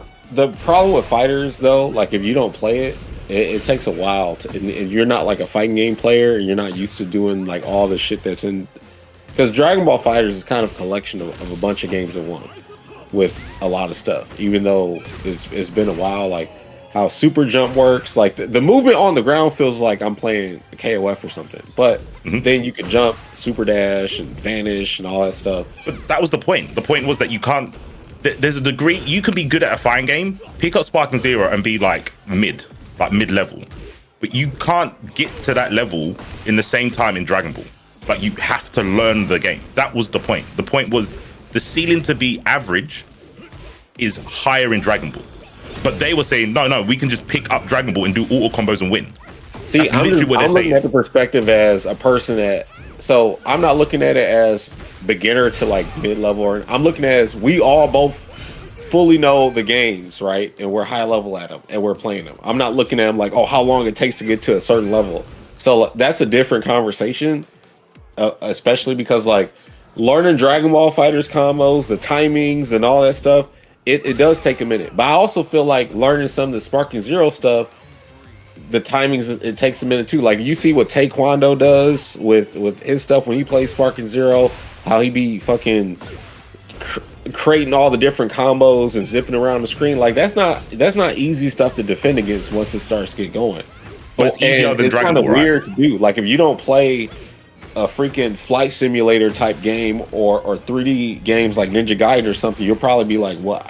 You know, it'll be different. You don't have the built up muscle memory of years of doing it. So I would say the point is, if you had to coach one person to play Dragon Ball from scratch and one person to play Sparking Zero from scratch, it will be easier to teach in Sparking Zero. That's not a slight to Sparking Zero. But I'm saying that is the fact. It's going to be harder to teach someone Dragon Ball fighters. No, man, it depends on the Zero. kind of person they are. Like, for real, it depends on the kind of gamer they are and where they're, like, because... Do you think? I press X for doubt on that one, I'm afraid. Do you- I don't know about that. do you think it's easier to train someone to do combos on Ultimate Ninja Storm or Mortal Kombat? Definitely Ultimate Ninja Storm. Do you think it's easier to train somebody in combos on Sparking Zero or Budokai 3?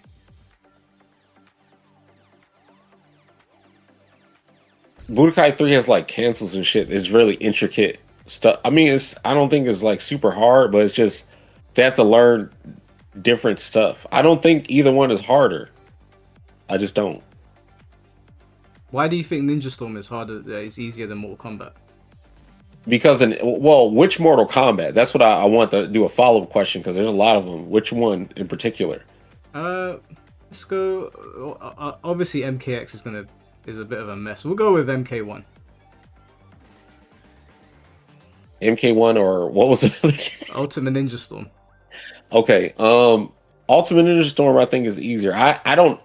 I haven't seen any like difficult combos in that game. So what is it about Sparking Zero where you can't say that Budokai 3 is harder?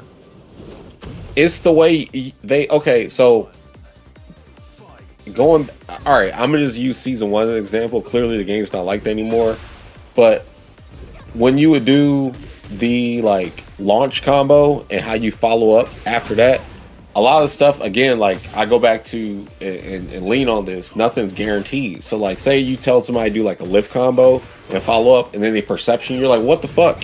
So then you got to figure out how do you follow up right here. And it's not so much an input thing as much as you got to know what to do. You're like, all right, well now after it's a lot more manual. That's why I feel like yes, hitting square, anybody can do that. Anybody can do that in any fight game.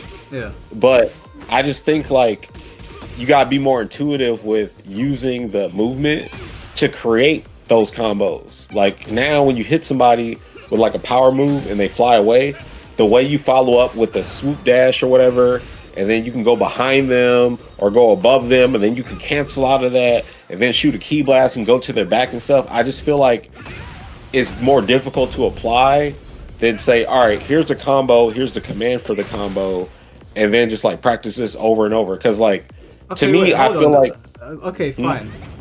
What about Sparking Zero and Tenkaichi 3? Which one do you think is harder? probably 3. I didn't play 3.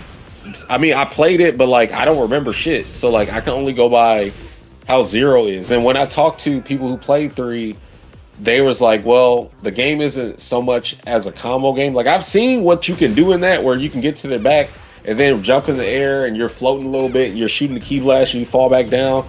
There's a lot more like stuff there that I saw. But again, I don't want to speak on a game I don't even play or I can remember playing. Because I like, as much as I play everything, I have not revisited a Tenkaichi game in a long time. And when I first played the first Tenkaichi in 2005, I was playing DOA as well. So like that was one of the games I did play. But dude, it's been too long. Like I can't say I've even touched that game at all in the last 20 years. I feel you're talking more about, especially with Sparking Zero, you're talking more about the follow-up, like the movement after you get the hit. And right. I think there's an argument to say like, yeah, in Dragon Ball, in fighters, the Oki is normally self-timed. You don't even need to normally frame kill. The only hard things is that you had to do manual moon jumps before, but you don't now. There's a macro for it. So the execution for the mix-up or the set play That's easier for sure. I don't even know Sparking Zero, but I'm like, it's not hard to do set play in Dragon Ball. And I think there's an argument for what you're saying about after you do the combo. That's where the combo movement after is hard in that game. Yeah, but me and Mike are talking about when you get the hit, that bit. Which one's harder in that bit? But not again. I can grant you the Sparking Zero, the follow up the follow up stuff. That's more intricate because of the options the defender has. In Fighter Z, it's a 50-50. The defender just has to block. There's no escape. You can't vanish out. So the person who got the combo, they can switch off your brain. On a 50-50, that's why I don't like 50-50s. Because then you're just bots.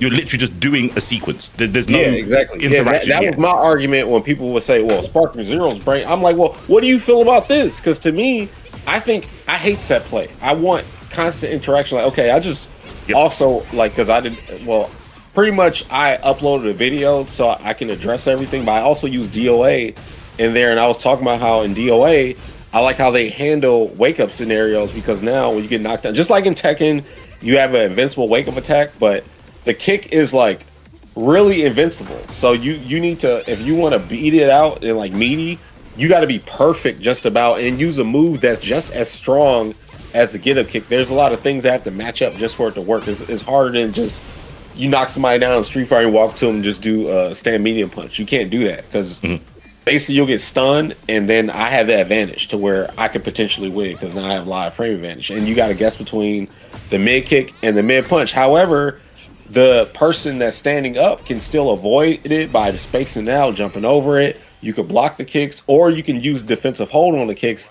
to do even more damage to them and keep them on the ground. But like, still, it's an option there, because then when I'm getting up, you have to you have to like over focus on me doing a get up kick. But if I don't go for it, then you're like, oh, now I can go for like a strike throw mix up or something if you're not fast enough to recognize what I'm doing. So like, I was talking about that because in fighters, all you got is reflect. You might be able to guard tag cancel if they overextend and don't like do something where they can still 2H you or whatever. Or now that you got the perfect reflect, which I still haven't like properly utilized yet. Of course, you got the DPs and the level 3s and stuff. But I was just like, those defensive options all are just like hard reads though. Yep, I agree. Especially from a level 3, because that's a hard knockdown. Without a hard knockdown, I think I would say they're probably similar, because in Dragon Ball, you know, right, with a level 3, your wake up time set. Cooked. Yeah, but when it's not a level 3, you've got 30 different frames of when you can wake up. So there's the variable, and you can right? take different ways too. Yes, yeah, exactly. So, but yeah, I can grant at top level, most of the time it's going to be a level 3 knockdown. That's kind of how you do the set play. And Sparking Zero doesn't have set play like that. It's always even if you're on the defense, you are still playing the game at every point. There's not a point where you go, I just have a block. There's always a different type of block, or you can go, I know they're not going to attack them. They're after the knock away, the knockback, they're not going to attack straight away. So I've got time to reposition, or maybe they've knocked you back and then they've gone for a key charge, so you've got space. But me and Mike are just talking about the combos. Just the combos, the execution part of dialing in the damage. You would say Dragon Ball Fighters is harder, right? On just that aspect. Yeah, I mean, dude, it take like, okay, that's the advantage that Sparking Zero, I think, like, okay, you want to be like, I guess, a casual fighting game player, right? You don't feel like learning shit. Sparking Zero is great because you do come back to the game, you just still have to be crispy and neutral. In Dragon Ball Fighters, if they give you an update, the whole game is flipped upside down. So even the old combos that you do are still going to work, but they're not going to give you as much damage. Like, say, like, I can still do Cell's B&B right now from season 1, and they'll give me like decent damage. But his real B&B will give you like 7,000 plus Oki instead of doing 4,000 plus Oki. It's like with each update, they continuously raise the benchmark for how much a bread and butter combo can do. But it's still keeping the game within the confines of you still have to hit the person twice, like a clean hit to get your combo off and then kill them, or you hit them with one touch of death and you spin spark, but now you don't have your spark to fight the rest of the characters in the game. So you gotta take that spark and use it to kill somebody who's probably a bigger problem on the team. I think the the biggest issue of this conversation is not that Sparking Zero doesn't have its merits. It's just the comparison to another Dragon Ball game. And my biggest issue is like, I mean, if I was to ask you, honestly speaking, Seafood, what's the top rank called in Dragon Ball Fighters? Xeno, right? Xeno. PL? Yeah, I Xeno think rank. Xeno. Wait. Yeah, it is. It Yeah, is so Xeno. if I said to you, yeah, what do you think will take longer for the general gamer? If like the everyday gamer, if I gave them Dragon Ball Fighters and said get to Xeno rank or get to Z rank in Sparking Zero, what do you think would take longer? The general gamer that like plays what game? What type of general gamer is this? What do they usually play? They play fighting games. They play let's say they play arena fights and fighting games like me. What do you think would take me longer? Because I play both. Get into Z rank or get into Xeno? Well, fighters, simply because the game's been out longer. There's a lot more players who have been playing and like sweatier and are like locked in and stuff. Especially like on PC and on PlayStation. I mean Xbox as well. But to get to the top rank, yeah, because people are just good at the game and the tier list shift. Things are cheaper. The assists and stuff. Like when you play Sparking Zero, it's still just 1v1. Even though if you're playing DP mode. Or not, like you still are only fighting 1-on-1 in individual battles, and you're not dealing with assists and all that. So just from that standpoint, it will be harder because until you like learn the game, you're crispy at both. Because like once you're crispy at both, I don't think it matters. I don't know how much time it would. It'll probably be the same amount of time, but also we have to look at the development of people playing Sparking Zero. Like how much better they have probably gotten, and it's probably harder to get Z rank now. I don't know. You could probably make that a challenge for the channel or something. Like, let's see how fast I get to Z rank, or let's see how fast I get to Xeno rank. I think I know what Mike's trying to get at. I think I know what Mike's trying to get at. The comparison doesn't really work, or you won't get a clear answer because, like Pio was kind of saying, Dragon Ball's been out for 8 years. Sparking's only been out for like, what, a year and a half. So yeah. the level of bad players in fighters is so much higher. The scrubs in fighters would probably go even with the best players in Sparking Zero if they came over. And I don't think you can do it the same way just because Sparking Zero has not been out for that long. And you're probably going to have a lot more casual players, people that have a job and they play like 2 hours a day or 2 hours a week on a fighting game playing Sparking Zero. So it'll be easier to rank up in that game just because the level of skill is lower. You would have to have something like training up Mike to get a top 8 in one of the online tournaments for that game. Yeah. Something like that. Because I think rank wouldn't really show you, it wouldn't show the progression of being good at the game. It would just show that Mike knows fighting games and he can just get up in Sparking Zero, but he can't. Hello? Bad, but they've got 8. You're cutting out. Oh, was I? On my back? Yeah. Yeah, you're back. My bad. Did you hear the comparison? Like Mike, Yeah, it should be I a heard case you of. say that I'm good at fighting games. Yeah, I was saying Mike's good at fighting games, so he's naturally going to be better than the average person in Sparking Zero.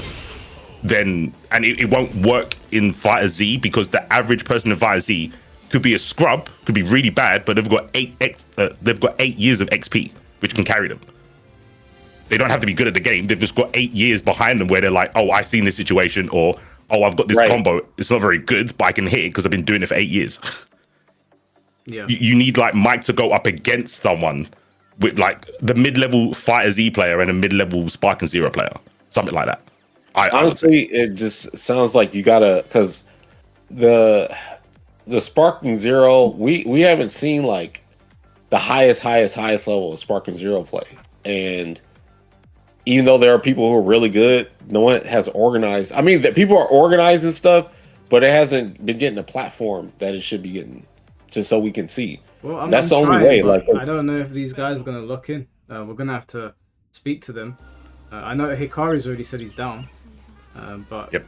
I don't know about if we can even just get 3 Sparking Zero players and we get 3 Dragon Ball Fighters players, that will be 6 matches because we'll do it on both games, and then we can have a rough idea. I mean, I'm doing it more for entertainment value. I kind of have an idea of where this is Yeah, gonna how go. long would you give the Spark? Because like some of these Spark and Zero players probably don't play fighters, so it's like they will have to take time out to learn the game and actually want to do that instead of come off their game and vice versa. By the same token, though, I'm pretty sure these Fighters players don't play Spark and Zero either. Right. They both have the same amount of time. We give them a date, and here's your date. You can practice on the game if you want. If you don't want to, it's up to you. But everyone gets the same date. You take a break, I guess, from playing your game and go practice your opponent's game, and then see who comes out on top. Now, in my mind, I would like to do this next week, but I'm also thinking, I don't think that these Spark and Zero players will learn enough about Dragon Ball Fighters in a week, but I feel like the Dragon Ball Fighters players will learn more than enough to keep up in Spark But you and know, Zero. I'm not gonna be around next week because I'll be at DreamHack for SNK World Championship. So like, unless you want to push it back, We can push it back. I mean, we can give them 2 weeks. I want them to come correct because right now, if we do this next week, they're going to get washed. Yep. It's going to be a massacre. And this is Mike being super fair to them because their argument is that it's easy anyway. Yeah. They've been saying Fighters is easy, so they shouldn't need that much time to learn the game. But I think doing them a service to be like, no, actually practice, guys. Like we're giving them an olive branch here. Yeah, we know because they that shouldn't have time to practice. We know the reality of the situation. Their hubris and their ignorance is getting in the way right now. We know what if I did the event today, the Dragon Ball Fighters players will win the event easily. Yeah. So I'm giving them time so they can sit there and learn at least a little bit, so they can get some points on the board. They're gonna get washed on spot on. damn, are you sell? Just like Ari Sands, I know you guys are ass. Go to the room of spirit and time and. Basically, They're not ready. We know they're gonna get washed. I mean, Android's pulled up. Like, me and C4 had a conversation with some of them yesterday, and we've been speaking to them on Twitter, and even the things we're saying, we're like, we know these guys play 2K in their spare time. These are not people that understand fighting games. So I'm giving them time to practice so they don't get washed. And even with that practice, I still think it's going to be a massacre. You need to train them, PL. Like legit. Right. You need to How about boot this? up, stream, and help them. What if this happens where they don't get blown out or washed? It's like close games, what they lose. Like say if they lose in their they win in Sparking, but they lose in Dragon Ball, but it's close. Then what do you? I will tell you, I will give them the most respect if they can get one character from Hikari. The most respect. Yeah. What we'll do is we'll come up with a criteria. But that's also at the same time. This is also not fair because Hikari is literally the best Dragon Ball Fighters player in the world right now. But they're the saying, best Spark and Zero player. Gojo and Moon are right at the top. They're saying those are the guys. They're calling out the world champion of Spark and Zero, saying that he's arse compared to them. So Yep. Did they say? Well, okay. Send me the exact quote. it's on Moon's page. I mean, Moon tweets a lot, but if you go to his page and scroll down, he has quote retweeted him saying that you ain't shit, we're better than you. All right, hold on. Which one is Moon? Let me get his handle. Isn't like a JJK profile picture or something? I don't know the guy. Yeah, it's Gojo, I think. He's always on my feet. Here, like, damn, I don't be knowing all these people, man. I just be speaking from the heart. Like, no, Sparking Zero's for legit. But PL, yeah, I asked Sakari, he's in, and I asked not PL, Legendary Pred, he's LP. I asked Legendary Pred, who's a good Dragon Ball Fighters player, but not like he's good. the best. He's good too. He plays Sparking Zero. We was all on that shit. Oh, ooh. Yeah, his name is Balluno Jupiter. So Balluno, okay. Yeah, I don't know what that means, but Balluno Jupiter is his name. He called out the world champion. So did Gojo, and they both said that he's us. Can you link me in the Discord chat? What, his Twitter? Yeah, so I just want to see the post. Yeah, you're gonna have to scroll because he tweets a lot. Yeah, because I'm typing his name in and getting cooked, and I don't find it says this doesn't exist. Why can't I link Discord on my phone? Hold on. Wait, I'll screenshot his page. One second. They're determining who their best are. Obviously, Hikari is objectively the best because he keeps winning the offline tournaments. So I get what you're saying. It's kind of unfair, but this is their criteria. Yeah, They're they told well, us that ranked is what matters, and in terms of rank, these are their guys. So they must believe that they can beat the world champion just because they didn't travel. I mean, the dramatic showdown was ridiculous because they assigned characters to. Yeah, that was dumb. Mad. That was the only thing I didn't like about dramatic showdown. What I did like was how, like, despite how whatever the state the game was in, how they did all the tournaments, like how there was different regions and stuff, and they streamed all of them. That was great. It's just that the game was like in a bad state at the time. So shit happened. They tried to like do their own like type of rule thing, and that just went bad. But still, like it was organized well, in my opinion. And I think they should go ahead and attempt that again, especially with how the state of the game is now, and continue improving on it because that was tight. Yeah. Well, they said that those are their best players. So what we're gonna do is, ideally, we'd like to get one more. I think I've zeroed in on a guy that has been opening his mouth a bit, and he sounds like he's on their level. So we're gonna take those three. And where's this post calling out Hikari or Dragon Ball Fighters players? Because I only see this post where he's talking about the dude who won with UI. It was doing the combo over and over. It's in the comment section. Him and Gojo are like, he's in there talking. And that for that. Yeah, Gojo was the one that said this was before the podcast. I think he said like, bring your best like Fighter Z player. I'm ranked 100. I'll beat them in Sparking Zero. They've set themselves up for failure. So I'm trying to be fair to them and give them a chance, because if we do it their way, they're gonna get battered. You know that as well, PR. If we do it now, they're gonna lose. Yeah, they should probably take the prep time. I mean, they could do it now if they wanted to. Though I'll still tune in. But where's you can't tune in. You need to help them. You need to help them because no one else is going to take their time out of the day to show them fighters. The streets of Southtown as Andy Bogard. I'll be. We're gonna have to wait. They should take that period of time, me being at the event, as like time to prep. But I don't think they're going to catch up to a level where they're going to be a fight Hikari. But maybe not. They can't. I don't. I think me. I don't know about Mike. Me personally, they don't have to beat any of these Fires players. They just have to not get washed. Yeah.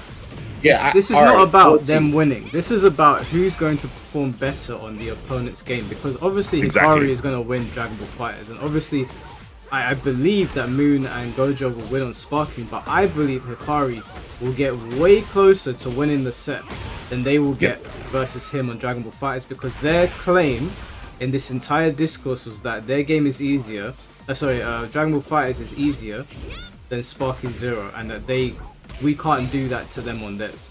So that's why we're setting up like this, and we'll have a whole grading criteria on rounds, on characters killed, on potential perfects, all of that stuff. And we'll have judges. Be finding damn post of him saying this shit because I can't find it. And when I come off stream, I'll find it and send it to you. I'm scrolling and I'm just like, man. C4, you saw it. Yeah, I'm scrolling now. But yeah, this isn't about winning. This is about not losing badly in the other game. That's all it's about. Not getting cooked. Okay. Yeah. You don't have to win. You have to block 50-50s, you bro. Don't have to die. That's one of them. Like lasting 30 minutes with Broly. That's what this is. That's you know what? All they have to do is be the Vegeta stall. They just have to stall. They just need to, if they get a timeout, if they lose by timeout, I'll give them a round of applause. Yeah. If they can stop Hikari killing all their characters with that time, I'll be like, you know what? They're gonna get put in a block string and have to guess something and die from getting cooked by a overhead low mix up or something. Yeah, and that's the thing though. Like Hikari's gonna play Sparking Zero and he's gonna be in the fight. He'll probably lose, but he's gonna be in the fight. I watched him playing against him. He lost, but he was in the fight. Yep, he was doing stuff, and we got told that what's easier to block things that are unreactable. So show me. Yeah, I couldn't believe he said that. I couldn't. What they say? They said that it's easier to block something that is unreactable than something that's reactable. I asked them. That was the word. They wasn't referencing something. They just said that. I said, what's easier to react to? I literally gave them the clue in the question. I said, what's easy to react to? Something that you can react to or something you can't react to? And he said something you can't react to. Verbatim. Maybe he didn't understand English or the question. Maybe. I don't know. All right, okay. All right, so this is Gojo. He said this. Not going to lie, Sparking Zero takes more skill than Dragon Ball Fighters. You have to account for key, vanishing, sparking mode, super counters, neutral, spacing, skill moves, and many other variables in Sparking Zero. Dragon Ball Fighters, you can touch a nigga one time and kill him. Sparking Zero actually has back and forth, game clears. I mean, I understand what he's saying. I even posted under this and said, you'd have an argument if the game didn't randomly decide to lock you out of simple to execute defensive options due to the connection or bugs. I'm not sure if y'all know this, but there's like, I don't know if it's still in the game, but there was a bug in the game, and it seems like it's been hard for them to like get rid of online, at least, to where no matter what timing the vanish is, it just doesn't let you do it. Yeah, but PO, you know that what he's posted here is not an argument, because you have to account for key in Dragon Ball Fighters. You have to account for vanishing in Dragon Ball Fighters. You have to account for sparking mode in Dragon Ball Fighters. They don't have super counts, but they have that reflect. You have to account for neutral in all fighting games. You have to account for spacing in all fighting. Like, everything he said is just basic fighting game 101. It's just how good each of these fighting games implement those things. So he didn't actually say anything of worth there. All of the things that he's listed there exist in every other fighting game. They just have different names. It's true. So he said he made no the argument is for Sparking Zero. What makes this game in particular harder? Like, I could make the argument for Tekken for things that are exclusive to Tekken, right? But he made an argument for all fighting games. It didn't make any sense. He should have tweeted that at like someone who was talking about first-person shooters. Like, he encompassed the whole fighting game thing. At 5:50 p.m., he just got done clocking out. It's like, man, fuck y'all. This is how I feel about my favorite kid. But for real though, just also look at the tweet after though. Look at the other tweet. That was the one where he was asking for the elite. With the go. Oh, okay, all right. Let me read. Any of the elite Dragon Ball Fighters players Elite are more than welcome to come play me and spark it and prove me wrong. But once you enter my domain, good games. Don't say I didn't warn you. All right, I want to see him play versus Ikari, and this is why. Because Ikari was me and Ikari actually played against each other in a tournament, and he's like, your connection sucks, which at the time it did suck because I didn't have fiber optic internet, but I have it now. But he was good at the game. Like, he knew how to play. He was playing with Z Broly and shit, but you know, Z Broly was fucked up at that moment. Yep. I mean, he's still fucked up now, but I remember he had the little somebody who was in like QAnons, like homies or something. He played one of them or something. Yeah. And whatever happened. But I want to see him play the game now. That would be cool because, like, as a Dragon Ball Fighters world champion, that brings like a lot of prestige to the game. So people in the chat, someone in the chat's asking, why would you even set this up? Let me tell you why we're going to set this up. Normally, when I advertise podcasts on Twitter, the Twitter post gets about 5,000 to 10,000 views, right? Does anyone want to take a wild guess on how many views this podcast got on Twitter? The advertisement. Does anyone want to guess how many views this got? I looked, so I'm not going to guess because I can't. Yeah, PO, but I only looked after you told me. Yeah, PO. Normally my podcasts get like 10,000 views on Twitter, like when I advertise them. This got 231,000 views. So if you're wondering why I'm setting up an event for it, it's because people want to watch it. Like, this is Dragon Ball we're talking about. You're saying this stream has 231,000 views? No, so you know before I do a stream, I always advertise that we're going to be streaming, and I tag some people, and I tagged you in it, right? Normally those advertisements will get about like 10,000 views, maybe 20 at most if it's like a beef set or something where everyone's really hyped. This got 231,000 views, and then I posted the actual debate onto the app, and even that got a lot of views. And I was like, okay, well, people clearly want to see this shit go down. Like, we all know, we have a rough idea of how this is gonna go, but the entertainment value from it is Still gonna want be to great. see it regardless, because I mean, like maybe it might go a different way. Regardless, we all love Dragon Ball, and we all love these games no matter where we rate them, and we just want to see some shit. Yeah. Like obviously, same. if someone says to you, the fight of the night is Brock Lesnar and Rey Mysterio, we know where it's going. We know what's gonna happen. We know what's gonna happen, but we're gonna watch it happen. Oh yeah. Yeah. I honestly want to see if Hikari can get his fucking redemption in Sparking Zero, because he got memes at the community in that game. Yeah, I remember that. Was that a Q? Yeah. Yep. Yep. That was not a good look. That was not his best moment. So I want him to get his redemption. I want him to win. I don't think he will though. I think he'll be close, but I don't think he'll win. The guy he played against though, I forgot. Sim. It begins with an S. I can't remember. Does that dude still play? Good question. I have no It's idea. hard to know, man. Sparky Zero lost a lot of his players. I'm saying we can get them all back, or it could get them all back. Listen, I will host them. We can do even more than 3 players. Like if they show up, I'm sure we can get players to show up as Do well. it like a tournament of power. You get like Universe Z. yeah, Oh, no, they're both Z in it. Fuck. S Sparking. I don't know. yeah, Universe- Universe S Yeah, Universe Sparking versus Universe Fighters. I guess. fighters, Yeah, that would be sick. and then you get Universe Xenoverse. Are they around? No, Xenoverses. We're gonna leave them at the door.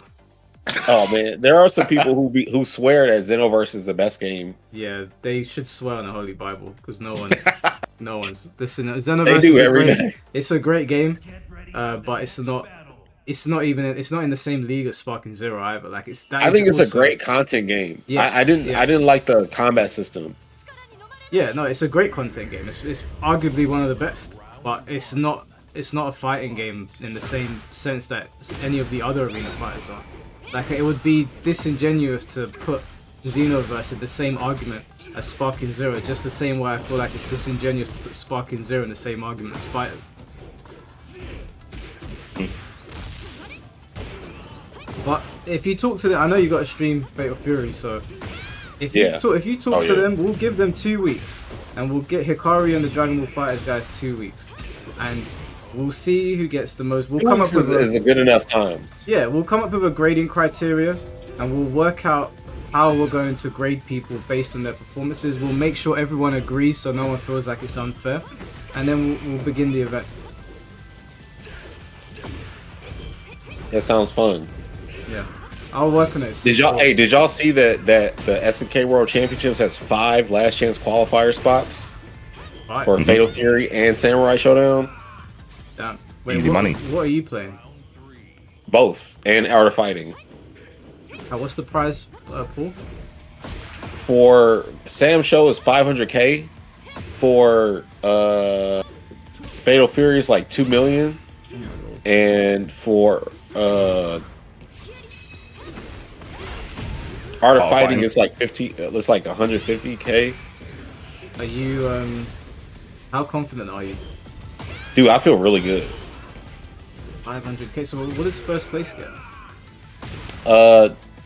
For Fatal Fury is 1,500,000, and for Sam Show, I think I was wrong. I think first place is 500K, but it's a total million for Sam Show. I have to go back and look. That's And insane. Art of Fighting, I think the total is 300K. Holy shit. That's life. That's life changing money. It's mad. All You those might- games you- are fun too, so you're not like, oh, this is dreadful to play. Hell no, those games is tight. Yep. So you could come out of this tournament like a changed man. I wouldn't be changed, man. I ain't gonna act different. I'm I'll be saying built that, different, like, but I ain't gonna act different. Yeah, like you're gonna come out of this tournament and like any worries in the world disappear. Yeah, I do really good in like all those games when I play them. So like, For the next battle. yeah, I like Scientific was like, yeah, your Andy's very strong, and he's been winning most stuff. He won one of the qualifiers. He got 7th in Evo France. So, and I regularly run into people who are like already qualified online and beat them. So I'm like, okay, I just got to be on point. Yeah. Oh, we're rooting for you, bro. Thank you. Dude, the game has been fun. It's been like kind of annoying to grind at first, but I really enjoy it. And that was when I was playing with Terry, and he didn't have his like buffs and stuff at first, but now the game is really fun. Benjamin's asking, how's your car? All right, so I bought a new tire, so it's running fine. That's all I had to do. It was whack though, but yeah, I had a flat tire, and I had to get like AAA again and have them come out and like, you know, basically pull it up so then they could change the tire and shit, and then put the spare on there and went to buy a new tire and had it changed. So or Gucci, it was a screw in the tire. I rolled over a screw, didn't even know it. Yeah, that sucks when that happens. I remember I got a flat tire on my car and it ruined. I have to drive to the gym and it put me in a bad mood. I think I was on a podcast that day. I was visibly pissed. Oh hell yeah! But yeah, all right, cool. Well, it's like almost 1 a.m, so I'm gonna go to bed in a minute. But me and C4 will set that up, and then we'll talk to you in private chat and try to get this sorted out. Cool, and yeah, I'll try to, I guess, assemble the Avengers of the sparking side to see if they can, if they do want to get on fighters to do this. Yeah, try and sell it to them as the Tournament of Power, because I know they love all their lore accurate stuff. So try to sell it to them as like some, you know, you're going up against Universe 7, you need to lock in, blah blah. That would get the motors flowing. Oh my, that would actually work. That would Yeah, work. that'd be That would tight. work. You'd say that to a guy in FGC, and they would just look at you and be like, well, fuck you talk about. You say They're that not to them. cultured. Yeah, you say that to them, and they're like, "Oh fuck, I gotta defend the universe." Yep, rubbing their hands like, yep, we're gonna cook. It's time. Hell yeah, yeah, man. All right, I'll get back with you guys. I'm gonna go like play and shit, and see you tomorrow. All right, man. Cool, Catch cool. you in a bit. End of the deal. I've just entered a match with Get whacked up. Junker. Well, I've got it launched. If this was sparking, I wouldn't have to worry. I'd have just mashed you out there and got out of the situation. No real combos. No consequences. There's nothing but consequences in Tekken. Alright, we're back in the driver's seat.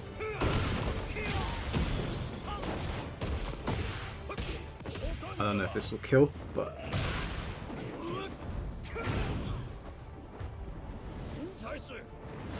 I'm actually looking forward to this event. I think it'll be a lot of fun. I'm since I've stopped playing 2xKO, I've been very lost. I was in the process of installing Rebirth of Souls again. That's how lost I am, bro. Do it, bro. We'll run some But I games. couldn't play you anyway. You got on console, haven't you? Oh, why would anime games on PC? I don't know, bro. Steam's just easy in it. Yeah, there's no one playing Rebirth of Souls on PC. It's all on PlayStation. Hence why I was in the process and I thought, if I do it, it's literally just to lab Chad, and they didn't buff Chad. Well, they didn't change Chad at all in the last patch. You should play Ichibei. He's really powerful. I looked at him and I heard the voice lines. Yeah. I was like, bro. I watched it on Globsky's channel, and I haven't watched Bleach past. I watched like Grimjaw get introduced. That's as far as I got. So I heard this guy talking about black, and I was like, what? He's Glob- he's really powerful and extremely racist, apparently. I got told he owns everything that's black. Yeah, And I was that is like, true. that's some freezer energy. I'm about it. He does look pretty cool. He might be the best character in the game as well. Oh, really? He's extremely powerful. I mean, he's a hard counter to my character. It's basically a 10-0 matchup. That's not interesting. I don't like playing top tiers. Yeah, he's right up there. He's probably going to get nerfed. Like, he's just a bit too powerful, in my opinion. Doesn't he like lock you out from using a certain abilities or something? Like he paints you or some shit? He paints you black, and then he removes your ability to use your super meter. And okay. that causes massive problems for a lot of characters. I would assume your power being you paint people black and then you own them being a bigger problem, but I guess they got away with it back then. It's funny when he does it to Torzen.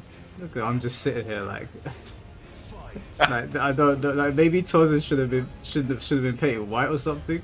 That would have been actually way funnier. But yeah, I'm super lost. I don't know what to play, so I'm actually looking. I did record some combos because I want to see if the Sparking Zero people can do these combos. I purposely made an auto combo in Dragon Ball, and I still don't think they're going to be able to do it. I saw a combo today from a player called Zeno, I think. Is it? Xeno. It begins with X. He does all these combo videos. Oh yeah, XIAO. Yeah. Oh yeah, Shao, that's it. That's I saw know. a Vegeta He's combo from him ridiculous. today, and I was like, holy shit. Bro. No pause. That guy gives me bricked because he does sick combos with like my characters every time. Yeah, he gas. was going mad. I was watching him play Super Saiyan Vegeta, and I was just like, wow, this is actually incredible. Yeah. You probably saw the Spartan combo when he's doing all the DPs and rocket kicks, all the special moves. Yeah. Those things, that combo is gnarly. I was actually labbing that combo. It's not easy. Oh, I beat the John. Yes. Let's go. Come on. While streaming as well. Yeah. Yeah, whilst talking, I wasn't even paying attention. I'll be honest. There was no lag. This guy, he's starting with lag. There was no lag. No more than there usually is. Alright, I'm gonna make this the last match. C4, I'll message you and I guess we'll try and get this started, like get the information out there on the weekend. Yeah, I'm down. I really hope PL can actually get their best. Like, not the people that just say they're the best, the actual strongest players, and train them up. Yeah. That would be cool. I don't want it to be. I don't want it to be washes. I want to fight. I wanted to put up a fight. Yeah, it would be nice. But tomorrow I'm doing the beef set stream, but before that I've got to take my girl out to get pizza and go cinema, so I probably won't be about, so we'll just reconvene over the weekend. Yeah, no problem. All good. Alright man, I'll catch you in a bit. In a bit. Don't lose this last match. I'm gonna try not to, Zulus. Keep showing Oh, was it Zulu? Yeah. My chip goat. It's 1-1 right now. This is a... Oh, what the... Yeah, I'll let you focus. But Zulu, do it for Strive. Get his ass. Oh, he's a Strive player. Yeah, I've got to get him out. Alright. In a bit, peace. Alright, in a bit, bro.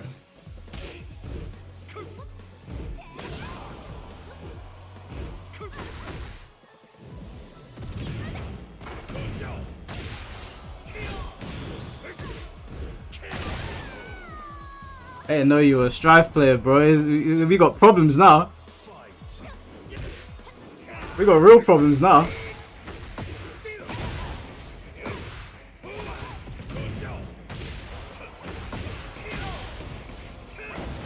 We got real problems now, bro.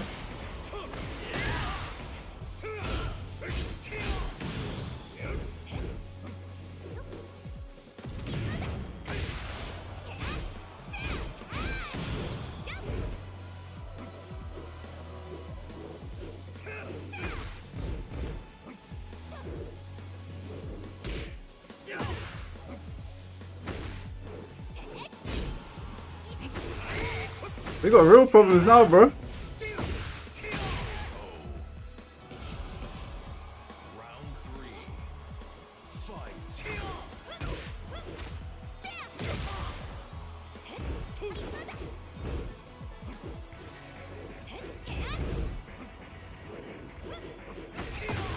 This Shao Yu players, man, just pressing buttons halfway across the screen, you make me sick.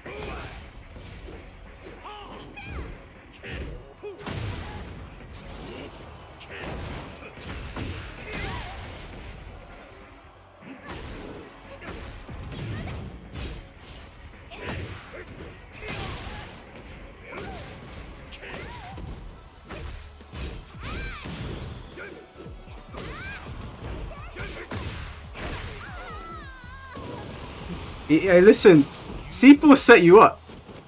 C4 set you up. If he didn't tell me you were a Strive player, I probably would have lost that. But he told me you're a Striver. I had to put the beating on you. I had to put the beating on. Do you know what, guys? I haven't gone out on top in a long time. Yeah? And do you know what today? It's almost 1 a.m. Your boy's going out on top. So, guys, thank you for... I'm a Tekken player who also plays Strive. No, you are a Striver that has invaded the Tekken space. There's a difference. No, I'm joking. I appreciate you guys. We're going to be doing the beef set stream tomorrow. It's going to be at 2 a.m. UK time, which is going to be 8 p.m. Central US time. It's the final match between Moonsault Slayer and D All The Way G. Obviously, Shinblade will be there, King J, Porkchop, Ayo Richie, Joe Budden, all them lot.